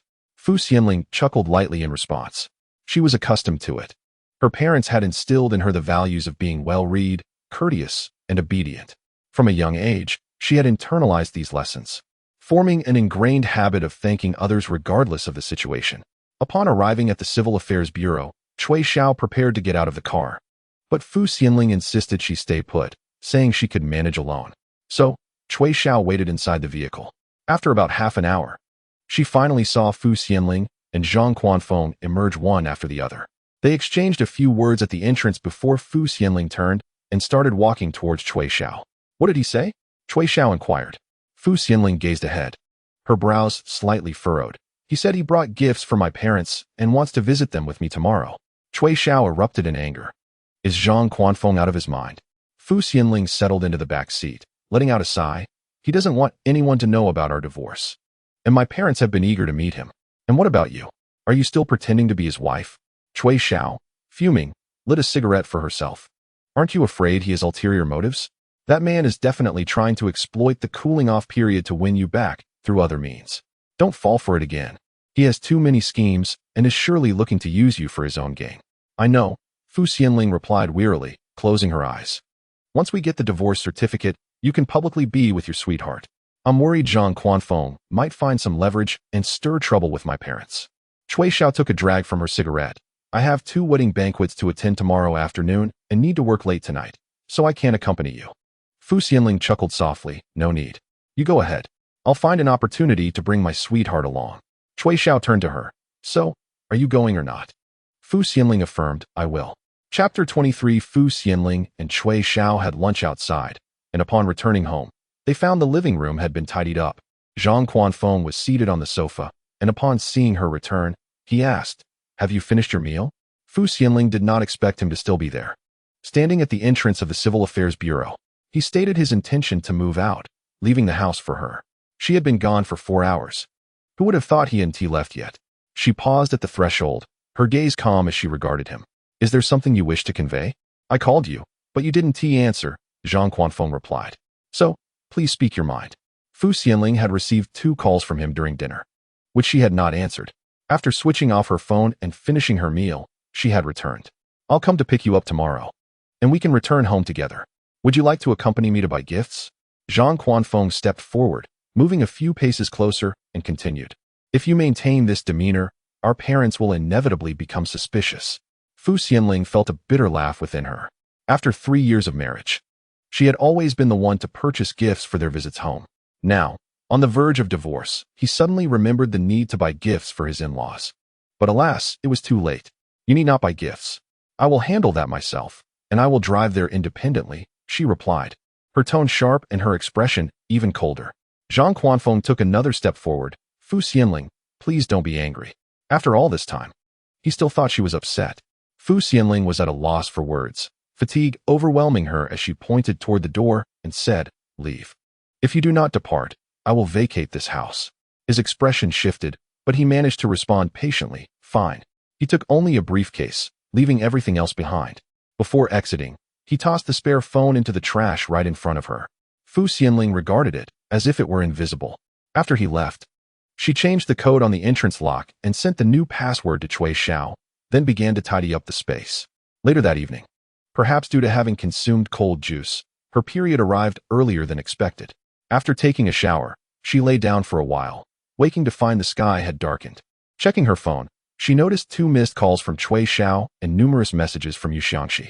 She called Cui Xiao back. What's the matter? Is everything all right? The puppy couldn't reach you and called me. I didn't mention your divorce, just said you had unfinished business. Were you asleep? Cui Xiao inquired. Fu Xianling expressed her gratitude, and they exchanged a few more words before hanging up. She then messaged Yu Xiangxi. Sorry, I just saw your message. After a trip to the restroom, she returned to find Yu Xiangxi calling her. He asked if she needed any assistance. Hearing his voice warmed her heart a little. No, she replied. She turned on the living room light and glanced into the kitchen, preparing to make something to eat. Yu Xiangxi, hearing the sounds, asked, Sister, haven't you eaten yet? How did you know? Fu Xianling closed the refrigerator door and sighed. I don't feel like moving. I'll order takeout and chat with you in a bit. Is he there? Yu Xiangxi asked. Fu Xianling held her phone, her fingertips lightly grazing its surface before she replied, Please don't come looking for me recently. I understand, Yu Xiangxi whispered. Sister, let me order takeout for you. Is there anything you would like? Nothing. Fu Xianling's voice was tinged with fatigue as she reclined on the sofa, her phone pressed against her cheek. After a moment, she said, Sweet, hot, not cold. Yu Xiangxi paused before inquiring, Do you have warm packs? Apply one. Fu Xianling chuckled softly, You understand this too. I bought some for my sister, she added. Yu Xiangxi responded with a smile, Sister, give me 20 minutes. After ending the call, Fu Xianling nestled against a cushion on the sofa and dozed off. Just as she was on the verge of slumber, the doorbell rang. assuming it was a food delivery. She ambled past the entrance only to see a familiar face on the video doorbell. Upon opening the door, she found a young man standing there, holding a large bag of food. A light sheen of sweat adorned his forehead, and a distinct scent of perspiration surrounded him. He said nothing, merely extending the bag towards her. Noticing Fu Xianling's pale complexion, he raised his hand as if to touch her face, but it fell back down as he softly called out, "Sister." At that moment, Fu Xianling had an overwhelming urge to embrace him. However, she simply smiled at him before taking the bag inside and shutting the door. She placed the items on the coffee table and peered inside.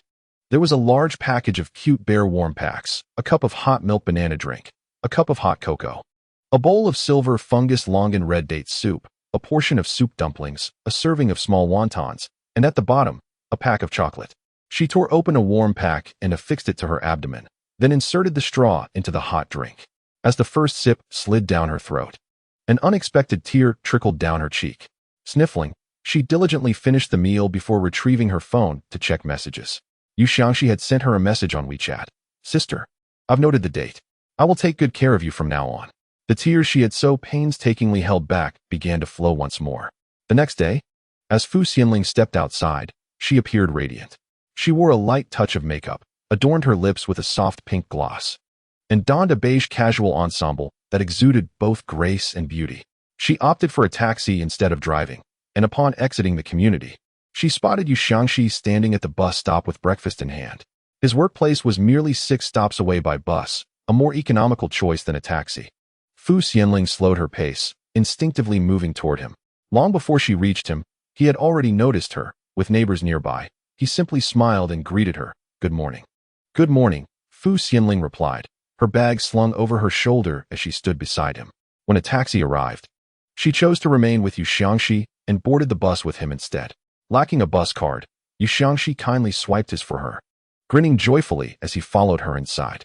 They found seats by the window in the back, and Yu Xiangxi, concerned about being seen, maintained a restrained gaze out the window while stealing glances at her.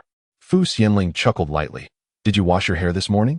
As she drew near, she caught a whiff of his clean, pleasant scent, imbued with his unique essence. "My hair's a bit unruly this morning," he confessed, smiling broadly, revealing his adorable canine teeth. He tilted his head slightly and, in a hushed tone, asked, "Did you take the bus for me, sister?" Fu Xianling remained silent, her head slightly tilted towards the window, the corners of her lips curving upwards. Yu Xiangxi, seated beside her, bit his lip to suppress a smile, his eyes sparkling with delight. As their destination approached, Fu Xianling rose even before the vehicle came to a halt. The inertia from the sudden braking caused her to lean into the young man beside her, and she gently embraced him for a brief moment. Attempting to maintain her composure, she apologized and then exited the vehicle. Upon arriving at the company, she opened her phone to glance at the messages, her ears suddenly flushing with warmth. Yu Xiangxi had sent a message, "Sister, I want to kiss you," accompanied by a pouting emoji. Fu Xianling chuckled and replied, "I'm going to my parents for lunch." Moments later, the young man responded, "Got it, sister. Can I deliver takeout to you tonight?" She caressed her phone, her gaze softening as it lingered on the chat window, before typing a succinct reply, "Sure." Upon learning that Zhang Quanfeng was visiting, Fu's mother was overjoyed and rushed to the market early in the morning to buy a plethora of ingredients. By the time Fu Xianling arrived, Zhang Quanfeng had already settled in, surrounded by gifts piled high on the coffee table, diligently giving her father a shoulder massage. Home from work, Fu's mother emerged from the kitchen, apron-clad and spatula in hand. "Look at all the things Quanfeng bought. Did you ask him to get all of this?" "Oh dear, don't waste money on such gadgets. Your father and I don't need those high-tech toys." The array of items included various massage devices, foot massagers, shoulder massagers, 2 robotic vacuums, and a dust mite remover. Fu's mother insisted she take them home, but Fu Xianling replied that airing out the bedding regularly sufficed. With a forced smile, she remarked, "If he bought them for you, you should keep them. They aren't of much value anyway." She avoided making eye contact with Zhang Quanfeng, placing her bag down and helping in the kitchen instead, oblivious to the tension between them. Fu's mother cheerfully noted how well Zhang Quanfeng treated her daughter and urged her to hurry up and have a child. After working in the kitchen for a while, Fu Xianling felt a sharp ache in her back and, reluctant to join the others in the living room, slipped away to the restroom. There, she sat quietly on the toilet, allowing herself a moment of solitude. Laughter from her father echoed outside, and Fu Xianling lowered her gaze to the floor, her mind blank and devoid of thought. She lingered in her daze until Zhang Quanfeng knocked on the door, inquiring, "Are you all right? It's time to eat." Taking a deep breath, Fu Xianling stood and replied, "I'm fine." The weather was warm, and Fu's mother had cut up watermelon, but Fu Xianling didn't touch it, only selecting the hot dishes. Her mother, noticing her discomfort, poured her a glass of warm water. Unaware of the underlying tension, Zhang Quanfeng used serving chopsticks to help Fu's parents with their food and placed a piece of watermelon in front of Fu Xianling. "Aren't you the biggest fan of watermelon? Go ahead and eat." Fu Xianling remained silent, while Fu's mother suddenly cast a glance at Zhang Quanfeng. "What's the matter, Mom?" Zhang Quanfeng asked with a smile. Fu's mother observed Fu Xianling, who was focused solely on her meal, but said nothing, instead encouraging, "It's fine. Just eat more vegetables." After finishing her meal, Fu Xianling intended to help with the cleanup, but her mother insisted she rest. Zhang Quanfeng, ever eager to assist, began tidying up, but her father intervened, and when that proved ineffective, he asked Fu Xianling to help him stop Zhang Quanfeng. Fu Xianling made no move, merely grasping her bag as she said, "Dad, Mom, I shall return to work now." Father Fu nodded, reminding her to take care on the road. However, Mother Fu escorted her to the door, gazing at Fu Xianling's slender face, wishing to express something, but ultimately only saying, "Make sure to drink more brown sugar water." "Is there any at the company?" Fu Xianling nodded. "Yes, Mom, don't worry, I'm grown up now." After she left, Mother Fu returned to the kitchen. Observing Zhang Quanfeng in a flurry trying to wash the dishes, she stepped forward to take the cloth from his hands, saying, "Let me do that. You're not adept at washing." Zhang Quanfeng smiled. "Mom, I'll buy you a dishwasher." "No need. Xiao Xian wanted to buy me one before, but I declined. We have little to do at home besides tidying up. It helps pass the time." "Well, that is fine. I'll come over for dinner more often." Had this been before, Mother Fu would have been overjoyed to hear such words, but today, joy eluded her. She forced a smile, finished washing the dishes, and retrieved a portion of pickled vegetables from the fridge, saying, "Take this back. Xiao Xian enjoys it." "All right," Zhang Quanfeng replied. Mother Fu's smile vanished. Fu Xianling detested pickled vegetables. Unaware of her expression, Zhang Quanfeng turned to find a bag to assist with packing, and Mother Fu added, "This has been stored for too long. I will make you a fresh batch next time." "That works," Zhang Quanfeng chuckled, glancing at the time. Mother Fu said, "If you're busy, you should head back. I'll visit again next time." Zhang Quanfeng waved goodbye and proceeded to greet Father Fu in the living room. "Dad, I have matters to attend to, so I'll take my leave. Come again, and drive carefully," Father Fu replied without rising from the sofa, waving him off.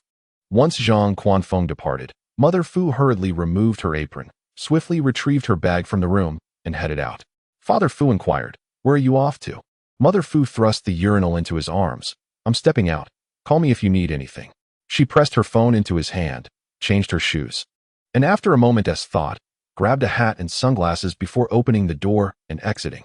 As Zhang Quanfeng settled into his car and began to drive out, Mother Fu took a shortcut, exiting the community early. She flagged down a taxi, her heart racing as she waited, soon spotting Zhang Quanfeng's car emerging from the neighborhood. "Driver, follow that car, but do not let him notice." The driver cast a puzzled glance at her, and Mother Fu smiled, explaining, "That's my son. I asked him to go to work, and I want to see if he is obedient." The driver understood and offered, "As parents, don't be too strict. Children need space." Mother Fu was too anxious to listen, her eyes fixed on the car ahead. After several minutes, the vehicle turned into an apartment complex that was not their marital home. A sense of foreboding gripped Mother Fu. She donned her hat and sunglasses, paid the driver, and exited the vehicle. The complex required registration for entry, and as she anxiously pondered her next move, a beautiful woman sprinted out from the community, rushing toward Zhang Quanfeng's car. As the car window slid open, a woman extended her long arm inside, and from a distance, Fu's mother could not discern clearly. Moments later, an arm emerged. It was Zhang Quanfeng's hand, encircling the woman's back. A chill coursed through Fu's mother, her blood turning to ice, and anger caused her limbs to tremble. Chapter 24. Upon her return to the office, Fu Xianling found a cup of ginger and brown sugar tea on her desk, accompanied by 6 red roses. She smiled as she picked up the flowers and inhaled their fragrance. Before she could even unlock her phone, a colleague approached, playfully tapping her shoulder. Thanks for your husband's milk tea, Sister Fu. Confused. She turned to see several colleagues expressing their gratitude. Thank you for your husband's milk tea. A fresh graduate chimed in, envy evident on her face. Sister Fu, I brought your takeout. Look, their essay note. Your husband is so thoughtful. Fu Xianling glanced at the note, which read, Fu Xianling has been feeling unwell these days. I hope my colleagues can be understanding. This milk tea is a treat for everyone. Thank you all. The elegant handwriting belonged to Yu Xiangxi. He had delivered it himself, unable to suppress a smile. Fu Xianling trimmed the flowers and placed them in a vase filled with water, setting it on her desk before picking up her phone to message him. Did you come to my office today? No, I bought everything and had someone deliver it. Yu Xiangxi replied quickly. Did my sister miss me? With a smile, Fu Xianling replied with 2 words, a little. Yu Xiangxi promptly sent a voice message. Sister, can I come over now? No need. Fu Xianling chuckled lightly. I'm about to start work. You do your best. Okay. After hanging up, Fu Xianling felt her spirits lift considerably. She finished her ginger and brown sugar tea and began her work. Meanwhile, her colleagues, aware of her discomfort, intentionally lightened her workload, ensuring she was not burdened with errands. She spent nearly the entire afternoon seated, and as the day drew to a close, she lay back in her chair, massaging her aching back.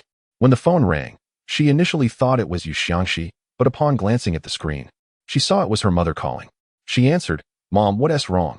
Since discovering Zhang Quanfeng's infidelity, Fu's mother had secluded herself in her room, weeping for a long time. She feared revealing this to Fu's father, who had recently undergone heart surgery, and was even more concerned about Fu Xianling finding out. Fully aware of how deeply her daughter loved Zhang Quanfeng. Before they were married, Fu Xianling had filled her notebook with Zhang Quanfeng's preferences, all relayed by Zhang's mother. She diligently listened to the songs and watched the films he enjoyed, jotting down her thoughts, and even quietly noted his favorite dishes. Pleading with her mother to teach her how to cook, Fu's mother vividly recalled the time when her daughter, Fu Xianling, had just married Zhang Quanfeng. During family dinners, Fu Xianling's affection for Zhang was palpable. She would serve him food, peel shrimp for him, and despite not having eaten her fill, she would cheerfully greet her parents and obediently follow Zhang when he had to leave. The mere thought of these memories caused a sharp pain in Fu's mother's heart, making it hard for her to breathe. She could not fathom the devastation her beloved daughter would feel upon discovering Zhang's infidelity. However, upon hearing Fu Xianling's voice on the phone, her tears flowed uncontrollably, rendering her speechless before she hung up. Moments later, Fu Xianling called back, inquiring, Mom, what's wrong? Fu's mother struggled to hold back her tears and replied, Xian, I'm fine. I just wanted to say, you need to eat more, you're too thin. Sensing her mother's choked voice, Fu Xianling worriedly asked, Mom, did you and Dad have a fight? Please be patient with him. Dad just had surgery and can't be upset. No, Fu's mother sobbed. Your father and I are well. I just worry about you. What will you do if your father and I are no longer here? Mom, don't say such things. Fu Xianling's tears fell. You and Dad must live long lives. You promised to help me with my children. In a few years, I'll have a baby for you to look after. The matter of children can wait, Fu's mother said. Your father's health is not good, and I can't take care of a child right now. There's no rush. Fu Xianling nodded and asked, so what's bothering you? Mom saw a news report today about an unfortunate elderly lady whose son-in-law cheated on her, leaving her daughter with a child. It made me think of you, and I grew concerned. Fu's mother then asked, Xian, what would you do if Quanfeng were unfaithful? Fu Xianling's heart skipped a beat. For a fleeting moment, she wondered if her mother knew something. That's impossible, she laughed lightly. If he cheats, I would divorce him. It's not a big deal. Yes, Fu's mother repeated. Divorce sounds good, divorce sounds good. At a loss for words, Fu Xianling listened as her mother said, I need to talk to Xiao. I'll hang up now. Okay, Fu Xianling replied, feeling an ominous premonition. After leaving work and walking a short distance from the office, she received a call from Cui Xiao. Oh my goodness, your mom knows about Zhang Quanfeng's infidelity. She just called me. I'm exhausted from work. Let me catch my breath. She said she wants you two to divorce. Cui Xiao continued, Darling, are you still worried about your parents finding out? You see, they would find it harder to accept your divorce than to see their daughter suffer. Fu Xianling's eyes instantly welled with tears. After hanging up, she forced herself to take a taxi home, crying for a full half-hour before she could stop. When the doorbell rang, she had just finished washing her face. She walked to the entrance and glanced at the door, seeing a young man in a white shirt and sweatpants, holding a bag and smiling. At that moment, she remembered Yu Xiangxi had promised to deliver takeout that evening. She took out her phone and messaged him, "Just leave it at the door, thank you." Her eyes were swollen from crying, and she didn't want him to see. After a moment's hesitation, she finally rose to open the door. As she lifted her belongings, her peripheral vision caught sight of a figure standing by the wall. She glanced up and met Yu Xiangxi's gaze, but quickly averted her eyes. The boy merely wished to steal a glance at her, yet was taken aback by the sight of her swollen eyes. Just before the door closed, he called out urgently, "Sister." Xianling sighed, reached out to pull him inside, then turned off the light. Setting her belongings on the floor, she gently tiptoed and wrapped her arms around him. He embraced her tightly, his large hand caressing her back, his voice low and concerned. "Sister, what happened?" "Nothing much," she replied, her voice thick with nasal congestion. Forcing a smile, "Let us just stay like this for a while." He fell silent, but sought out her lips in the darkness, leaning down to place a gentle, soothing kiss upon them, his palms softly rubbing her spine, helping her nerves to relax. "I memorized the drink menu today," he said, releasing her, intentionally diverting her attention with a cheerful tone. "The boss said I can officially start work tomorrow. Typically, employee training requires at least 2 weeks. Yet he managed to memorize the menu in just a few days, undoubtedly having put in considerable effort behind the scenes." Xianling ran her fingers through his hair. "That's wonderful. Kiss me, sister," he nudged against her cheek. Amused, she reached up to touch his lips and, on tiptoes, gave him a quick peck. Yu Xiangxi, taking the lead, grasped the back of her head and deepened the kiss. After they gasped for breath, he tenderly kissed her eyelids, his warm tongue brushing against her skin, causing her heart to flutter, as if it had been caressed by a feather, igniting an indescribable sensation within her. "Let us eat, sister, it will get cold soon," he said, stroking her face. He leaned down to kiss her lips once more before declaring, "I must go." Xianling was reluctant to let him leave, even wishing to urge him to stay. Yet, when the words reached her lips, all she could muster was a simple, "All right." He opened the door in the dark, reminding her softly, "Sister, don't forget to use the heating pad when you sleep. Don't set the air conditioning too low, and cover yourself well." Xianling's heart, which had been riddled with wounds, felt completely soothed. She smiled, leaning forward on her toes to kiss his lips. "Yu Xiangxi." "Yes," he replied, hesitant to reciprocate the kiss for fear of losing control, but he gently brushed his fingers against her face, his fingertips softly grazing her skin. "Thank you." She turned on the light, smiled at him through the door, and then closed it. Placing the food on the coffee table, she opened it to find ginger brown sugar water, a bag of Jiao dates with a sticky note reading, "Soak in water before drinking." Beneath that was a serving of soft and delectable pumpkin cakes, 2 boiled purple sweet potatoes, a portion of shelled candied chestnuts, a warm bowl of vegetarian dumpling soup, and a serving of fried noodles. The fried noodles had a note attached, "Eat less, it's hard to digest." Xianling felt a warmth in her heart. She remembered eating fried noodles with Cui Xiao at a street stall, yet she was puzzled as to how Yu Xiangxi had discovered her fondness for them. A detail even her husband of 3 years, Zhang Quanfeng, had never learned. She savored her dinner with great satisfaction. After taking a shower and returning, she glanced at her phone and noticed a message from Yu Xiangxi sent 5 minutes prior. "Good night." She inquired, "What are you up to?" Shortly after, Yu Xiangxi sent her a picture. Upon opening it, she saw that he was still engrossed in his book, which lay open on the table. To the left, there were 4 volumes, and atop the stack rested a closed book on mechanical engineering drawing. His right hand rested on the table, his fair arm subtly displaying a few veins, with elongated fingers grasping a pen. She chuckled as she typed, "Keep it up, little brother." That night, Mother Fu tossed and turned, unable to sleep soundly, and the next day hastily prepared to leave. Father Fu, puzzled, asked, "What's the matter? You were in such a rush yesterday, and now you're off again so early?" Mother Fu thrust a urinal into his hand, harboring resentment as she remarked, "Did you not notice? Yesterday, Xiao Xian could hardly consume anything cold, and Zhang Quanfeng even brought her watermelon." Father Fu, bewildered, replied, "What's the big deal? Men often overlook such trivial matters. It's not that he doesn't care or pay attention." Mother Fu retorted, her eyes reddening. "He doesn't even know what our daughter likes to eat. I deliberately mentioned that Xiao Xian enjoys pickled vegetables, and he simply agreed. Xiao Xian has never been picky. The only thing she dislikes is pickled vegetables, and he doesn't even know this. We've been married for 3 years, not 3 days. Father Fu sighed. Well, your daughter likes it, so don't fret over such things. How can I not worry? Mother Fu's voice suddenly rose. She is my child, born after 10 months of pregnancy, flesh of my flesh. If I don't care for her, who will? It pains me to see her suffer. Oh dear, you're crying now. Isn't the child doing well? Father Fu offered her a tissue, but she refused, rising from the sofa. Mother Fu pressed her hand against him, wiping her tears haphazardly. What are you fussing about? Just sit still and don't cause me more trouble. Father Fu quickly nodded. All right, I'll sit still. Don't let the child know. It'll just worry her unnecessarily. Upon hearing this, Mother Fu felt another wave of sadness wash over her. She placed her phone in Father Fu's hand. I'll be back by noon. Call me if anything arises. She went downstairs to hail a taxi to Zhang's mother's home. The two families frequently interacted. Zhang's mother was a straightforward person who often sent gifts to Mother Fu. Previously, when Father Fu was hospitalized for surgery, it was through her connections that they secured a reputable specialist. Upon receiving the call, Zhang's mother had been waiting at the gate of the community. As soon as she saw Mother Fu, before she could utter a word, Mother Fu asked, "Are you aware that your son is keeping a mistress?" Zhang's mother was momentarily speechless, finally managing to respond. What did you say?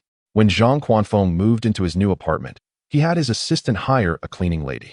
Somehow, the news reached Lily, and upon returning home, he found a woman clad in provocative attire, kneeling on the floor, wiping it with a towel.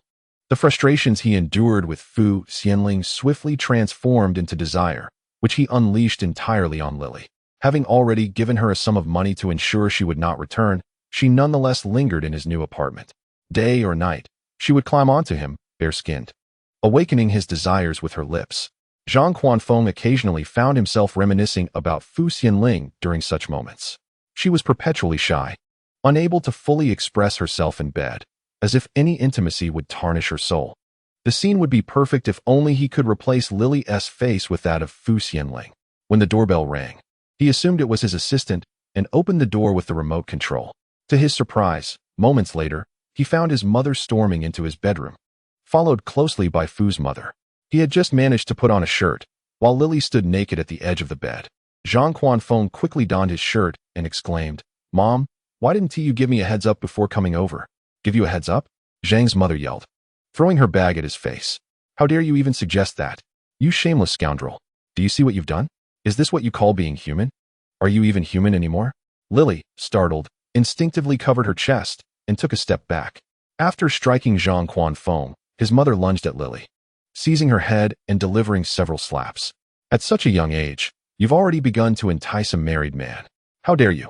Zhang Quanfeng rushed to intervene. "Mom, please stop." But his mother struck him hard across the face.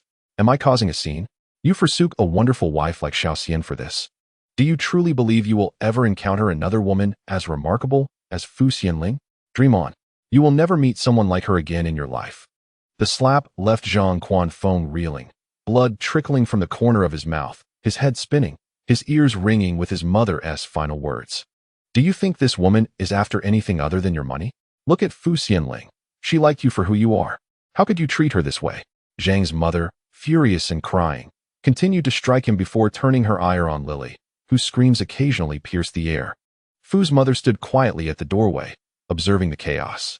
She understood that even if her daughter discovered Zhang Quanfeng's infidelity, she would remain silent, as she had always borne her sufferings quietly, swallowing her grievances. Yet, as a mother, she could not bear this indignity. Watching Zhang Quanfeng, bloodied and kneeling under her friend's wrath, she suddenly recalled Fu Xianling's words. "It's nothing serious." Yes, it was indeed nothing serious. Zhang Quanfeng was a scoundrel, and her daughter deserved far better. Chapter 25. Fu Xianling returned home from work the next day and encountered Cui Xiao. At that moment, she had just received dinner delivered by Yu Xiangxi. Cui Xiao lounged on the sofa, noticing Fu Xianling's rosy complexion and the takeout in her hands. Immediately understanding the situation, as Fu Xianling began to unpack the items from the bag, Cui Xiao exclaimed with envy, "Wow, is this little puppy really that attentive? Is there anything for me?" "None," Fu Xianling replied, observing Cui Xiao's dejected expression. She handed her a cup of red date milk. "Here, drink this." Cui Xiao took a sip and remarked, "Not bad. It's not overly sweet, so it won't be cloying." "Indeed." Fu Xianling smiled as she took out the food, Let us eat together. I consume a great deal every evening. Cui Xiao took a few bites before losing her appetite. She maintained a modest diet at night to preserve her figure in her line of work, where she frequently engaged with clients. Even a slight gain in weight could diminish her presence and make her appearances less appealing. I can't eat anymore. Cui Xiao reclined back on the sofa, exhaustion weighing heavily upon her. The previous day had been marked by 2 weddings, and though today lacked such festivities, the peculiar requests from clients seeking to book weddings had been relentless. With the influence of acquaintances, she endeavored to accommodate their whims, spending nearly the entire day on her feet. By the time she returned home in the evening, the skin on her heels had been worn raw. Lying on the sofa, she glanced at her heels, furrowing her brow as she muttered, "The foolish clients I encountered today have utterly drained me. Who do they think they are? A queen? Insisting on a carriage ride and a scepter, I searched online for her, only for her to demand to see the items in person. When I suggested a custom order, she insisted on accompanying me, claiming there must be no room for error. At that moment, I nearly wished to press her head beneath the carriage wheel." Xianling retrieved a first aid kit, applying iodine to her heels and placing a band-aid on them. Cui Xiao, grimacing, fixed her gaze on the Winnie the Pooh band-aid and inquired, "Who bought this?" "My 6-year-old cousin uses these." Xianling replied with a smile, "Yu Xiangxi bought it. Don't you find it adorable?" Cui Xiao responded with indifference. Xianling then placed a back massager behind her and tidied up the coffee table after finishing her meal. When she returned from washing her face and applying a mask, she heard Cui Xiao exclaiming from the sofa, "Ah, this feels so good. Yes, delightful." Xianling approached her, placing a cushion over her face. "Stop making noise." Cui Xiao took a deep breath, gazing at the chandelier above, squinting as she said, "It's been over a month since I found someone to satisfy my needs. I'm quite starved." Xianling frowned and asked, "Can't you find someone to date?" "Date? What a joke. It's so much better when both parties are willing to engage without commitments.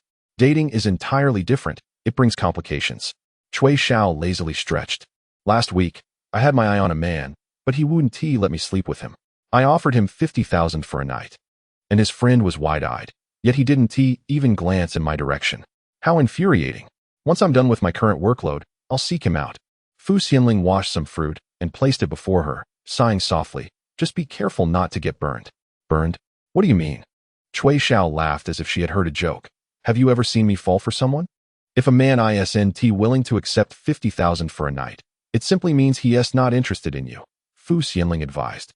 "Don't pursue those who don't reciprocate. I've been fervent before, and in the end, the disinterest remains. I will ensnare him completely. Once he is utterly smitten, I shall discard him." Cui Xiao remarked, clicking her tongue, "I feel a bit heartless."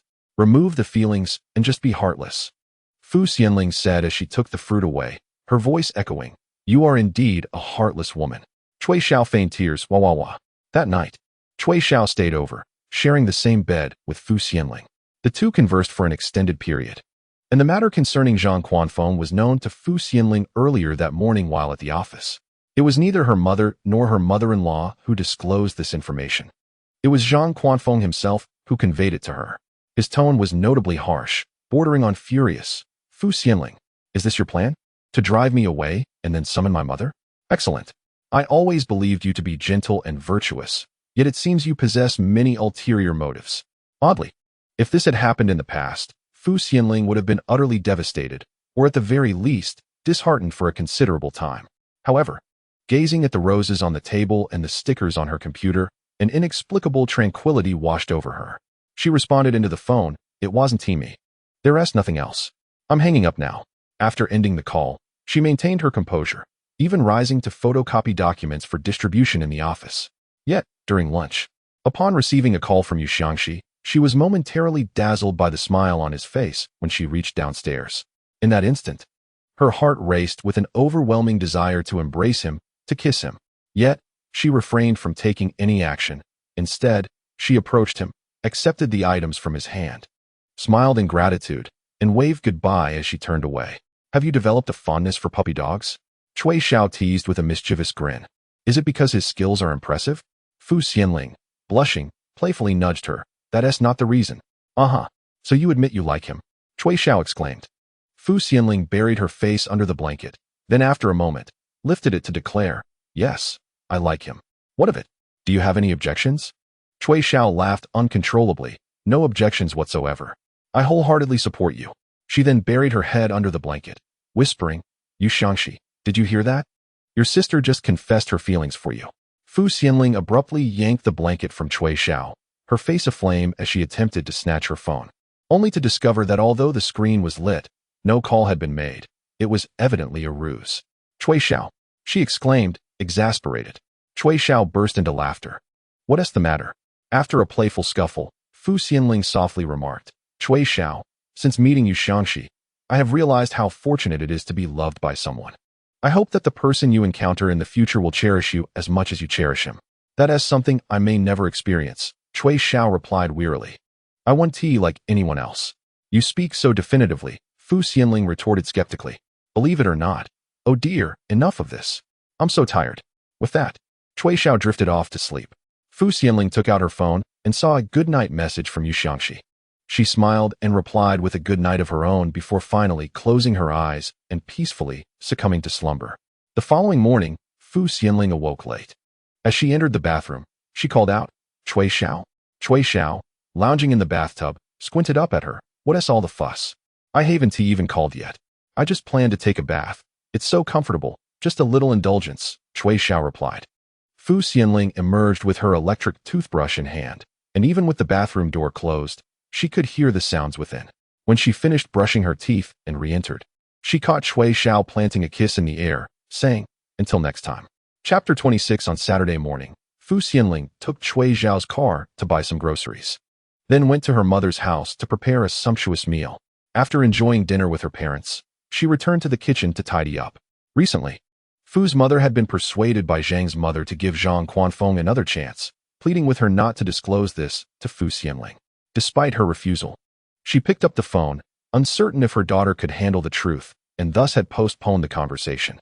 Having finished washing the dishes, Fu Xianling noticed her mother standing nearby, visibly hesitant to speak. She closed the kitchen door before saying, Mom, I have divorced Zhang Quanfeng. Fu's mother widened her eyes in shock. What? When did this happen? On Tuesday, Fu Xianling replied, having washed her hands clean, looking at her mother. I was afraid you wouldn't be able to accept it, so I didn't dare to tell you. You knew he was unfaithful? Fu's mother asked incredulously. Fu Xianling nodded. Yes. I have known for quite some time.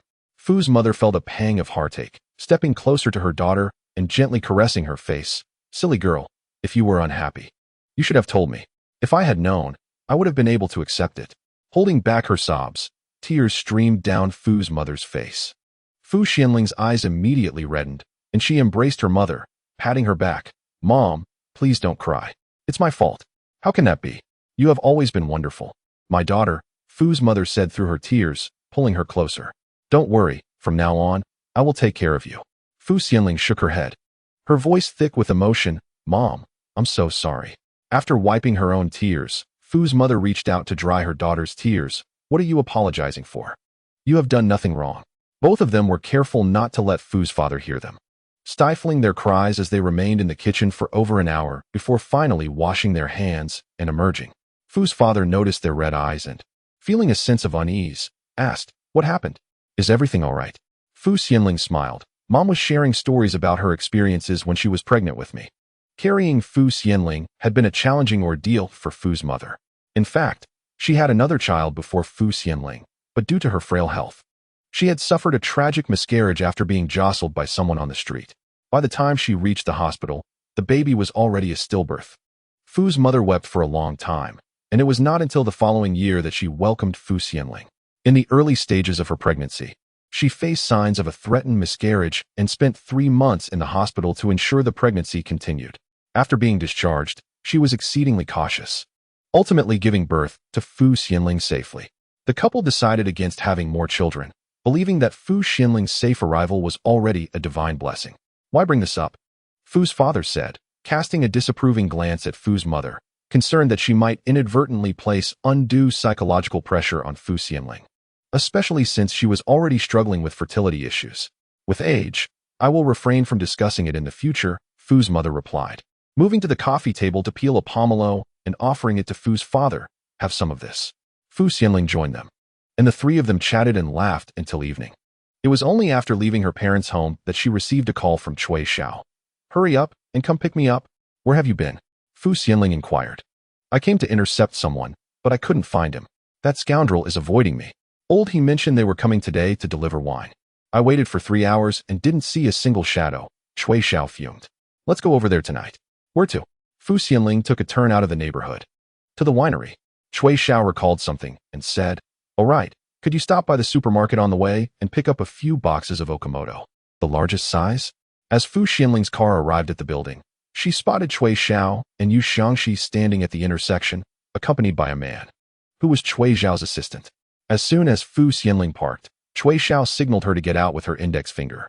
Confused, Fu Xianling exited the vehicle, clutching her phone and bag, only to hear Cui Xiao instruct, go sit in the back.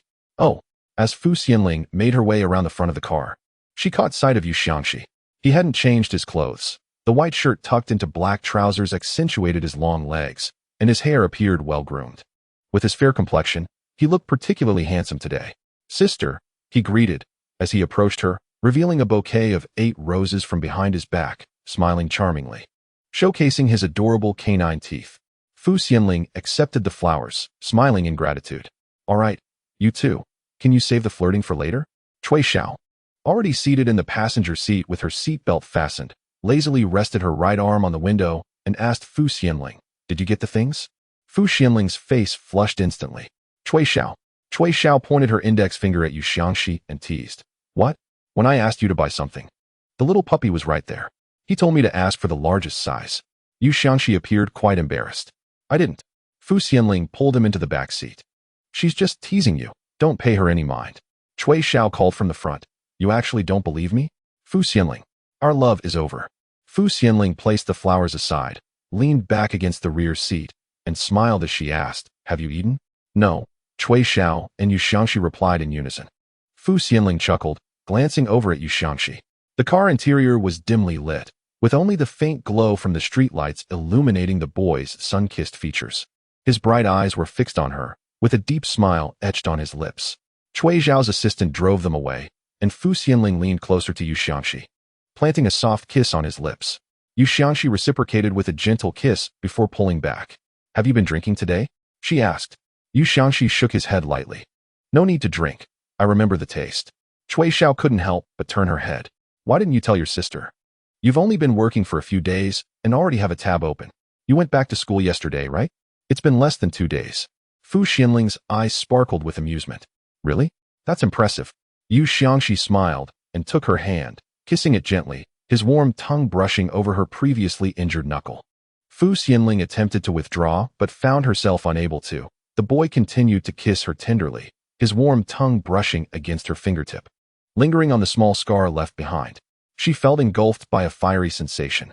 The assistant turned on the music, and as the outside world lit up with the dazzling glow of neon lights, Cui Xiao, seated in the front passenger seat, engaged in a phone call. Before long, she hung up, leaned back against her seat, and drifted into slumber. By the time they arrived at the winery, night had already fallen. Cui Xiao alighted from the vehicle, striding confidently towards the entrance, calling out, Huyang, I'm here. 2 security personnel at the door exchanged amused glances and, upon seeing her, called into their intercom, Huyang, someone is here for you. Fu Xianling lingered in the car with Yu Xiangxi for a moment longer before finally stepping out. The winery typically housed only a handful of employees. He visited occasionally, spending most of his time in the city attending wine banquets and mingling with wealthy heirs who owned wineries, exchanging insights over glasses of wine. While some wineries had transformed into tourist attractions, he had chosen to keep his establishment private, only inviting a select few friends and even some renowned celebrities, whose photographs adorned the walls. The winery's design leaned towards a European style. Upon entering, one was greeted by a spacious hall lined with wine cabinets filled with an array of red wines. Cui Xiao called out for people, and soon, Fu Xianling spotted a tall and robust man in a black tank top, his dark eyes glistening, emerging from the wine cellar with a flashlight in hand. Beads of sweat dotting his face. Are you hungry? Is there food? Cui Xiao approached him, gesturing towards Fu Xianling and Yu Xiangxi. Here, our esteemed guests. The man stepped back slightly, distancing himself, before pulling out his phone to make a call, his voice gravelly, reminiscent of coarse desert sand. Mom, see if there's anything to eat. We have guests. Fu Xianling walked over, softly inquiring, Where's the kitchen? I can help. No need, he replied, pointing to the sofas in the hall. You all can sit over there. With that, he departed, and Cui Xiao pulled out her phone to follow him. The assistant, perceptively, turned to Fu Xianling and said, Sister Fu, the guest rooms are on the second floor. Those without names can stay freely, but those with names are off limits. Fu Xianling expressed her gratitude, and the assistant smiled, saying, If you need anything, just let me know. I'll head up now. All right. Once the assistant left, only Fu Xianling and Yu Xiangxi remained. They wandered around, taking photos together on a sofa shaped like a wine bottle, laughing as they captured several moments. Yu Xiangxi looked exceptionally photogenic, his charming canines adding to his allure, his fair features framed by bright, expressive eyes. Fu Xianling glanced down at the photos on her phone and gently adjusted his hair. Yu Xiangxi gazed at her fair and rosy complexion for a moment before leaning in to kiss her lips, his mouth enveloping hers as his tongue gently pushed past her teeth, intertwining with hers. She wrapped her arms around his neck, quietly returning his kiss.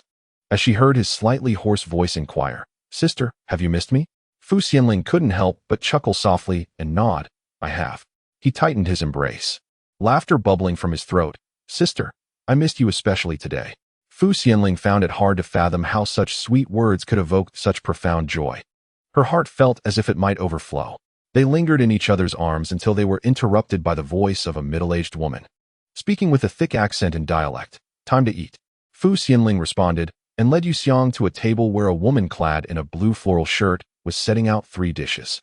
As she was dishing out rice, she looked at Fu Xianling and Yu Xiang with a puzzled blink, asking, Aren't there 4 of you?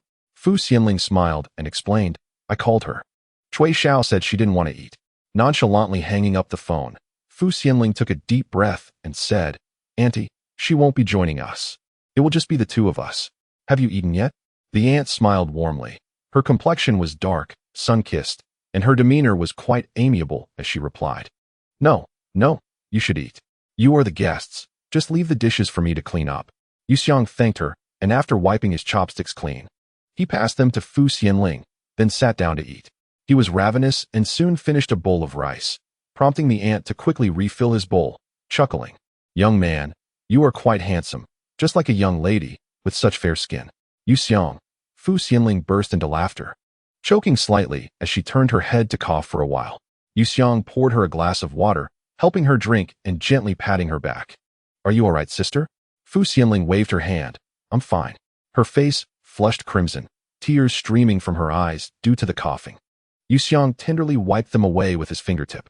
When Fu Xianling looked up to meet his fair face, she couldn't help but laugh heartily again.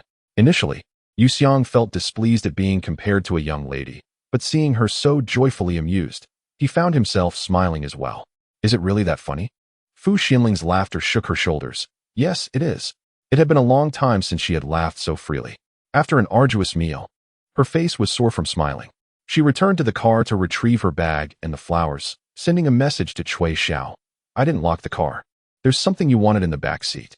The second floor of the winery was entirely guest rooms. Fu Xianling and Yu Xiang walked to the last room, pushed the door open, and entered a pitch-black space. She set her bag down and found a cup to arrange the flowers. Yu Xiang followed her into the bathroom, shedding his clothes to prepare for a shower, his body slick with sweat. However, Fu Xianling noticed blood trickling from his shoulder. She approached, standing on tiptoe to take a closer look. The bite mark she had left was still visible, having drawn blood from the force with which she had bitten him in the car. I'm sorry, she murmured gently, blowing softly on the wound. I'll go find some disinfectant. No need, Yu Xiang said, pulling her back into his embrace. After a moment, he lowered his head and captured her lips, kissing her tenderly on her eyes, then on the tip of her nose, before finally returning to her lips once more. The export of sound seemed ensnared, raspy, and breathy. I miss you dearly. Cui Xiao followed Hu Yang as they emerged together, the man leading the way with a flashlight while she trailed in the darkness. Outside the wine estate, rows of grapevines flourished. Hu Yang illuminated the surroundings, but heard no footsteps behind him. When he turned around, he found Cui Xiao on tiptoe, her tongue reaching out for a bunch of grapes on the shelf. The glaring light fell upon her face, causing her to squint slightly. After biting into a grape, she looked at him and said, Turn off the light. Hu Yang ignored her, directing the beam of light into her eyes. Feeling provoked, she stepped closer to him, attempting to snatch the flashlight. He raised his arm high, preventing her from seizing it. With a smirk, she tiptoed and bit his lip, transferring the grape from her mouth to his. The grape was unripe, its sourness evident. She pushed her tongue into his mouth, flooding him with the juice. He turned his head to expel it, while she wiped the juice from her lips, raising an eyebrow and asking, "Is it tasty?" She exuded the air of affluence, but lacked the temperament of a spoiled heiress. Her nature was straightforward and bold, her actions daring and extravagant. A woman who, upon meeting a stranger, would inquire about his size and brazenly offer 50,000 for a night. Others might have readily agreed, but Hu Yang felt only humiliation from her. In her gaze, he sensed a desire for conquest, devoid of the shyness or affection other women displayed towards him. She was different, as if she had encountered a fascinating creature she wished to tame. "Don't come here again," Hu Yang said coldly. "There are countless men outside for wealthy people. There's no need to waste time on me. Then let me sleep for a night. Who knows, I might tire of you." Cui Xiao leaned closer, her hand resting on the back of his neck, her fingers grazing the stubble on his head. Hu Yang brushed her hand away, his expression impassive as he resumed his patrol with the flashlight. Cui Xiao shouted from behind, "What's wrong? Are you impotent or premature? Or is it only 2 centimeters? TSK, you should have said that earlier. I'll tell Lauhi tomorrow to dismiss you and your mother." Hu Yang abruptly turned, his eyes ablaze with anger. Gritting his teeth, he stepped towards Cui Xiao, pausing for a moment before saying, "Do you believe it?" Cui Xiao laughed. "If you have the guts, come on. Don't just talk without action." Hu Yang switched off the flashlight, grasped her hand, and led her in a particular direction. The guest rooms were reserved for the boss and his friends, while the staff had dormitories not far from the grapevines. Other employees had already finished their shifts, casually playing cards outside with bare torsos. Suddenly, they spotted Hu Yang bringing a woman inside. Before they could react, the door slammed shut behind them with a loud bang. Someone at the door anxiously called out, "Hu Yang, isn't that the boss's friend? Get lost. Mind your own business," came Cui Xiao's voice. Outside, the onlookers were momentarily silenced, only to soon hear the sound of tearing fabric from within, accompanied by a woman's low cries, "You can't be rough. You're ruining my clothes." The following day, Xianling awoke in the afternoon, making her way to the bathroom where she noticed the absence of any marks on her neck. Yet her waist bore numerous bite and handprints, leaving her feeling as though her waist might break. After freshening up, she emerged just as Yu Xiangxi approached with lunch. Noticing her supporting her waist, he hurried to assist her to the sofa, providing her with a cushion to lean against, and softly uttered, "I apologize, sister." Xianling felt her ears grow warm at his words and replied, "I'm hungry. Let's eat," her voice hoarse. Yu Xiangxi poured her a glass of water and, observing her flushed complexion, inquired, "Sister, are you all right?" To which Xianling, blushing, reassured him, "I'm fine, just let us eat." Once Yu Xiangxi had finished his meal and tidied up, he washed his hands and returned to offer Xianling a massage. His touch made her giggle uncontrollably, exclaiming, "That tickles." As his fingers traced down her waist, she turned to look at him, only to find him leaning closer, one hand grasping her chin as he captured her lips in a kiss. It was not until twilight that Xianling and Yu Xiangxi finally emerged from the room. Xianling attempted to call Cui Xiao several times, but the calls went unanswered, leading her to contact her assistant instead, who informed her that Cui Xiao was dining in the lobby. At this hour, Xianling pondered, slightly perplexed, but asked no further questions. Upon descending the stairs and spotting Cui Xiao, she was taken aback, examining the men's attire she wore, and quizzically inquired, "What happened to your leg?" "It's broken," Cui Xiao replied, ravenously devouring a chicken leg and reaching for another. Xianling glanced at her assistant, asking, "What is going on with her?" The assistant shrugged. "I have no idea." Cui Xiao gestured toward Hu Yang, who stood nearby. "Ask him."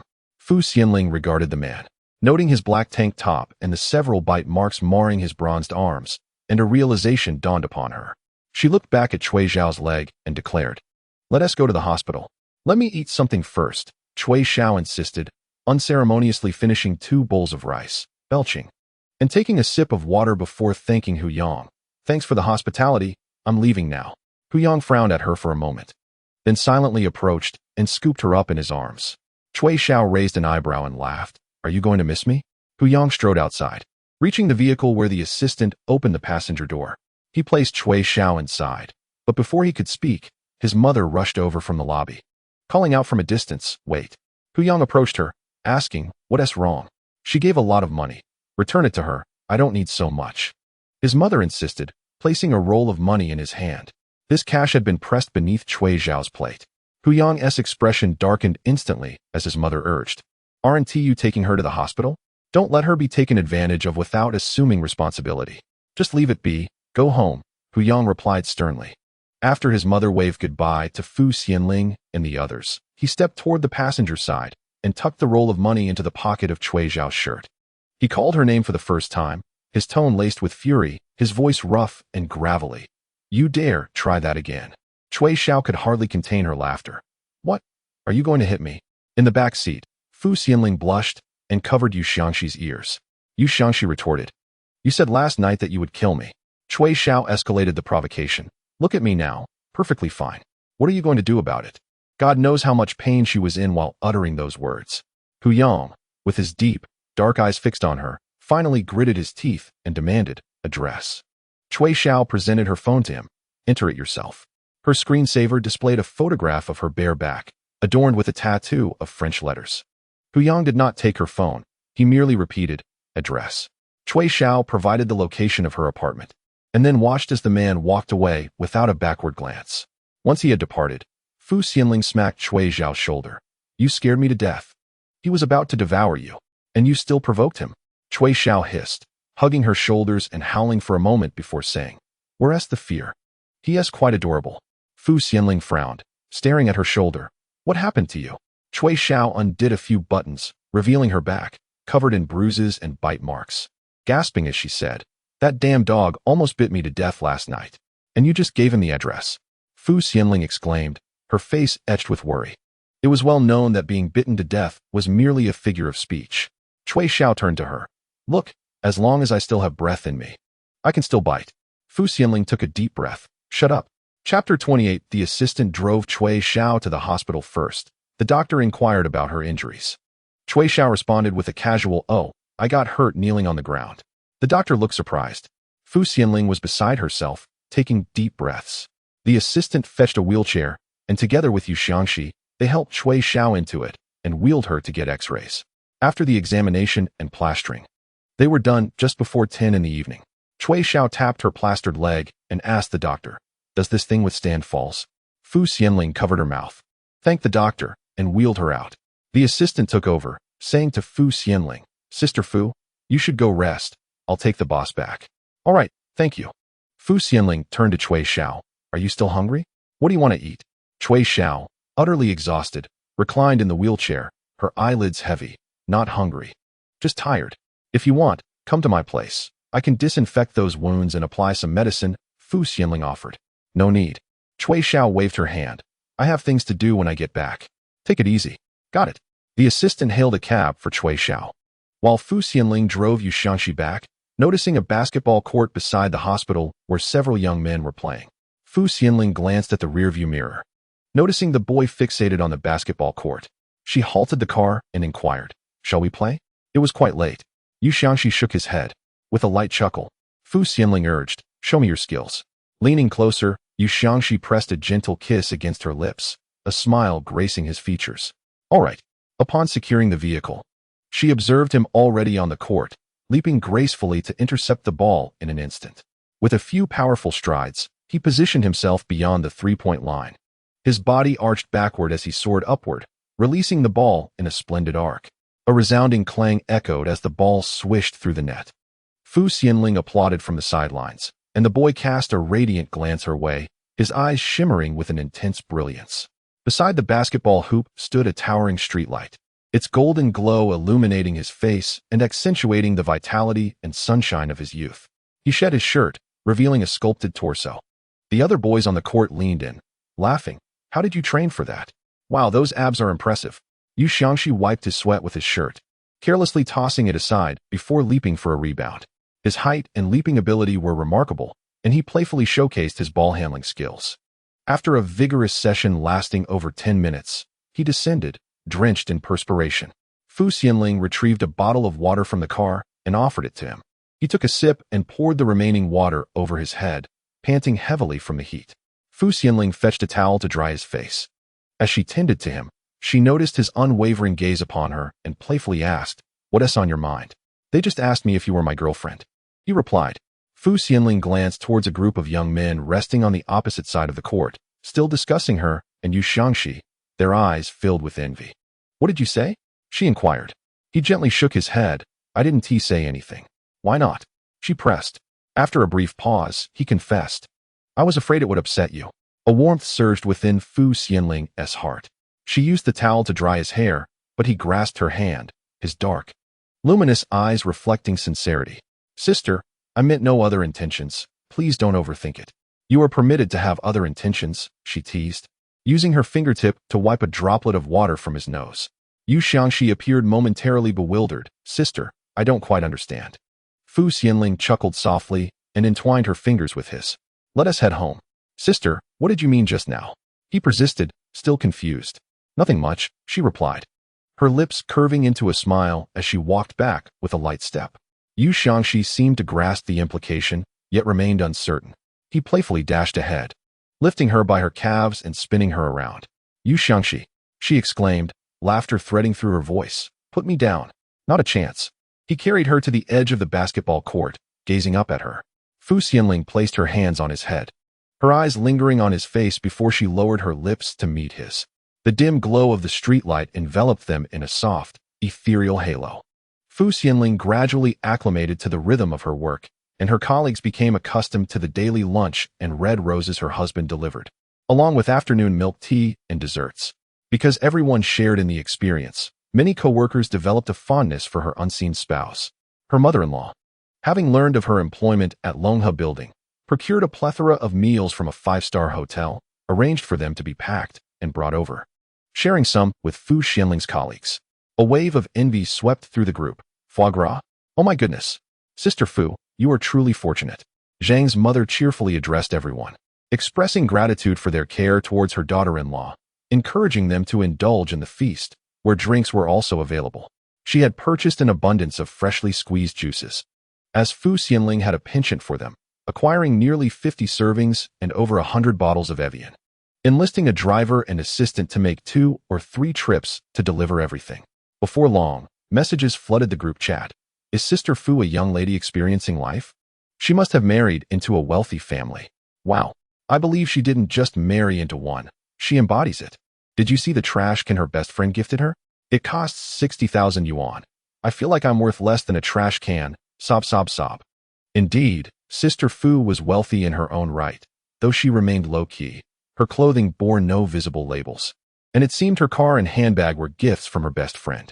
Oh dear, I wish I could have a best friend like hers. One colleague exclaimed. I'm different. I want her husband, her best friend, her mother-in-law, and oh, I wish I could have a face like Sister Fu's. Laughter erupted in the chat. Fu Xianling led her mother-in-law to the reception room, where they sat face to face, sharing a meal. Throughout, her mother-in-law refrained from mentioning Zhang Quanfeng, instead urging her to eat well and drink heartily. Neither of them broached the subject, and after finishing the meal, her mother-in-law presented her with a set of keys. I hear you've been driving Xiao Xiao's car. I bought you a new one, parked right downstairs. Have a look, and if it's not to your liking, I'll get you another. Mother, it's unnecessary, Fu Xianling declined. You know I won't need it anymore. Zhang's mother had applied makeup today, though it was heavier than usual, and upon closer inspection, one could see that her complexion appeared somewhat haggard. Xiao Xian, listen to your mother. I'm not here to persuade you. Whatever decision you make, I will support you. I just want to buy you some things. Please accept them. Still, Fu Xianling did not take them. Zhang's mother then retrieved a document from her bag, transferring all of Zhang Chuanfeng's assets to her, including a property in another city and both a sports car and a business vehicle. Xiao Xian, the previous agreement he signed has been torn up. Please review this one, and if there are no issues, just sign it. Fu Xianling, after perusing the document, expressed her confusion. Mother? A man who strays should leave with nothing. Zhang's mother looked at her and replied, you shouldn't give him a single penny. Fu Xianling was taken aback by her mother-in-law's willingness to support her so fiercely. Yet, she shook her head in refusal. Mother, I don't need it. I don't need his money. I don't need anything. Zhang's mother sighed softly and embraced her. Silly child, your kindness is why he has taken advantage of you. Fu Xianling felt a slight discomfort in her chest. She truly did not need money. What she desired was beyond his capacity to provide. That evening, as she was leaving work, Fu Xianling spotted Zhang Quanfeng at the entrance, his brow furrowed as he smoked. Without hesitation, she approached him. Is there something you need? Did my mother send you? Did she have you sign a new agreement? He inquired, visibly displeased. Yes, but I did not sign, Fu Xianling replied, glancing at her watch. Is there anything else? I must be on my way. Zhang Quanfeng paused, taken aback. You didn't sign? No, you may call to confirm, she stated, turning away to retrieve her car. She was still driving Cui Xiao's vehicle, where a bouquet of red roses rested in the passenger seat. And the music playing was a song that Yu Xiangxi had re-downloaded for her, the lyrics singing, "Let me love you, my dearest, I shall cherish you dearly." She chuckled softly as she glanced at her phone, noticing a message from Yu Xiangxi. Sister, I'm so tired today, I long for a kiss. Yu Xiangxi was participating in the National College Student Mechanical Innovation Design Competition, spending his days running between classes and his nights working at upscale clubs or bars. Returning home around 1 or 2 in the morning, they could only catch fleeting glimpses of each other in the mornings at the community entrance, rarely seeing one another in the evenings. Fu Xianling drove to buy some food, then parked her car downstairs from Yu Xiangxi's company. After waiting for about an hour, she finally saw him returning, accompanied by a female colleague in the passenger seat. He parked at the entrance and stepped out to check his phone. From a distance, Fu Xianling observed the female colleague shyly say something to Yu Xiangxi, who shook his head and gestured towards his phone before walking away. Her phone rang, revealing it was Yu Xiangxi calling. Hello, she answered. Sister, you didn't reply to me. As he turned around, he suddenly spotted Fu Xianling's car, his eyes lighting up, and a deeper curve formed at the corners of his lips, revealing his adorable canine teeth. She couldn't help but laugh as she placed the roses in the back seat. He ended the call and rushed towards her vehicle like the wind. Moments later, he opened the passenger door, leaning in with a smile, and kissed her deeply. When did you come? Why didn't you tell me? Have you been waiting long? He asked between kisses, beads of sweat from his forehead brushing against her face. She giggled as she wiped his sweat away. No, why are you so sweaty? The boss asked me to take the new employee with me. She wore a short skirt, and I had the air conditioning set too high. She felt cold. I offered her the back seat, but she refused to sit there, so I had to turn off the air conditioning, he explained, pulling back slightly to cradle her face. Gazing at her before leaning in for another kiss. Sister, I miss you so much. You don't miss me at all. Fu Xianling chuckled softly. Taking such good care of her, aren't you afraid she'll develop feelings for you? Many people like me, Yu Xiangxi replied, nibbling her lip. But I only have eyes for you. Such narcissism? She laughed, her fingers deftly unbuttoning his shirt collar, gently tracing down his throat. Yu Xiangxi grasped her fingertips, breathing heavily. Sister, if you continue like this, I won't be able to hold back. Fu Xianling smiled as she leaned closer, planting a gentle kiss on his Adam's apple. After releasing him, she gestured towards the back seat. I bought you some food. Go ahead and eat. Are you leaving, sister? He pulled her into his embrace, feeling the warmth of his body even through her shirt. Stay a little longer. Fu Xianling ruffled his hair. Are you tired? Do you want to rest for a bit? No, he nuzzled into her neck. I just want to hold you like this. With a smile, Fu Xianling allowed him to embrace her, softly closing her eyes while one hand played with his silky hair. Yu Xiangxi had scarcely slept the previous night, perhaps not even 5 hours. During the day, he was so busy at school that he had only eaten meat sandwiches. And though he had lost some weight, his muscles were noticeably firmer. After nearly 10 minutes, Fu Xianling glanced at the time, about to speak when she heard Yu Xiangxi's steady breathing. Turning her head, she saw him resting against her shoulder, sound asleep. She remained still, and soon, Yu Xiangxi's phone rang. She picked it up to answer. It was one of his female colleagues from the car. Yu Xiangxi, your boss is looking for you. Okay, I'll go right away. As Fu Xianling spoke, Yu Xiangxi had already awakened. Rubbing his face, he helped her knead her shoulders. Did I hurt you? Fu Xianling hung up the phone and handed it to him. It's nothing. Your boss is calling. I'll head up then. Before leaving, Yu Xiangxi leaned in to kiss her lips once more. When he reached the 20th floor with the food, his female colleague was waiting by the door. A bit shyly, she asked, Yu Xiangxi, who was that on the phone just now? It wouldn't happen to be your girlfriend, would it? She had overheard his voice but found it hard to believe he would say such things. He was clearly a bright and handsome young man. How could he exude such alluring charm when uttering those words? Yu Xiangxi nodded with a smile. Yes, my sister said I could have other thoughts. Thus, she was first his girlfriend, and soon enough, she would become his wife. In June, before the college entrance examination, Fu Xianling was invited back to school, where she took photos with the class she once taught, reminiscing about fond memories and chatting with a group of teachers. Former students approached her for pictures, and after finishing with them, Fu Xianling noticed Yu Huan nearby, standing alongside Yu Xiangxi, who was dressed in formal attire. His tall figure striking and his sun-kissed handsome face undoubtedly captivating the attention of numerous female teachers. Yu Xiangxi whispered something, and Fu Xianling saw Yu Huan walk over, extending a notebook towards her. "Teacher, could you please sign this for me?" Fu Xianling smiled as she accepted the pen from her hand, writing in the blank notebook, "Wishing you all your dreams come true." "Fu Xianling, could you sign one for me too?" Yu Xiangxi extended his hand towards her. Holding back a laugh, Fu Xianling glanced up at him and asked, "What should I write?" "Also wishing me all my dreams come true." His bright eyes sparkled with meaning, causing Fu Xianling's heart to skip a beat as she lowered her gaze to write on his arm. The gel pen proved to be a challenge on her skin, as she struggled to form even a single complete character after several attempts. She then heard Yu Xiangxi say, "Sister, apply a bit more force, it won't hurt." She shot him a gentle glare, her peripheral vision catching sight of Yu Huan, the little girl tugging at Yu Xiangxi's arm, exclaiming, "Why do you call our teacher Fu sister? Is there anything wrong with that?" he inquired. Seeing that Fu Xianling showed no reaction, Yu Huan could only shake her head and reply, "No, it just feels a bit strange." Fu Xianling's ears flushed crimson. After finally finishing her autograph for Yu Xiangxi, she noticed him pulling out his phone and handing it to Yu Huan, saying, "Please take a picture with your teacher." Upon seeing the photograph, Fu Xianling's eyelids twitched. The boy stood beside her, maintaining a proper stance, yet a man's hand appeared over her right shoulder, making a peace sign.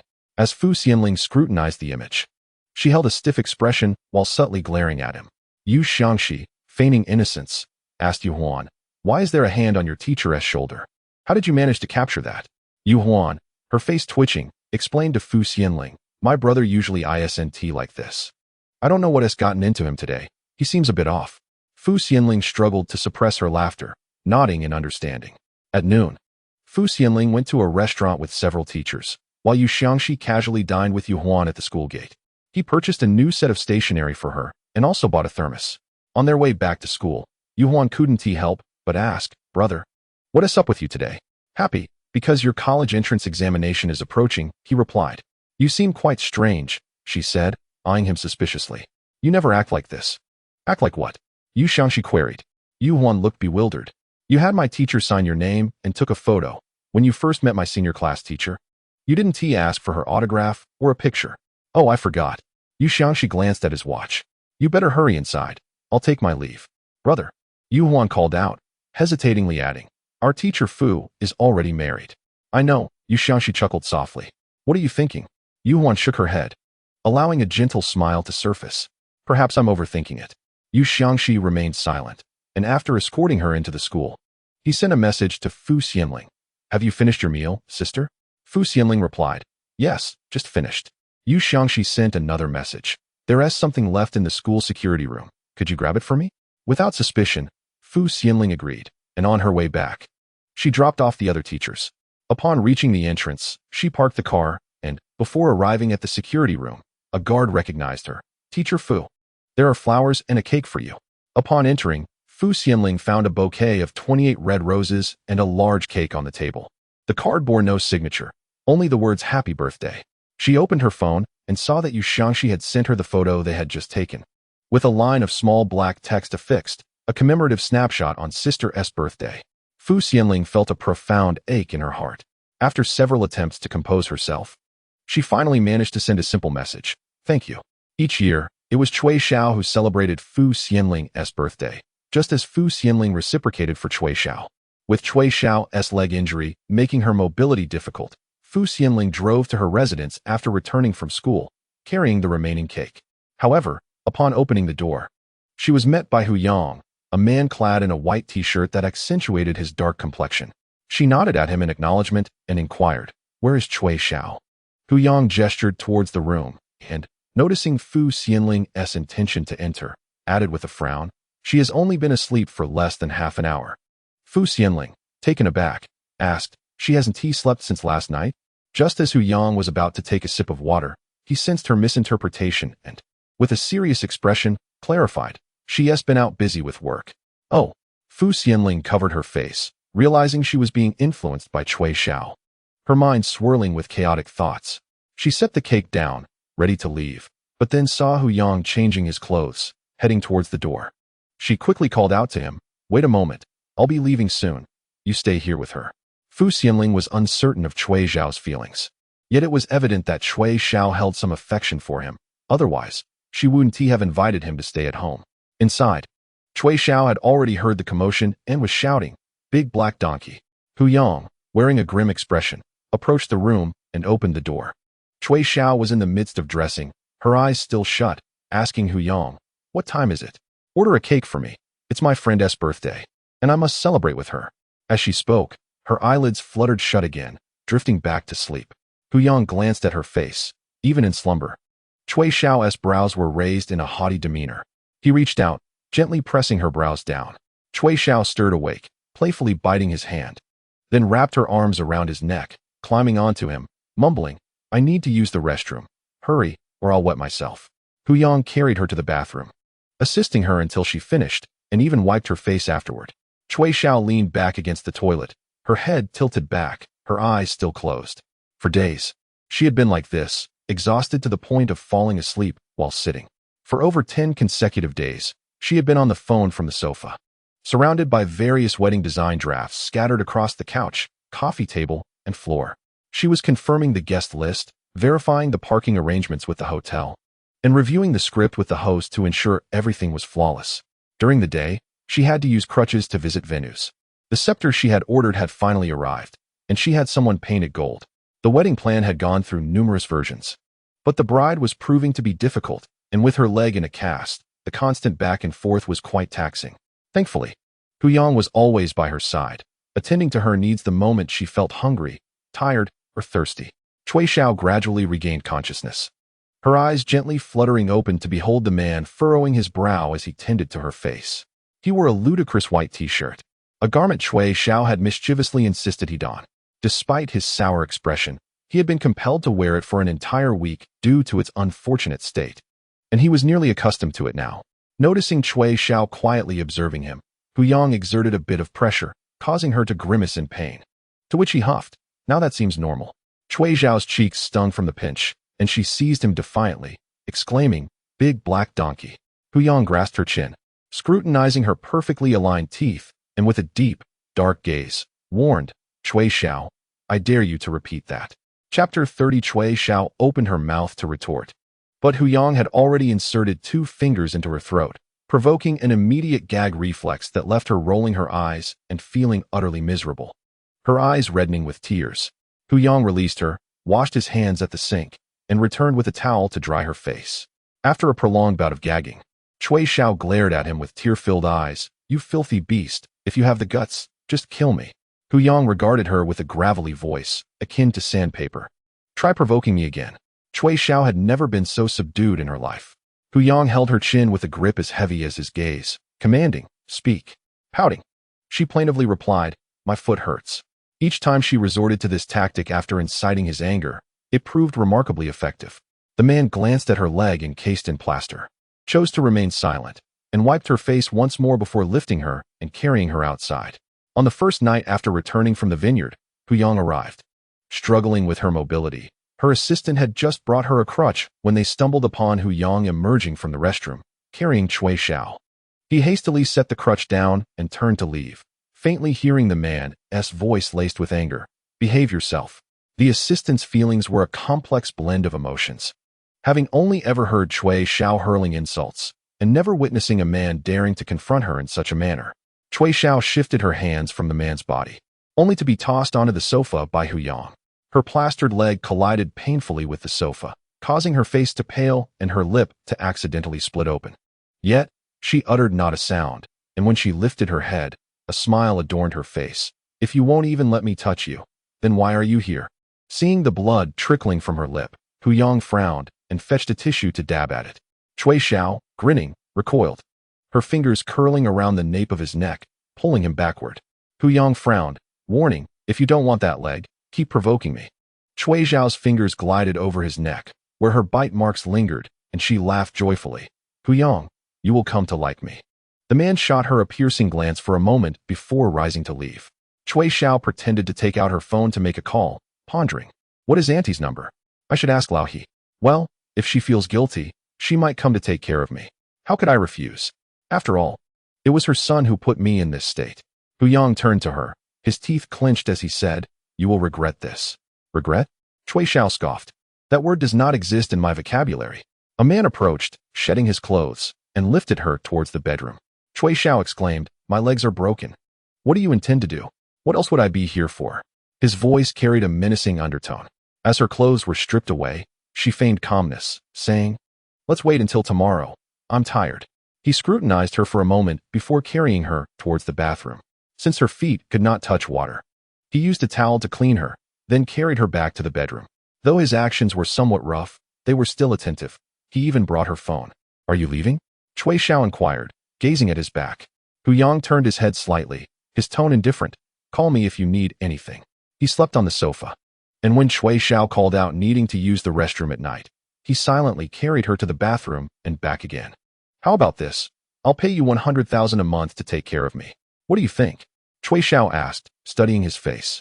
Hu Yang had a rugged appearance. His features were not conventionally handsome, but exuded a strong masculinity. After a while, Cui Xiao found him rather pleasing to the eye, especially with his muscular physique, which appealed to her. As expected, Hu Yang declined once more, adding, Cui Xiao, I may be poor, but I do not earn money from women. How admirable, Cui Xiao thought, lying on the bed, squinting at him. Then take good care of me, and I want to pay you. She wore only a silk robe, loosely draped, exposing her delicate waist adorned with faint bruises. With a haughty expression, she brazenly suggested, I will let you kiss me. What do you think? Hu Yang stared at her for a moment, then turned off the light and stepped outside without a word. Cui Xiao believed he would leave the next day, but to her surprise, he stayed for over half a month. Despite her injured leg, she was a workaholic, spending her days busy outside, inspecting venues in the morning, discussing details with the bride and groom, hastily grabbing a chicken leg for lunch, and visiting the factory to check on the custom-made rose-red carpet. Her limited mobility meant that Hu Yang had to carry her in and out of vehicles, even to the restroom. Cui Xiao harbored no resentment towards him. Hu Yang waited impatiently as she finished using the restroom, then carried her outside to wash her hands. Leaning against him, she washed her hands while glancing at the mirror. He wore a black tank top, revealing muscular arms, and her fair hand rested on his arm, accentuating the contrast of his darker skin. She wiped her hands on his black tank top, one hand exploring his abdominal muscles. The man restrained her hand, lifting her effortlessly and carrying her outside. Cui Xiao yawned, expressing her hunger.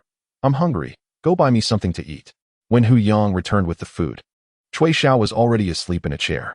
The assistant stood by, watching her head tilt, torn between the desire to support her and the hesitation to intrude. She had been busy all day, having only an apple for breakfast, a chicken leg for lunch, and merely a banana for dinner. Her phone rang. With her eyes still closed, she fished it out and placed it to her ear. Yes, I'm in communication with the manufacturer. Fine, it's no trouble. All right, goodbye. After hanging up, she muttered a curse, then opened her eyes and said to Hu Yang, Carry me. Hu Yang lifted her into the car and drove her to the next venue. It was not until 10 at night that she finally sat in the passenger seat. Consuming a bit of food, the meal he had bought was already cold. She had found an apple from somewhere and was chewing it with her eyes closed, eventually drifting off mid-bite. Hu Yang approached, gazing at her face for a moment, then took the apple from her hand and extracted the piece still lodged in her mouth. Cui Xiao awakened, biting down on his index finger with considerable force. Hu Yang couldn't pull away, so he pinched her cheek, prompting her to finally release him. Blood appeared on his finger as she opened her eyes to meet his, her gaze filled with a flicker of anger. She said nothing, simply closing her eyes once more in exhaustion. Hu Yang understood her silent message. She disliked being touched while asleep, nonchalantly wiping the blood from his finger. He was about to drive away when Cui Xiao's assistant approached, knocking on the window and calling out, Boss, the color is off. The purple has a significant discrepancy. If we rush it now, it will take 5 hours, but it can be delivered before 9 tomorrow. Cui Xiao possessed 4 phones, and at that moment, each one vibrated incessantly. She answered each call, and once done, she turned to her assistant, cursing, Damn it, are those managers at Su Rant's factory all idiots? Damn it, I've wasted an entire day. The assistant quickly tried to calm her. Boss, please don't be angry. Only Huyang offered her the apple from his hand. She took a bite from it and finally said, let us go supervise. She spent the entire night at the factory, where the promised 5 hours proved insufficient, ultimately taking nearly 7 hours. At 3 in the morning, Cui Xiao returned to the passenger seat for a brief rest. Uncomfortable, she stirred between sleep and wakefulness, feeling an unusual itch in her casted leg, mumbling, my leg itches, Xiao Fong, scratch it for me. Xiao Fong was the assistant's name. Her leg was cradled in someone's arms, and a rough hand intruded, scratching with a somewhat clumsy touch.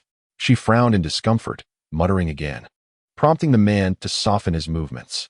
Her brows relaxed slightly, and soon she was asleep again, softly snoring with her mouth ajar. Huyang watched her for a moment, then gently wiped away the drool from her lips. The assistant, arriving with food for Huyang, witnessed this scene and, without daring to speak, quietly retreated to the side. Chapter 31. Cui Xiao was carried to the film review by Huyang, despite having a wheelchair that she stubbornly refused to use, opting instead to hang onto his neck. After finishing her meal, she would wipe her mouth on his shirt, smudging her lipstick all over it. In public, the man never showed her a sour face. But once they returned to their residence, he would pinch her cheeks, admonishing her to behave. His fierce expression, combined with a harsh tone, would terrify anyone who witnessed it. Yet she found his demeanor amusing and charming. Reflecting on Fu Xianling's birthday, Cui Xiao called out for her phone as soon as Huyang exited the restroom. And my makeup bag, too, she added. Her gaze fell upon Fu Xianling, who stood in the living room, waving at her with a hand. Hi, she greeted. When did you arrive? Cui Xiao inquired. I came when you called for him, Fu Xianling replied. Cui Xiao pondered this for a moment, realizing that Fu Xianling had been present when she called out for the big black donkey. Give me 5 minutes to change, she said, coughing a few times, her throat still feeling sore. No need, Fu Xianling replied, placing the remaining cake on the coffee table. She inserted a candle, lit it with a lighter, and turned to Cui Xiao. Make a wish. They celebrated their birthdays this way. Cui Xiao made a wish on Fu Xianling's birthday, and Fu Xianling did the same for Cui Xiao's. Cui Xiao laughed and said to Huyang, carry me over. Seated on the sofa, she closed her eyes, clasped her hands together before the birthday candle, made her wish, and then opened her eyes to blow out the flame. Happy birthday, my dearest sister. She instructed Huyang to retrieve a large, beautifully wrapped gift box from the bedroom, which contained a set of cosmetics, a perfume collection, and a box of 15 lipsticks. See if you like it. If not, give me the shades you don't want. Fu Xianling accepted the gift with a smile. All right. Cui Xiao took a bite of the cake. She never indulged in the wedding cake, only savoring the birthday cake Fu Xianling brought each year. After a few bites, she suddenly smeared a generous piece of cake into Huyang's mouth with her finger. The man stared at her for a moment before wiping the cream off his mouth with a napkin. Noticing this, Fu Xianling chuckled and said to Cui Xiao, I have things to attend to, so I'll take my leave. I'll celebrate your birthday properly when my leg heals. Cui Xiao playfully pouted. You've been so busy this year, forgive me. Moi? She blew a kiss.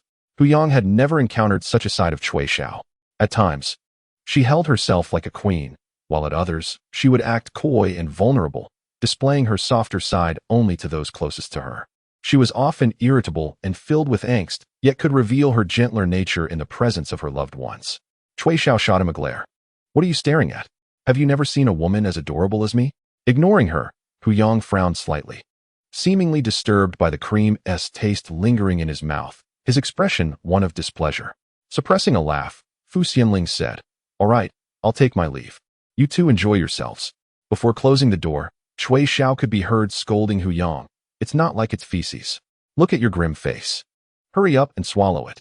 Dare to spit it out and see what happens. As Fu Xianling drove back to her community, cradling a bouquet of flowers, she encountered Huang Dandan, the saleswoman from the second floor, who was carrying several bottles of beverages purchased from the supermarket. Upon entering the elevator, Huang casually remarked, I just saw your husband go up. He seemed to have been drinking. His complexion looked rather poor. Fu Xianling was momentarily taken aback, hastily pressing the door open button, and replied to Huang, Thank you.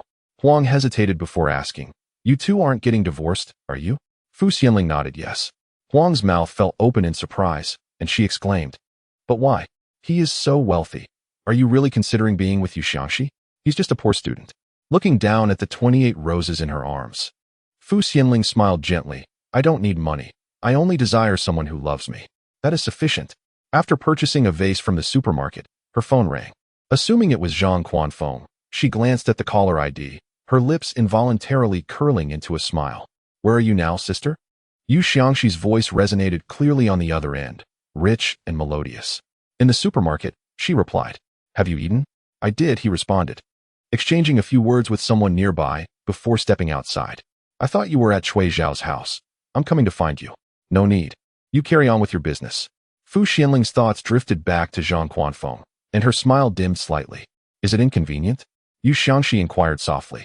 Is he celebrating your birthday tonight? No. Fu Xianling chuckled. He doesn't remember my birthday. Indeed, Zhang Quanfeng had forgotten. During their first year of marriage, Cui Xiao had celebrated it for her while he was away on a business trip. She had refrained from mentioning it, believing he would know. Yet the truth was he had not. He forgot their wedding anniversary and her birthday. It seemed that disappointment began accumulating from that moment onward, eventually reaching a tipping point when she realized her marriage was precarious, prompting her to resign and seek ways to salvage it. Despite her efforts, she ultimately failed. I will remember, Yu Xiangxi assured her solemnly. Sister, don't be sad. I will always remember your birthday. Fu Xianling chuckled softly. Thank you, Yu Xiangxi. Sister, you've thanked me twice today. Is there no other form of gratitude? He teased. What do you desire? She replied with a smile. That's a secret for now. Yu Xiangxi laughed. After hanging up, Fu Xianling called her mother, informing her that she was at Cui Xiao's house, having enjoyed cake and blown out candles. Just before ending the call, she added with a smile, Mom, thank you for giving birth to me. You have worked hard all these years. Her mother wept on the other end of the line. Fu Xianling remained still for a moment, allowing her emotions to settle before finding a chair to sit with her vase of flowers. After a brief wait of over 10 minutes, she finally received a call from Zhang Quanfeng. She had been anticipating his call, eager to know his intentions for coming here. Fu Xianling, where are you? Zhang Quanfeng's voice was tinged with inebriation. I'm outside. What do you need? Fu Xianling inquired. I want to talk to you. Let's discuss it over the phone. She replied coolly. Zhang Quanfeng paused in silence for a moment before saying, I had a bit of an unpleasant encounter with the boss of Zhongshan today. I would like you to accompany me for dinner with them tomorrow. Fu Xianling felt her heart sink gradually. Initially, she had wondered if Zhang Quanfeng's visit was due to his awareness of her birthday today. Now, she realized how naive her thoughts had been. This man would hardly remember her special day. I won't go, Fu Xianling firmly declined. Zhang Quanfeng clenched his teeth and insisted, Fu Xianling, I need you to join me for this dinner. If you refuse, I will withdraw the divorce application tomorrow. Earlier that day, Zhang Quanfeng had attended a banquet with his assistant, Lily. His relationship with the boss of Zhongshan was merely cordial, but the boss's wife had a fondness for Fu Xianling. Consequently, upon seeing Lily accompany Zhang Quanfeng, she appeared disgruntled. Despite Lily's attempts at flattery, the result was an unmistakable disdain that soured the mood of the Zhongshan boss as well. Zhang Quanfeng gestured to Lily, urging her to leave promptly, but she proved to be rather dim-witted. Just before her departure, she tripped and fell directly onto the Zhongshan boss, further aggravating his wife's displeasure. The boss, notorious for being under his wife's thumb, erupted in fury upon witnessing her anger, venting his ire towards Lily and, by extension, Zhang Quanfeng. Regretting his decision not to bring Fu Xianling along, Zhang Quanfeng desperately sought to rectify the situation, unaware of Fu Xianling's unyielding demeanor. Are you threatening me? Fu Xianling laughed. Very well. I shall visit your company tomorrow and inform your boss and colleagues that we are divorced. Oh, by the way, I have the contact information for the Zhongshan boss's wife. I might as well tell her directly. On the other end of the line, Zhang Quanfeng gasped, struggling to respond. After a prolonged silence, he finally uttered, What has become of you, Fu Xianling? What did he mean by that? At his words, a wave of indignation surged within Fu Xianling, her eyes stinging with suppressed tears. She could no longer contain the bitterness, covering her eyes as tears streamed down her fingers, while Zhang Quanfeng's mocking voice echoed in her ears. You were merely pretending before, weren't you?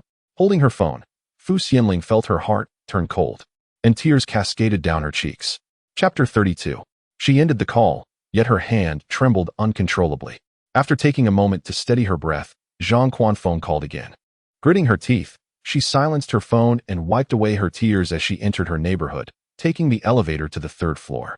Zhang Quanfeng sat smoking at her door, the corridor enveloped in a thick haze from his numerous cigarettes. As Fu Xianling stepped out of the elevator, She was instantly choked by the acrid smoke, coughing a few times. Hearing the commotion, Zhang Quanfeng stood up. Fu Xianling, please listen to me.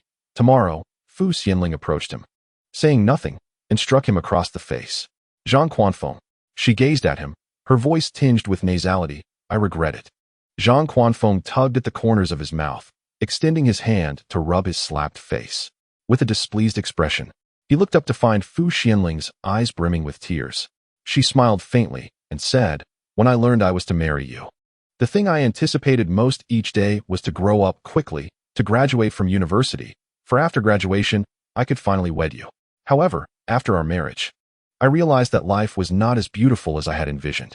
You were preoccupied with work and caring for other women, and in the process, you forgot about me.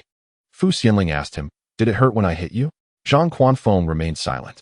She pointed to her heart and continued, when I discovered your infidelity, it felt as if this place was about to explode with pain.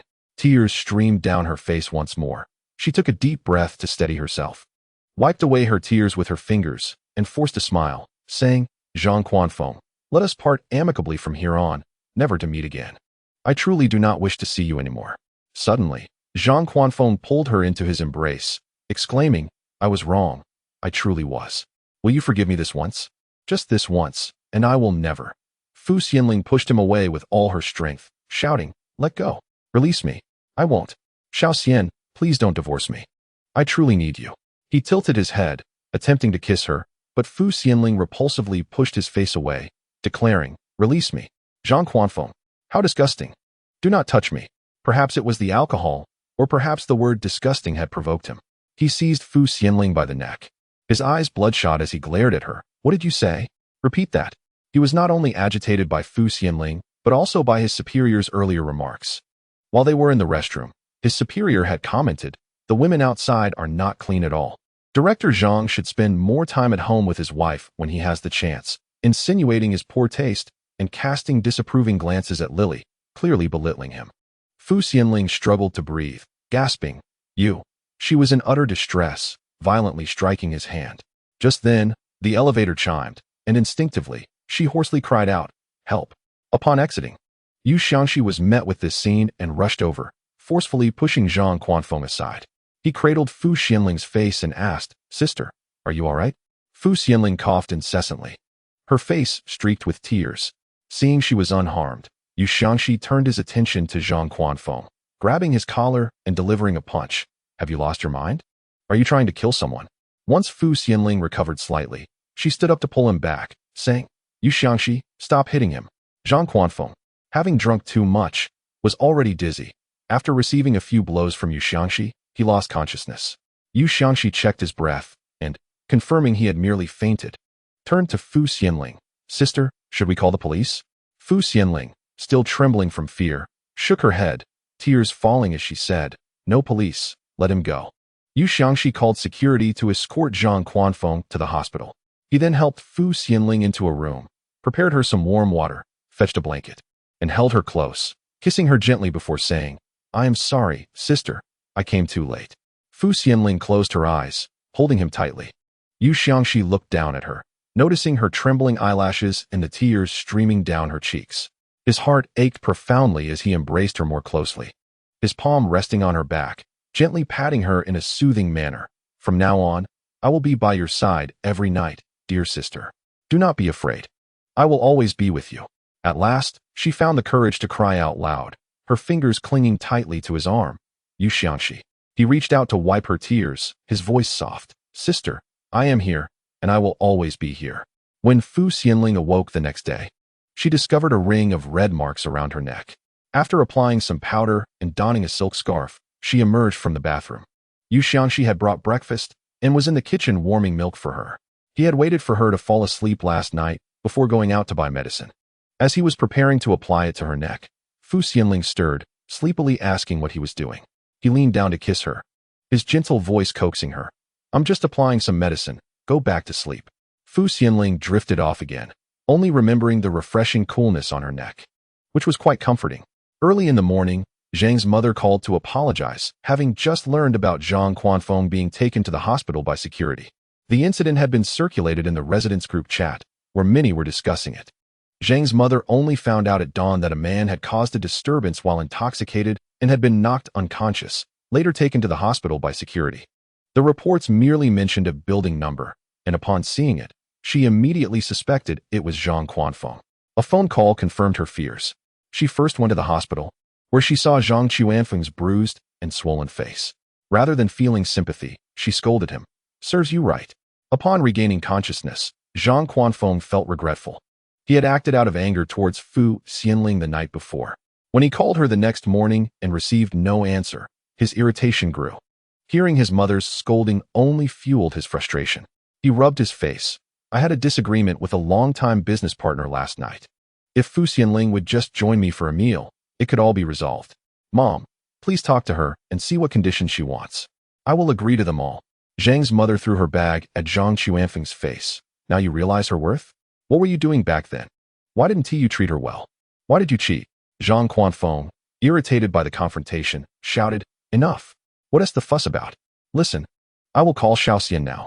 If she asks about you, I will muster the courage to ask her for help. However, if she doesn't inquire about you at all, I want to bring it up. I find it humiliating." Zhang's mother pulled out her phone and dialed Fu Xianling. "Xiaoxian, I just learned about everything this morning. Are you okay? I'm truly sorry. I've already lectured him and will ensure he behaves in the future." Fu Xianling's voice was still a bit hoarse. "Auntie, I'm fine. Please tell him not to come back." Upon hearing her address her as auntie, Zhang's mother realized that Fu Xianling had completely severed ties with her. After hanging up, she remained silent, prompting Zhang Quanfeng to ask, "What did she say, Mom?" "She called me auntie." Zhang's mother looked up at him and said, "She also mentioned that you shouldn't go over there again." Zhang Quanfeng gritted his teeth and suddenly slammed his hand on the table before him. "Let her go out for a meal. Is that too much to ask? If she refuses, I will withdraw the divorce application." Upon hearing this, Zhang's mother cast him a cold glance. "One should maintain a sense of dignity," she remarked before picking up her bag and leaving the hospital without a second thought.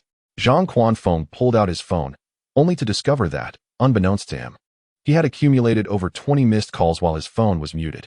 Initially assuming they were calls from Fu Xianling, he opened the call log only to find it was his assistant reaching out. He called back, but before he could utter a word, the assistant informed him, "Director, there's been a situation. Lily has leaked the news about your divorce, and now the entire company is in an uproar. Several suppliers we previously collaborated with are calling to terminate their contracts. The boss from the middle management just arrived and is currently in the conference room. It appears he intends to dissolve the agreements." A wave of despair washed over Zhang Quanfeng, leaving him weak at the knees. What? He had anticipated some negative repercussions from the divorce, but he never imagined the fallout would be this severe. Chapter 33. On June 14th, a rainy day, Fu Xianling stood at the entrance of the Civil Affairs Bureau, holding an umbrella for half an hour, waiting for Zhang Quanfeng. He emerged from his car without an umbrella, walking towards her in the rain, his unshaven face betraying several days of neglect and fatigue. Once proud and assertive, he had suddenly fallen from grace due to the divorce, suffering the loss of contracts from 25 companies in a single day. The resources he held were halved, and when the board proposed relocating him, he refused, resigning instead and spending 2 days in his new apartment. Lily had been by his side throughout, and he had thought their bond was genuine in adversity. However, upon returning yesterday, he discovered she had taken all his cards, leaving him with only a 50 yuan note in his wallet. He had stared at that 50 yuan note for a long while, before drowning his sorrows in alcohol throughout the night. He lay on the floor, drifting into sleep, where he dreamt of Fu Xianling. He recalled a time when he had returned home drunk, only to vomit at the doorstep. And Fu Xianling had carried him to his room, tending to him with a wet cloth, offering him water, changing his clothes, and caring for him throughout the night. When he awoke, he found a bowl of soothing millet porridge and a bottle of stomach medicine waiting for him on the dining table. As Zhang Quanfeng opened his eyes, he found the house eerily empty, with only himself present. He had once believed that Fu Xianling would never divorce him. After all, men like him were plentiful outside, and all it took to keep a wife was a little more financial support. Yet he was mistaken. Fu Xianling was unlike anyone else. She had always loved him deeply. He remembered her once gazing at him with eyes full of laughter, asking, "Do you think we should have 1 child or 2 in the future?" As Zhang Quanfeng traversed the rain-soaked path, a vivid montage of memories flickered through his mind. Fu Xianling waiting for his return, dozing on the sofa. her preparing an elaborate feast for him. On his birthday, she had crafted a bowl of handmade longevity noodles. During the new year, she had made a wish to celebrate many more spring festivals together. Suddenly, his eyes brimmed with tears. He approached Fu Xianling without lifting his gaze. His voice hoarse as he murmured, "Let's go inside." Fu Xianling handed him a tissue, and after a prolonged moment of hesitation, he reached out to accept it. She had offered him many items: his briefcase, slippers, towel, water cup, chopsticks, teacup, toothbrush, tie, shirt, coat, and suitcase. Today, it seemed, was the last time she would extend her hand to him. He stared at the tissue for an extended period before gently wiping his face. It bore the scent of her hand cream, a subtle fragrance of tea. She was adept at brewing it, though he had seldom taken the time to truly savor it. Zhang Quanfeng. The sound of his name jolted him back to reality. He looked up to see Fu Xianling had already entered, standing 10 meters away, and for the first time, he heard her call him in such a distant and unfamiliar tone. He remained silent, clutching the tissue tightly, and stepped inside. After obtaining the divorce certificate, Zhang Quanfeng gazed at Fu Xianling's retreating figure and asked, "May we share a meal together?" Fu Xianling paused, turning back to him with her umbrella raised. He had lost considerable weight. His cheekbones were prominent, his eye sockets hollow, and he appeared utterly drained. His face dark and gaunt. She nodded softly, "All right." She chose a bustling hot pot restaurant, situated in the heart of the city, where laughter and chatter filled the air. She retrieved meatballs and crab sticks, placing them before him, whispering, "Please eat." He recalled how, during their meals together, she would always serve him, whether at her parents' house or dining out, constantly attending to him, refilling his water, serving him dishes, urging him to drink less and eat more, always aware of his preferences and ordering for him. Others would commend him for having such a wonderful wife, and he would merely smile, considering it all quite natural. Yet, the moment he realized that this woman before him no longer belonged to him, regret washed over him like a tidal wave. Zhang Quanfeng bowed his head and bit into a meatball, tears falling into the plate. He stuffed his mouth with food, shoving various morsels inside, keeping his gaze downward. When the waitress arrived with the rice cakes, she noticed the tears streaming down his face. Fu Xianling let out a soft sigh and instructed the waitress to bring the bill. She picked up her bag and prepared to leave. Zhang Quanfeng called out to her, "Fu Xianling." This time, she did not turn back, her steps unwavering as she continued forward. With a choked voice, he uttered, "I'm sorry." Fu Xianling paused for a moment, took a deep breath to suppress the bitterness in her eyes, and walked out without looking back. Fu Xianling drove back to her parents' home. And just as she reached the stairwell, the door swung open. Her mother greeted her with a smile. "Your father heard you coming up the stairs. At his age, his hearing is still remarkably sharp." Fu Xianling smiled as she handed over the eco-friendly bag in her hand. She had just returned from the market, laden with an abundance of meat and yellow croaker. "You bought so much," her mother remarked, helping her place the umbrella in the stand. "I've spoken to your father." Taken aback, Fu Xianling noticed the smile on her mother's face. "You should go see." Her father was seated on the sofa, engrossed in a newspaper, having little interest in his phone and preferring the musty smell of old papers he had saved over time. "Dad," Fu Xianling approached, straightening the newspapers on the sofa. He set the paper down and patted the seat beside him. "Come, sit for a while." As she settled next to him, her father turned to look at her without uttering a word. Before long, both their eyes brimmed with tears. He embraced her gently, sighing, "Why didn't you tell me sooner?" Words failed Fu Xianling as she clung to him, weeping. By evening, the rain had ceased. Upon returning to her community, she spotted Cui Xiao directing the movers with great care. Earlier that morning, she had informed Cui Xiao of her intention to look for a new home.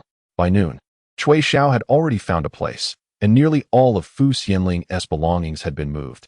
Known for her efficiency, Cui Xiao received Fu Xianling's gratitude, who then noticed her friend's leg in a cast and offered her a seat. Cui Xiao shook her head. Unable to resist, Fu Xianling asked, "Are you really going to let him carry you the whole time?" Cui Xiao tightened her grip around Hu Yang's neck and inquired, "Are you tired?" Hu Yang, with a sullen expression, remained silent. Cui Xiao shrugged at Fu Xianling. "See? He is not tired at all." Not wishing to dwell on their banter, Fu Xianling noted that the new home was conveniently located near her workplace. It was merely a 10-minute walk, so she drove there to prepare for a thorough cleaning. Cui Xiao tagged along, but Fu Xianling, seeing her friend's discomfort, sent her away. Before long, the doorbell rang, and upon opening the door, Fu Xianling was greeted by Yu Xiangxi. She sighed with a smile. Cui Xiao sent you, didn't she? She hadn't mentioned her move to him. Looking somewhat aggrieved, Yu Xiangxi replied, why didn't you tell me you were moving? You were busy. I didn't want to take up your time. Fu Xianling removed her apron and handed it to him. Now that you're here, help me clean. Sure. He responded with enthusiasm. He worked quickly, mopping every room and ensuring the balcony windows sparkled.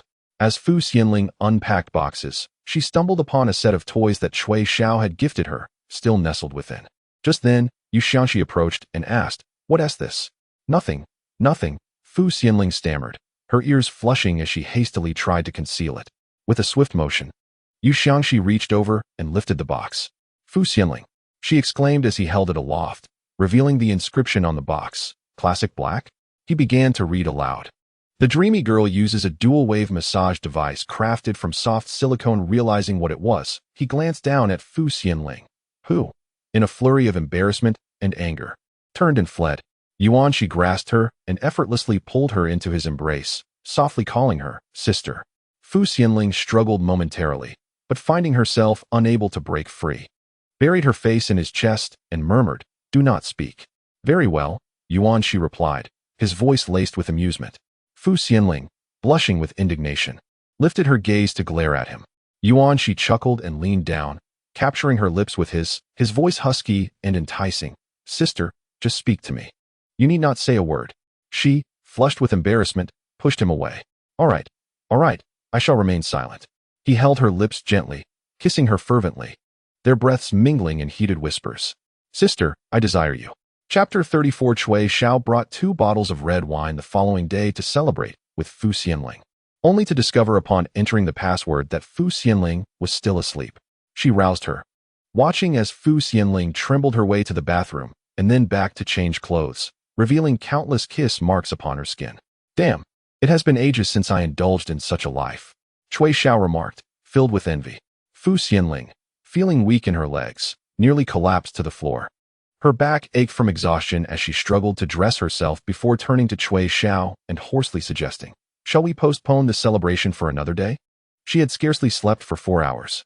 Last night, on a whim, she had informed Xianxi of her divorce, resulting in him holding her in his arms and kissing her passionately for an extended period, innocently murmuring, sister, I could not resist. Cui Xiao scoffed, I do not care. Entertain me at once. Although she had intended for Fu Xianling to host, she ultimately called for a luxurious lunch delivered from a 5-star hotel. After their meal, they chatted on the sofa, and while Cui Xiao passionately vented her frustrations about a foolish client, she turned to find Fu Xianling asleep, cradling a cushion. With an exasperated exclamation, she summoned Hu Yang to head home. Before leaving, she recalled that Fu Xianling had asked her to take some items from the bathroom. So she peeked in. To her surprise, it was the set of toys she had previously gifted Fu Xianling, now neatly packed in a bag adorned with dried flowers for decoration. Cui Xiao took the bag and headed back to the office, busying herself until after 10 at night when she finally returned home. Lately, she had been utterly fatigued, requiring long baths every time she returned, resting her leg, encased in plaster, on the edge of the tub. After a brief soak, she reached for a toy to play with, as she occasionally did when returning too late and seeking relaxation. When Hu Yang walked in, Cui Xiao had just finished. Seeing him approach, she handed him the item in her hand. Hu Yang glanced at the black object, which resembled an oversized Bluetooth headset, and skeptically asked, what is this? Lelo Sona 2. Cui Xiao responded, her gaze sharp. A massager. Have you never seen one? Where does it massage? He inquired, staring curiously at the opening, seemingly encountering it for the first time. Cui Xiao smirked, allow me to demonstrate. Hu Yang found her smile peculiar but thought little of it until she submerged the massager in water, producing a series of bubbling sounds from beneath. Cui Xiao bit her lip, unable to resist glancing at Hu Yang, her voice playful. Do you see? It massages this area. Hu Yang's face had darkened, yet a smile lingered at the corners of her lips. Why not come over and assist me? She suggested. The man withdrew a towel, enveloped her within it, and tossed her onto the bed. He gazed at her face for a moment before suddenly leaning down to capture her lips, his tongue parting her teeth and delving into her mouth, entwining with her own. This marked his first initiative in kissing her, and indeed, it was their inaugural kiss in the truest sense. Cui Xiao felt electrified by the kiss, realizing for the first time that kissing was far more pleasurable than purchasing a soda. She wrapped her arms around his neck, tilting her face up to reciprocate his affection. Comforted and thoroughly cleaned, she was carried to the bed. Consequently, Hu Yang did not leave. He lay behind her, one arm reaching forward to embrace her, his calloused fingers tracing the tattoos on her back. In his gravelly voice, he inquired, "What does this mean?" "Paix et joie," she replied languidly in French, translating to peace and joy. She had studied in France, enchanted by its romance, and had shared her bed with numerous French men. Due to her parents' circumstances, she held a disdainful view of marriage and relationships, preferring encounters of a physical nature devoid of emotional ties. Upon returning to her homeland, a French man who admired her wrote to her, wishing her peace and joy in the future. She found the phrase delightful and decided to have it tattooed on her back. The warmth of his touch sent a shiver down her spine, and it took her a moment to realize he was kissing her tattoo. His warm tongue meandered along her spine, eventually reaching her neck.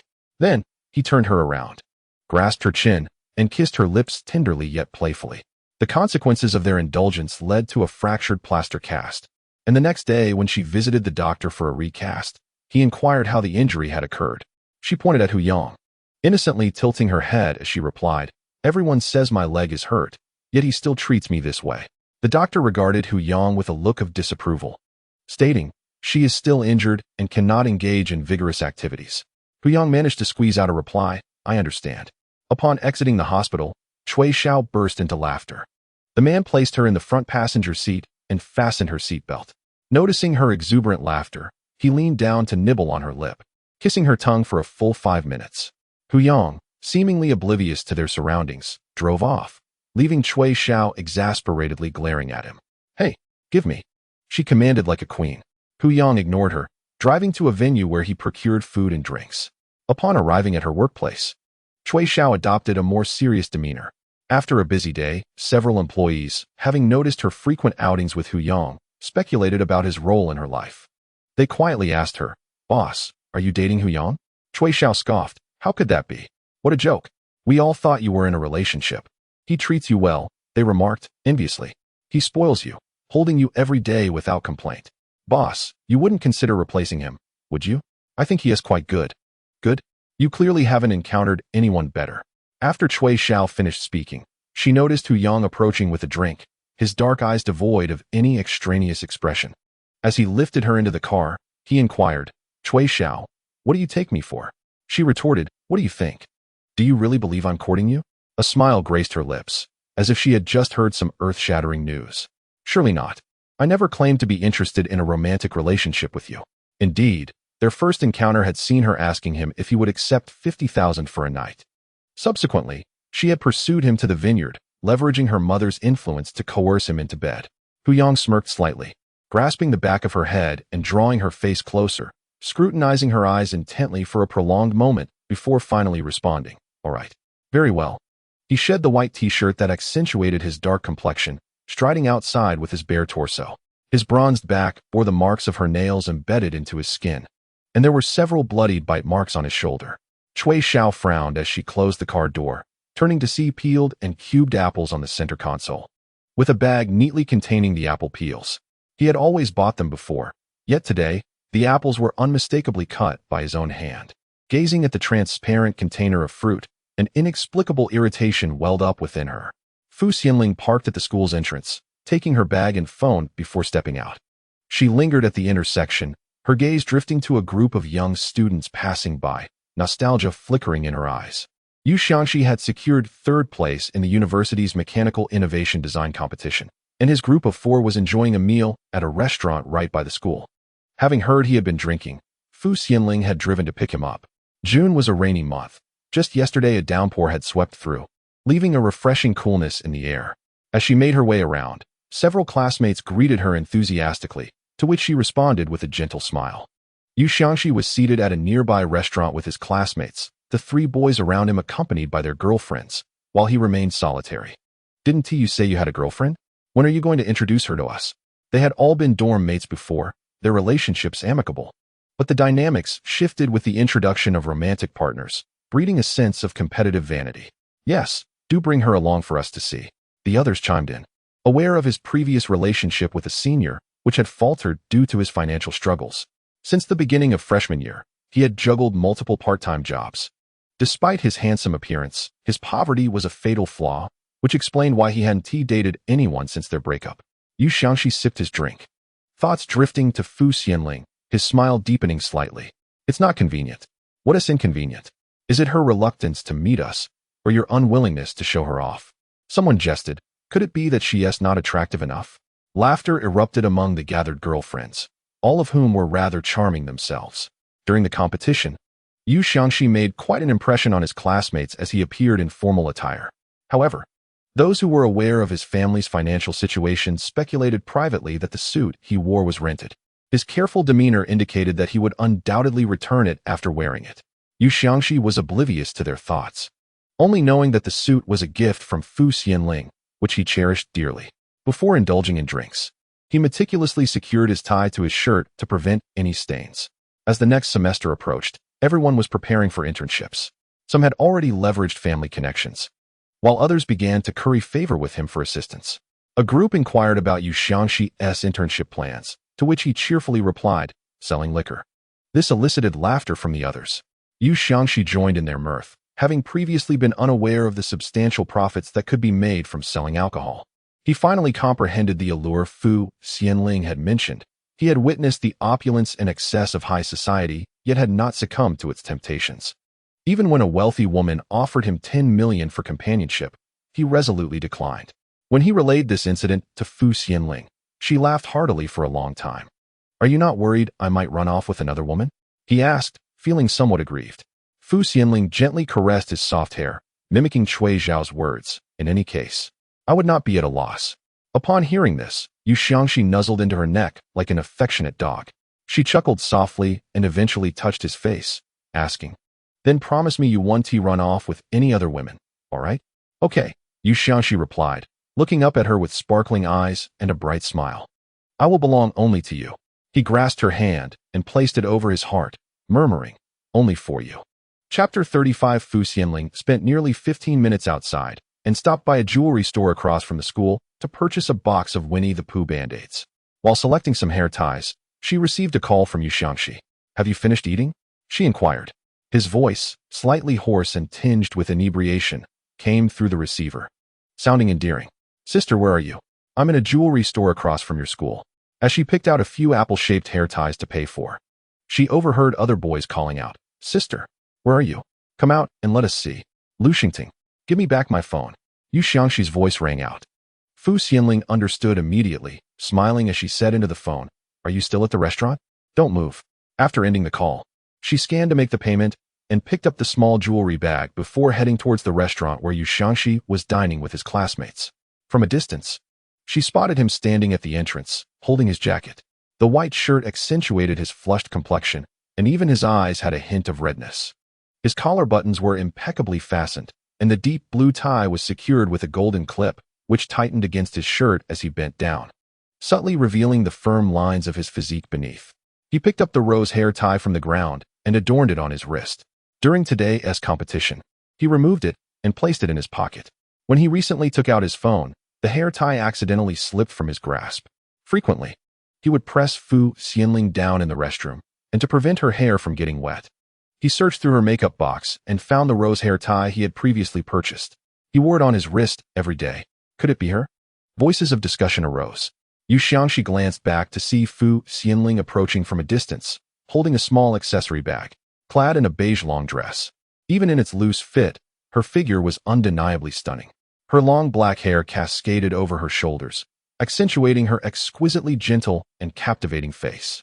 A smile lingered at the corners of her lips, and her eyes, even from afar, were fixed on him. Upon noticing him look up, the curve of her lips deepened slightly. Wow!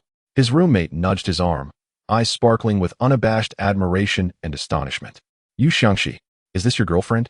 Just her aura alone puts the other roommate's girlfriends to shame. Yu Xiangxi nodded yes. Perhaps due to the influence of alcohol, he felt an overwhelming urge to call her wife. Fu Xianling approached with a smile, greeted a few people, then stood before him, reaching out to touch his face. How much have you drunk? Yu Xiangxi nuzzled her palm and truthfully replied, 2 bottles. Fu Xianling checked his forehead for warmth, ensuring everything was fine before turning to inquire of the others. Are we heading to other places next? The expressions of the other roommates' girlfriends soured. Firstly, Fu Xianling carried no branded bag, yet her entire presence radiated the elegance of wealth. Moreover, despite holding a humble accessory bag, it did not detract from her allure. "No, we're not going anywhere," several roommates said with laughter. "Well, Yu Xiangxi has had too much to drink. You should take him home. Do you need our help?" One roommate, who had a car, immediately produced his keys and gestured to a vehicle not far off. "Shall I give you a ride?" Fu Xianling chuckled and shook her head. "No need. I drove here." "Oh, I see." The roommates dismissed her statement, assuming she merely owned a modest vehicle worth 2 to 300,000. However, as they watched Fu Xianling support Yu Xiangxi towards the car, their eyes widened in astonishment. Was that car hers? It appeared so. How much was that car? 7 figures. Just as Fu Xianling settled him into the passenger seat, he wrapped his arm around her waist. She leaned against his chest, propping herself on one side. Glancing up, she noticed his reddened eyes, and her heart softened involuntarily. Lowering her head, she planted a gentle kiss on him. "What's wrong, wife?" He captured her lips, his heated tongue exploring her mouth. Fu Xianling paused momentarily, a smile blooming in her eyes. "What did you call me?" Yu Xiangxi repeated, his voice low and husky, breath hot against her wife. During dinner, Yu Xiangxi couldn't help but notice his roommates flaunting their affection in front of him, incessantly calling out to their girlfriends, instructing them to serve food and pour drinks, their faces radiating satisfaction. He thought to himself that if he were to take Fu Xianling out to dine with classmates, he would never allow her to be treated that way. Instead, he would serve her food and present her favorite dishes with utmost care. As his roommates continued to call their girlfriends, the alcohol flushed Yu Xiangxi's fair complexion, turning his face a vibrant red, his eyes glistening with a hint of intoxication, and his lips shimmering with moisture. Fu Xianling smiled and gave him a kiss. "Well, then you should call out."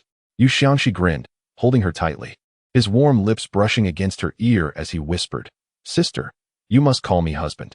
Fu Xianling felt the warmth envelop her ear, sending tingles down her spine. "Yu Xiangxi, don't. I haven't closed the car door yet." Yu Xiangxi looked at her with feigned innocence. "Sister." With a laugh, Fu Xianling opened the back door and retrieved a gift for him. "What is this?" he inquired. "A reward for you, for ranking 3rd in the competition. You did great." They had held the competition at the science park, and Fu Xianling hadn't attended because Yu Xiangxi feared he might not place in the top 3. Upon opening the gift, he found a pair of wristbands embroidered with his name. He smiled broadly, revealing his charming canine teeth. "Sister, did you stitch these?" "Yes," she replied. "Do you like them?" He nodded emphatically. "I love them, especially." He immediately adorned his wrists with the bands, gazing at them for a moment before pulling her into an embrace, cradling the back of her head as he kissed her fervently. Fu Xianling playfully pushed him away. "Let us go home." Chapter 36. Fu Xianling was utterly bewildered by Yu Xiangxi's boundless energy.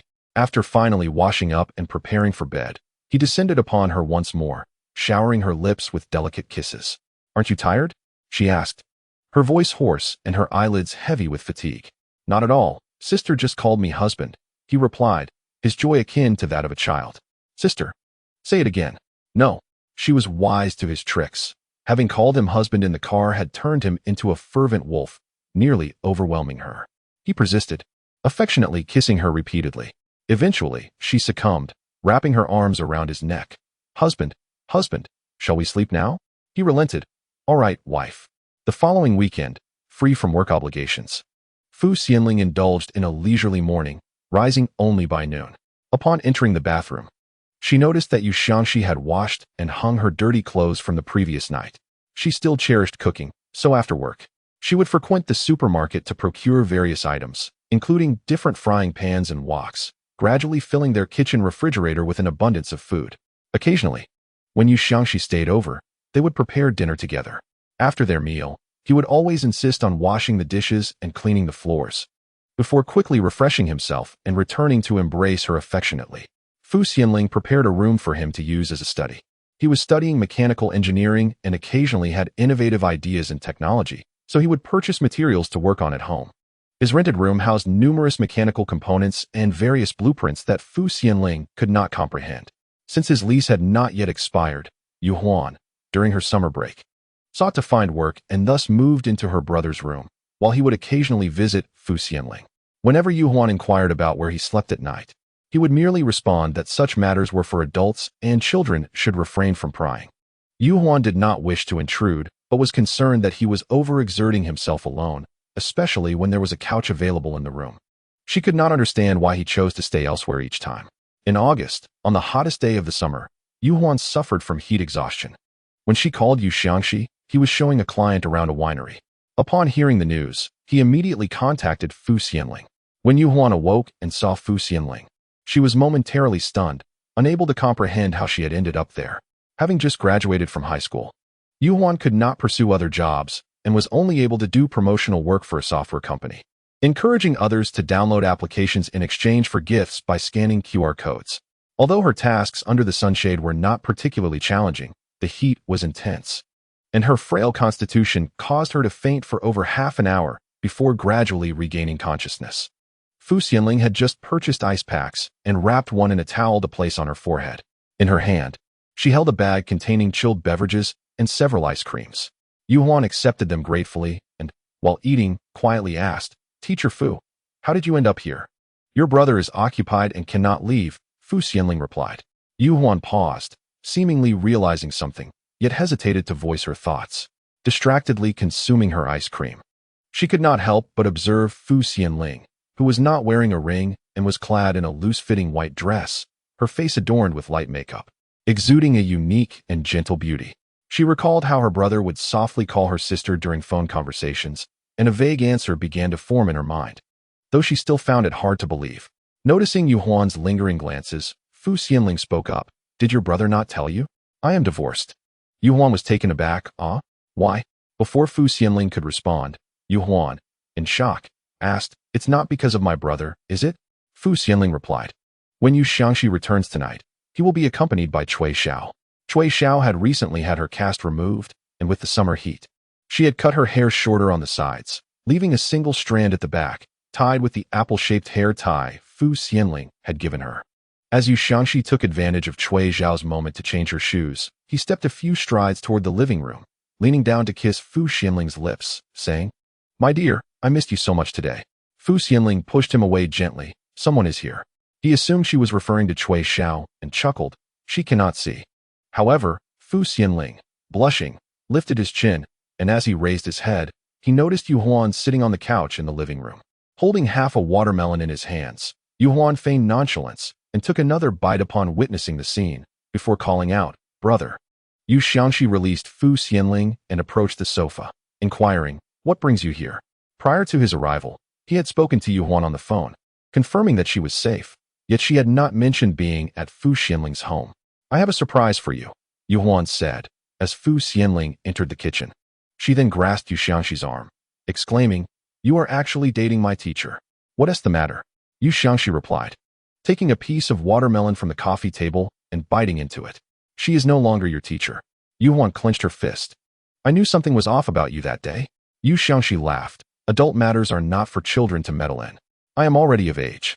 Only after Yu Huan spoke did she notice another woman entering through the door, and she stared at Yu Xiangxi in disbelief. "Brother, when did you become like this?" Yu Xiangxi nearly choked on the watermelon in his mouth. Cui Xiao plopped onto the sofa, tossing her bag aside and kicking off her slippers, reclining languidly. Xianling emerged from the kitchen, presenting a plate of sliced apples to her. Cui Xiao glanced at it, her brows furrowing, and did not take a bite. "What's wrong?" "Not hungry," Xianling asked. "What would you like to eat?" Cui Xiao typically refrained from dinner, opting for just an apple. Lazily tilting her head back to gaze at the crystal chandelier above, she mumbled, "Not in the mood." This state of hers had persisted since Hu Yang's departure, lasting over a month and a half. Today, she had ventured to Yu Xiangxi's company, as Hu Yang usually delivered wine around this time. However, when she waited until the afternoon without seeing Hu Yang, she decided to accompany Yu Xiangxi to the winery, claiming familiarity with it and the ability to provide a thorough introduction to his clients. Yu Xiangxi saw through her intentions, but chose not to call her out on it. After finally arriving at the winery, she searched over 1,000 acres, but did not catch sight of Hu Yang. Once the clients were settled, she inquired around and learned that Hu Yang had resigned quite some time ago, causing her expression to darken as if the world owed her 8 million. Xianling brought a lumbar massage device for her to rest against before heading to the kitchen to prepare a meal. Yu Xiangxi followed to assist. while Yu Huan sat pondering for a long moment before deciding to join them in the kitchen. Just as she reached the doorway, she caught sight of her brother kissing Xianling, her face flushing as she retreated. As she settled back onto the sofa, she heard Cui Xiao ask, "What do you think that man truly means?" Yu Huan, bewildered, replied, "Huh?" Recently, Cui Xiao's work performance had declined sharply. She often displayed irritability and anger. Even when clients were courteous, the factory was running on time, and the wedding banquet had been a resounding success. She would still unleash her frustrations upon her subordinates mercilessly. While dozing in the car, she occasionally murmured Hu Yang's name in her sleep. "Hu Yang, scratch my leg." Her cast has been removed. Yet that leg seems to have developed a peculiar habit. In the days immediately following the removal, she would inadvertently call out his name, only to be met with the awkward gazes of those around her, prompting her to irritably exclaim, "What are you all staring at? Go back to work." Chapter 37. He worked for a month at that wretched winery, earning a mere 5,000. I offered him 50,000 a month, yet he refused. He would have gladly served me for a month, but midway through, he questioned what I considered him to be, and then he just left. Cui Xiao looked at Yu Huan in silence and asked, "What on earth is that man thinking?" Yu Huan, still reeling from the impact of his demand to serve for a month, stammered, I. She awkwardly attempted to smile, only to find it impossible, and instead managed a grin that was more painful than a frown, saying, I have no idea." Cui Xiao might have merely asked out of curiosity, but upon hearing her response, she closed her eyes in irritation and chose to rest. After a while, Yu Huan quietly remarked, "Perhaps what he cares about is how you perceive him." Cui Xiao opened her eyes. It seems he wants to pursue a romantic relationship with me." Yu Huan exhaled in relief. At last, the conversation had turned to more conventional matters. "What are your thoughts on that?" she inquired.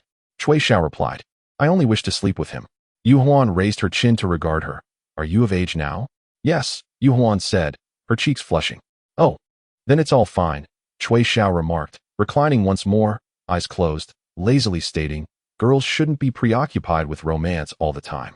Love is merely a trick played by men. With sweet words, they ensnare you. Once married, you may find yourself with a meager monthly income of 4,000 to 5,000, burdened by a mortgage of 3,500, raising a son and a daughter, and after enduring for over a decade, you'll become a weary housewife. Meanwhile, the man, having achieved success, with a bit of money in hand, might take up a younger, more attractive mistress. And there you are, foolishly tending to the household and children for such a man. Is it worth it?" Yu Huan felt a pang in her heart and shook her head. "Not worth it." Cui Xiao perked up upon hearing her agreement and sat up to explain. "You young girls, I understand your mindset perfectly. Upon reaching university, the desire to compare oneself with others arises. Seeing others dressed well breeds jealousy. What if you lack funds? Temptation from the outside world emerges. Imagine, at that moment, a gentlemanly man appears, polite, handsome, and most importantly, possessing a bit of wealth that can alleviate your worries about food and drink, providing you with luxury brands. Wouldn't you be tempted?" Yu Huan pondered carefully before shaking her head. Cui Xiao asked, "Why not?" "I don't know, it feels mismatched. If he is wealthy and gentlemanly, he would likely be attracted to girls of his own social standing, not just university students." Yu Huan replied candidly. "Your way of thinking is quite rare." Cui Xiao chuckled softly. "You know, there are very few wealthy girls at school. Most are simply young and beautiful, but lack money. The allure from the outside world needs only a slight nudge. They don't even have to be gentlemanly or handsome. Even an old miser, as long as he is wealthy, can find plenty of young girls willing to accompany him." Upon her initial encounter with these revelations, Yu Huan felt a chill akin to that experienced when listening to ghost stories, her expression fraught with trepidation. "So, dear sister, what exactly do you wish to convey?" she inquired. "I am not like other girls," she added cautiously. "I absolutely will not." "Oh, I merely wish to ask whether a romance devoid of matrimonial intentions is deemed frivolous?" Cui Xiao queried. Yu Huan nodded in agreement. "Indeed. It is a phrase from the quotations from Chairman Mao, yet originally penned by the illustrious British playwright Shakespeare." Cui Xiao shielded her eyes, exclaiming, "What shall I do then?" After a moment of contemplation, Yu Huan suggested, "There are alternative approaches." "What kind of approaches?" Cui Xiao tossed aside the massager from her waist and leaned closer to Yu Huan.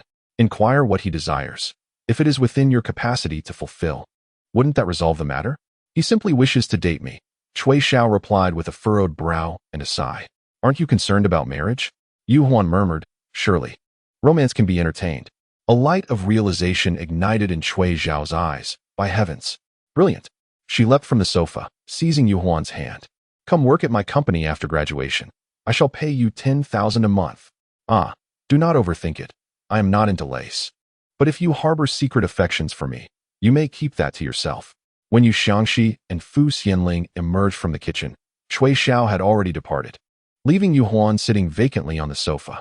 What is the matter? Yu Xiangxi inquired. Yu Huan shook her head. Nothing. I merely find the world of adults rather daunting. Yu Xiangxi responded, while Fu Xianling chuckled. Cui Xiao must have said something. Her fiery temperament leads her to speak bluntly, yet she typically speaks the truth. Taking a deep breath, Yu Huan couldn't resist replaying the conversation in her mind, feeling that the adult world had grown even more intimidating. After the three finished their meal, Yu Xiangxi escorted Yu Huan home. Along the way, she asked, Brother, will you marry the teacher? Yu Xiangxi nodded yes. Yu Huan smiled. Well, that is reassuring. What prompted this sudden inquiry? He asked. Recalling Cui Xiao, Yu Huan replied, It seems she does not wish to marry, yet she has someone she likes.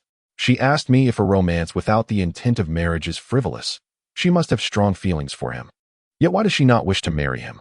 I cannot say. Each individual possesses their own thoughts and ways of living, Yu Xiangxi remarked. What matters most is to find joy in life. Yu Huan nodded in agreement. She recalled Yu Xiangxi's smile and was reminded of the clothes and socks that adorned the balcony upon her return with Fu Xianling. The study filled with his neatly arranged belongings, and 2 fresh bouquets of roses on the coffee table, one from yesterday and the other from today. She was certain her brother held deep affection for the teacher, and she could see the same sentiment reflected in her eyes. If they were to marry in the future, surely they would find happiness together. Brother, was the teacher's former husband unkind to her? Yu Huan suddenly inquired. What brings this question to mind? He asked. Because I have never seen him. Yu Huan pondered for a moment and remarked, The other married teachers are always picked up after class. But teacher Fu always goes home alone. Yu Shi said nothing in response, merely correcting her. From now on, you should refer to her as sister-in-law. Yu Huan chuckled. All right, I understand. As Yu Shi escorted her to the entrance of the community, they encountered Huang Dandan, who had just alighted from a luxury vehicle. A designer bag adorned with a logo slung over her shoulder.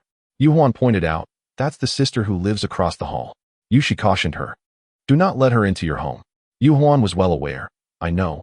I have only spoken to her once. She inexplicably recalled the words that Cui Xiao had just uttered, suddenly realizing the lifestyle led by the woman before her. It was no wonder she often retreated to the stairwell to smoke at night. As Yu Shi drove back, he stopped by a pharmacy to purchase several boxes of throat lozenges and a type of herbal tea. Fu Xianling had just emerged from her shower when Yu Shi, waiting at the bathroom door, enveloped her in a warm embrace, startling her. You scared me. She playfully swatted him, tilting her face up to kiss him. Did you not see Hu Yang? She inquired, running her fingers through his soft hair. Previously, Cui Xiao had asked her if she wanted to visit the wine estate. But during that time, she had been frequenting Lao He's place, solely to await Hu Yang. After a week of waiting, she could no longer contain her frustration. He responded ambiguously. She bit her lip. Do you know where he has gone? I do not know, he replied, his voice raspy. Chapter 38 Cui Xiao was reluctant to seek out Lao He, yet ultimately found herself compelled to do so. Upon her arrival, Lao He frowned and waved her away. No wine, go away. Cui Xiao tossed her bag onto the bar, downed a drink he had just prepared, and placed the glass back on the table, asking, Do you know where he has gone? I do not know. Lao He continued mixing drinks, his tone laced with irritation. I made it very clear last time. Why do you still want to find him? If your family discovers that he has a criminal record, your father would surely tear me apart. Who hasn't he fought in their life? Cui Xiao scoffed. Lao He fixed his gaze on her. Did you kill someone in a fight? Cui Xiao anticipated that he would bring this up again, pulling out a cigarette from her bag to light it. It was just a fight. Such accidents happen frequently. Besides, it was the other party who instigated, not him. Lao He recounted that Hu Yang had been informed by his mother during his elementary school years. At 13, due to his frail appearance, he was often bullied. On one occasion, after enduring severe beatings, he suddenly fought back in a frenzy, seizing a brick from the ground and striking back, resulting in the death of another boy, who was also of similar age. Considering they were both minors, he served only 7 years for manslaughter. However, 7 years constituted half of a child's life. He could not return to school, struggled to integrate into a new environment.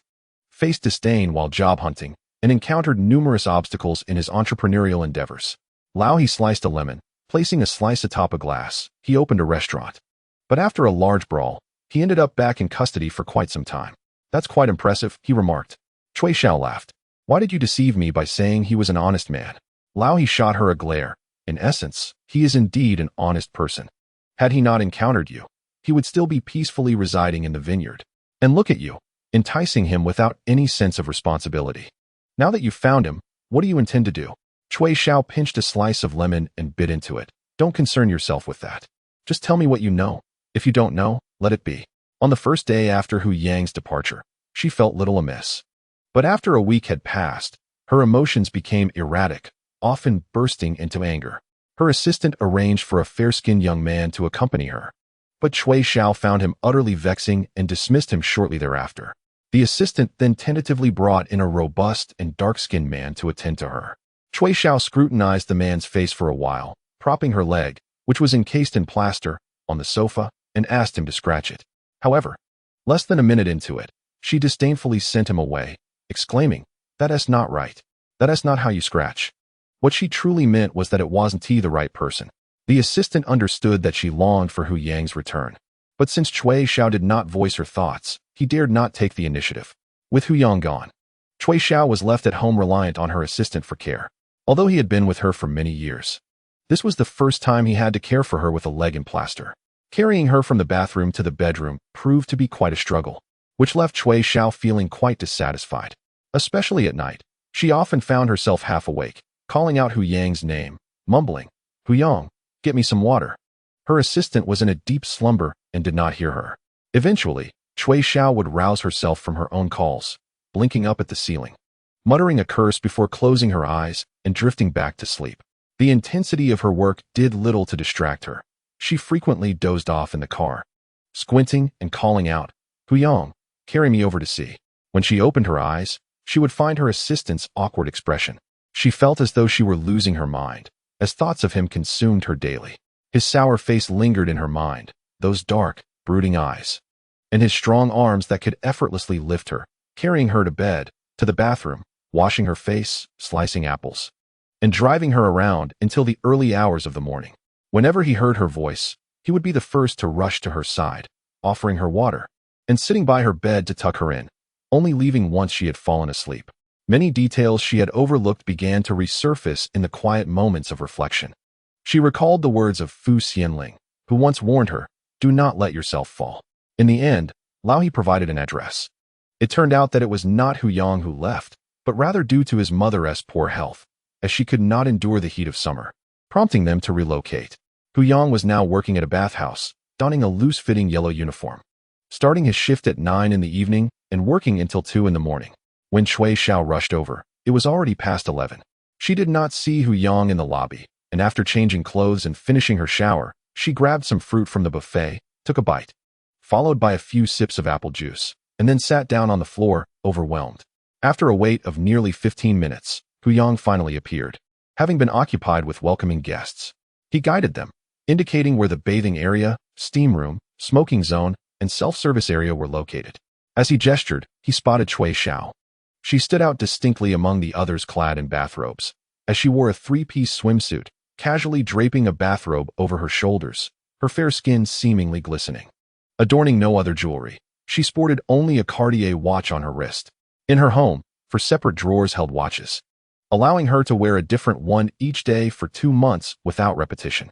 Having just bathed, she sat on the floor, applying a body lotion sold at the spa, drawing the attention of several men around her. Cui Xiao was not exceptionally beautiful, yet her piercing gaze exuded an air of authority that was hard to ignore. Even as she applied lotion to her legs, her demeanor was far from the softness or shyness exhibited by others. Her expression remained nonchalant, with the corners of her eyes slightly lifted and her lips pressed down, radiating an impatience intertwined with a sense of superiority. Even while seated, her remarkable physique and unique aura commanded attention. Hu Yang escorted the guests to the steam room and, upon returning, did not glance in her direction as he exited. Cui Xiao, having removed her bathrobe, followed him, causing the eyes of a group of men to widen. Hu Yang realized what was happening, scowled, turned around, and swiftly fastened the bathrobe back on her, glaring fiercely before taking her hand and leading her outside. Finding a private room, he pushed her inside and asked, "What are you doing here?" "Bathing," Cui Xiao replied, feeling overheated and shedding the robe once more. Hu Yang's expression darkened further. "Fine, continue bathing," he said, turning to leave. Cui Xiao embraced him from behind, pleading, All right, I came to find you, is that okay?" Hu Yang halted, his muscles tensed, and he brushed her hands away. His voice icy. "You should leave, don't come back here. I said I came to find you." Cui Xiao felt an inexplicable sense of humiliation, her frustration boiling over as she struck his back. "Can't you understand?" She had never behaved in such a disgraceful manner before. For Hu Yang, she had embarrassed herself for the first time, yet this infuriating man was telling her to leave. "I told you to go, don't you understand?" Hu Yang turned, gripping her wrist, his dark eyes aflame with intensity. Cui Xiao glared back at him. Hu Yang released her, opened the door, and stepped outside. Hearing the commotion, a colleague approached just in time to see him emerge and inquired about the situation. As Hu Yang was about to respond, Cui Xiao burst from the room and slapped him hard across the face. "Can't you understand? I freaking like you. Can we date or not?" To her surprise, tears began to flow, and she hurriedly wiped them away with her bathrobe before angrily tossing it to the ground and striding out. Hu Yang caught her arm, removing his work uniform and attempting to drape it over her. Cui Xiao swatted at him in frustration, exclaiming, "Get away." Hu Yang firmly grasped her hands, dressed her appropriately, and lifted her effortlessly as he made his way outside. A crowd had gathered, and upon witnessing him carrying someone, they erupted into applause, exclaiming, "Impressive, brother." Cui Xiao felt an overwhelming sense of embarrassment as she buried her face in his shoulder and bit him playfully. He seemed oblivious to any discomfort, carrying her all the way to the entrance, his eyes scanning for her vehicle. Just then, his assistant spotted them from a distance and signaled with the high beams of the car. As Hu Yang approached, the assistant had already opened the back door. He placed Cui Xiao in the rear seat and tossed his walkie-talkie to the assistant, instructing him to cover for him. The assistant replied affirmatively. Hu Yang took his place in the driver's seat, turning the car around as Cui Xiao curled up in the back, using his work uniform to wipe her nose before discarding it carelessly. The streetlights occasionally illuminated the interior, and Hu Yang, seething with anger, drove into a secluded alley and turned off the engine. He opened the back door, grasped the back of Cui Xiao's head, and pulled her close, kissing her fervently. His kiss was both rough and intense, leaving her breathless. After a few moments of struggle, he gradually eased his grip. Cui Xiao pushed against him, exclaiming, "Take it easy. Aren't you afraid I might end up killing you one day?" He managed a menacing question through clenched teeth. Cui Xiao insisted, "Gentler. You jerk." Hu Yang, having never been slapped since he grew up, found himself in a predicament with this woman who he couldn't scold or retaliate against, only feeling a gnawing irritation.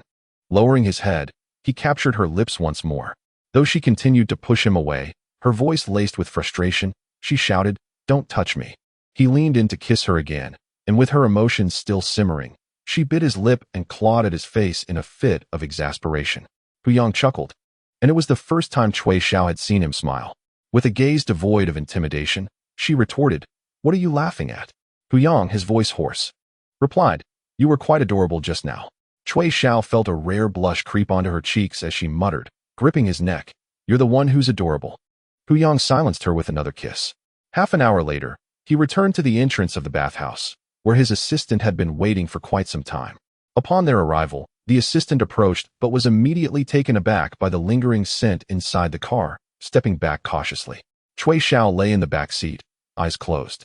Already asleep, clad in Hu Yang's clothing. He emerged from the vehicle shirtless, took the walkie-talkie from the assistant's hands, and instructed him to wait a moment. Noticing the marks on Hu Yang's face, the bruises and bloodstains on his neck and chest, the assistant couldn't help but think, impressive. Hu Yang opened the back door and glanced at the sleeping Cui Xiao, gently caressing her face. She stirred awake, her voice slightly hoarse. "Aren't you coming back with me?" Hu Yang shook his head. "I won't be going back. If you wish to see me, come find me." She stared at him, a mixture of frustration and anger evident in her gaze as she sat up. Hu Yang's large hand clasped the back of her head, pulling her closer, and he gently kissed her cheek, saying, "My mother is unwell. I will stay with her for a few days until she feels better, and then I will return to you." Suddenly, her anger dissipated entirely, though her gaze remained condescending as it fell upon his face. After a moment, She let out a sound from her nose. Oh. Hu Yang's lips curled into a slight smile. He pinched her cheek playfully and, under Cui Xiao's piercing gaze, captured her lips with a gentle bite. Be obedient. On the way back, Cui Xiao covered her flushed ears, unable to fathom why they had suddenly grown so warm. Her heartbeat becoming increasingly erratic.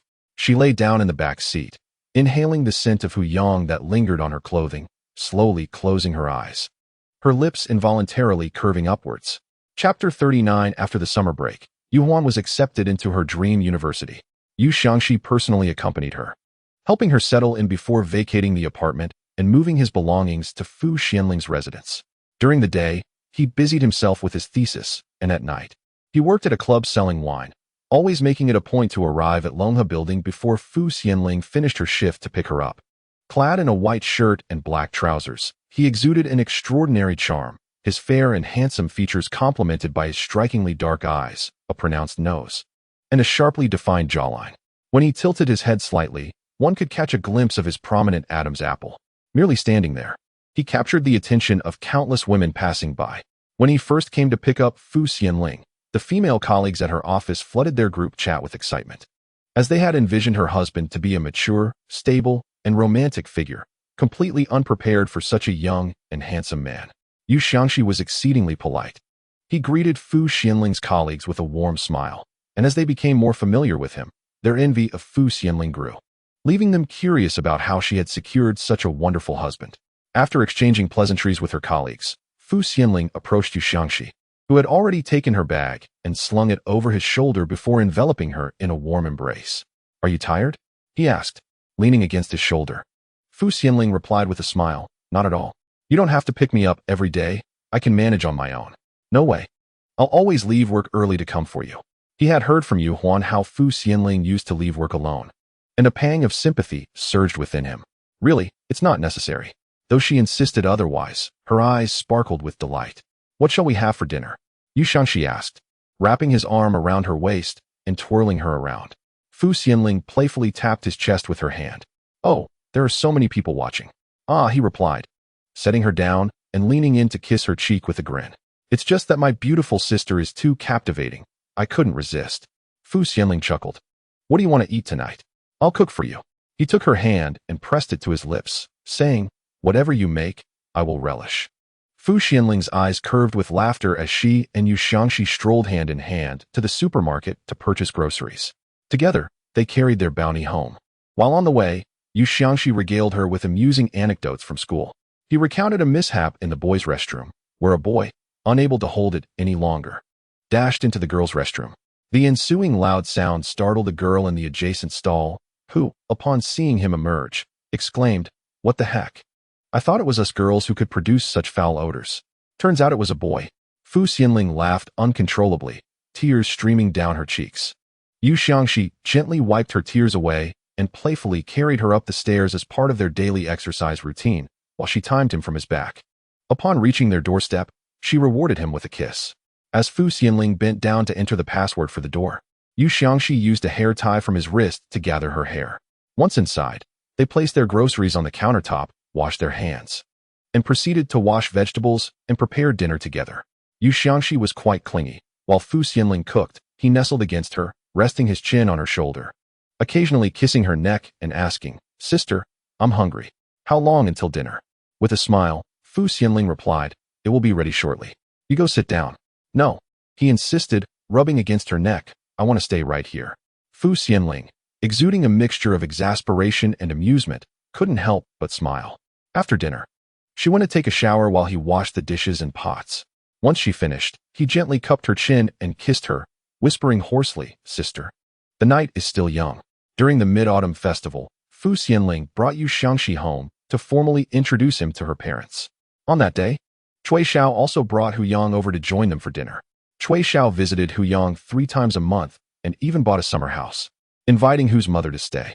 Reluctant at first, Hu's mother, disturbed by their frequent comings and goings, finally moved in herself, insisting that Hu Yang find somewhere else to stay due to space constraints. Consequently, Hu Yang began residing with Cui Xiao, where they often bickered.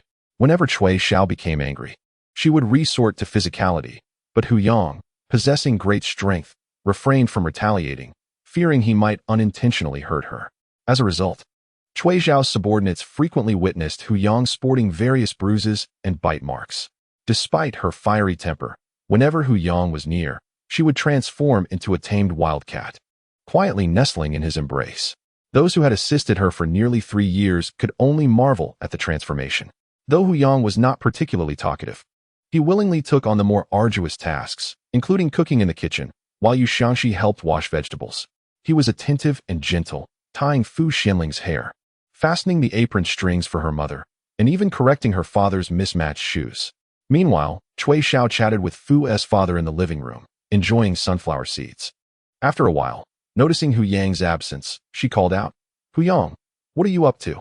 Receiving no response, he washed his hands and emerged, sitting beside her on the sofa, shelling sunflower seeds and tenderly admonishing her, "Your lips are getting dry, stop eating."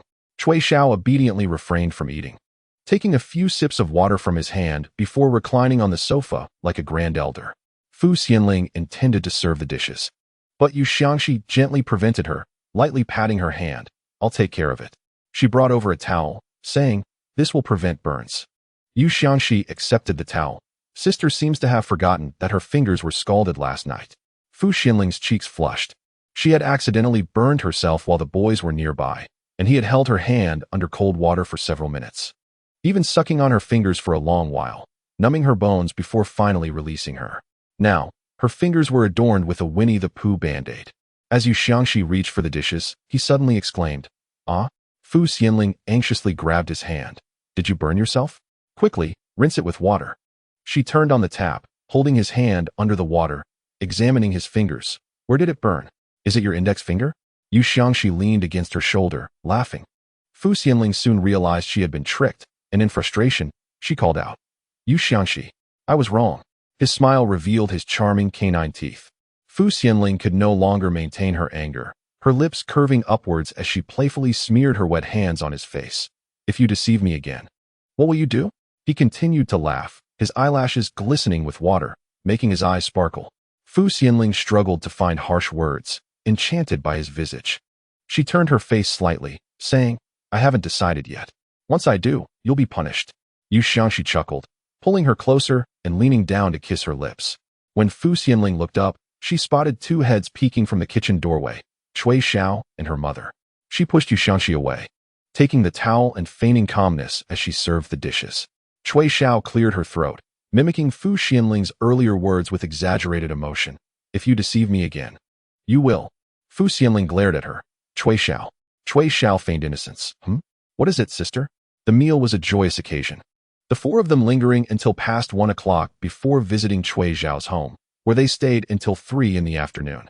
Cui Xiao's parents offered no other gifts except for a large red envelope for each person. This time, Yu Xiangxi accepted the red envelope that he had previously declined. Cui's mother had no qualms about Hu Yang, merely advising him to be more tolerant of Cui Xiao, noting her fiery temperament and suggesting he endure her quirks. She even inquired if he could provide 2 houses to marry Cui Xiao. Before she could finish, Cui Xiao pulled Hu Yang away. As the 4 of them emerged, they couldn't help but share a knowing smile. "Shall we go to my place for drinks later?" Cui Xiao asked. "No," Fu Xianling declined. "Why not?" Cui Xiao pressed, as Fu Xianling usually spent the mid-autumn festival at her home. Fu Xianling smiled, replying, "I am pregnant." Cui Xiao stared at her belly in shock for a moment before suddenly kissing Yu Xiangxi on the cheek. "Damn, you're amazing." Yu Xiangxi glanced at Hu Yang, who reached out to wipe away the spot on his face where Cui Xiao had kissed him, then fiercely pressed his lips against Yu Xiangxi's. Cui Xiao nearly burst into laughter, exclaiming, "Hu Yang, are you out of your mind?" Hu Yang shot her a glare, warning, "Try kissing another man." Fu Xianling, utterly speechless, reached out to wipe Yu Xiangxi's face, to which Yu Xiangxi looked at her with a pitiful expression. "Sister, my face is dirty." Fu Xianling couldn't help but chuckle. Cui Xiao joined in the laughter, her giggles ringing out, while Hu Yang's lips curled into a smile. The birds in the trees were startled and took flight, and though autumn was approaching, the breeze in the air remained remarkably gentle. Chapter 40. The conclusion in the supermarket. Yu Xiangxi cradled his 3-year-old daughter, Fu Kiki, in one arm, while pushing a shopping cart with the other, selecting oranges. His 6-year-old son, Yu Lu, approached from a distance. Offering a lollipop to Fu Kiki, Sister, this is for you. Thank you, brother. Fu Qixi beamed, her eyes crescent-shaped like Fu Xianling's. After weighing some pork belly, Fu Xianling returned, placing the meat in the shopping cart. She walked up to Yu Xiangxi and remarked, "You spoil her too much. She's already 3 years old, and you carry her every day." Yu Xiangxi smiled, wrapping his arm around her waist. "She resembles you so much. I can't bear to resist her when she acts cute." Fu Xianling playfully pushed him away. "Have you finished picking out the oranges?" "Yes, do you like them?" Yu Xiangxi tilted his head to kiss her cheek. Fu Qixi covered her eyes and said in a childish voice, "So embarrassing." Fu Xianling laughed in agreement. "Indeed, Daddy. It's embarrassing." Yulu tugged at Fu Xianling's skirt and asked, "Mom, can we have Coca-Cola chicken wings for dinner tonight?" "Of course," Fu Xianling replied, patting his head. "But children shouldn't drink too much Coke. It's not good for your health or your teeth." Yula nodded. "All right, then I'll have one piece tonight. And my sister can have two." Fu Qixi shook her head. "No, Qixi wants to give her brother some." Yu Xiangxi picked up his son and held him close. Positioning the siblings face to face, "How about we share 2 pieces each?" The siblings finally smiled in agreement. "Okay." As the family of 4 made their way outside, a commotion erupted not far behind them. Fu Xianling turned back, surprised to spot Zhang Chuanfen. After 7 years, he had become somewhat plump and was pushing a shopping cart with a chubby little girl who was wailing loudly. A woman beside him was hurling bags of chips at his face, shouting, "You're busy every day? Working overtime. It's the child's birthday today. Can't you just take her to the supermarket? At least buy her a gift. You think you're the only one who is busy. Who do you think you are?" A crowd of onlookers gathered, and Zhang Chuanfen, irritated, shouted at them, "What are you looking at?" When he glanced up and caught sight of Fu Xianling, it seemed that time had left no mark on her. She remained as gentle and beautiful as she had been 7 years ago.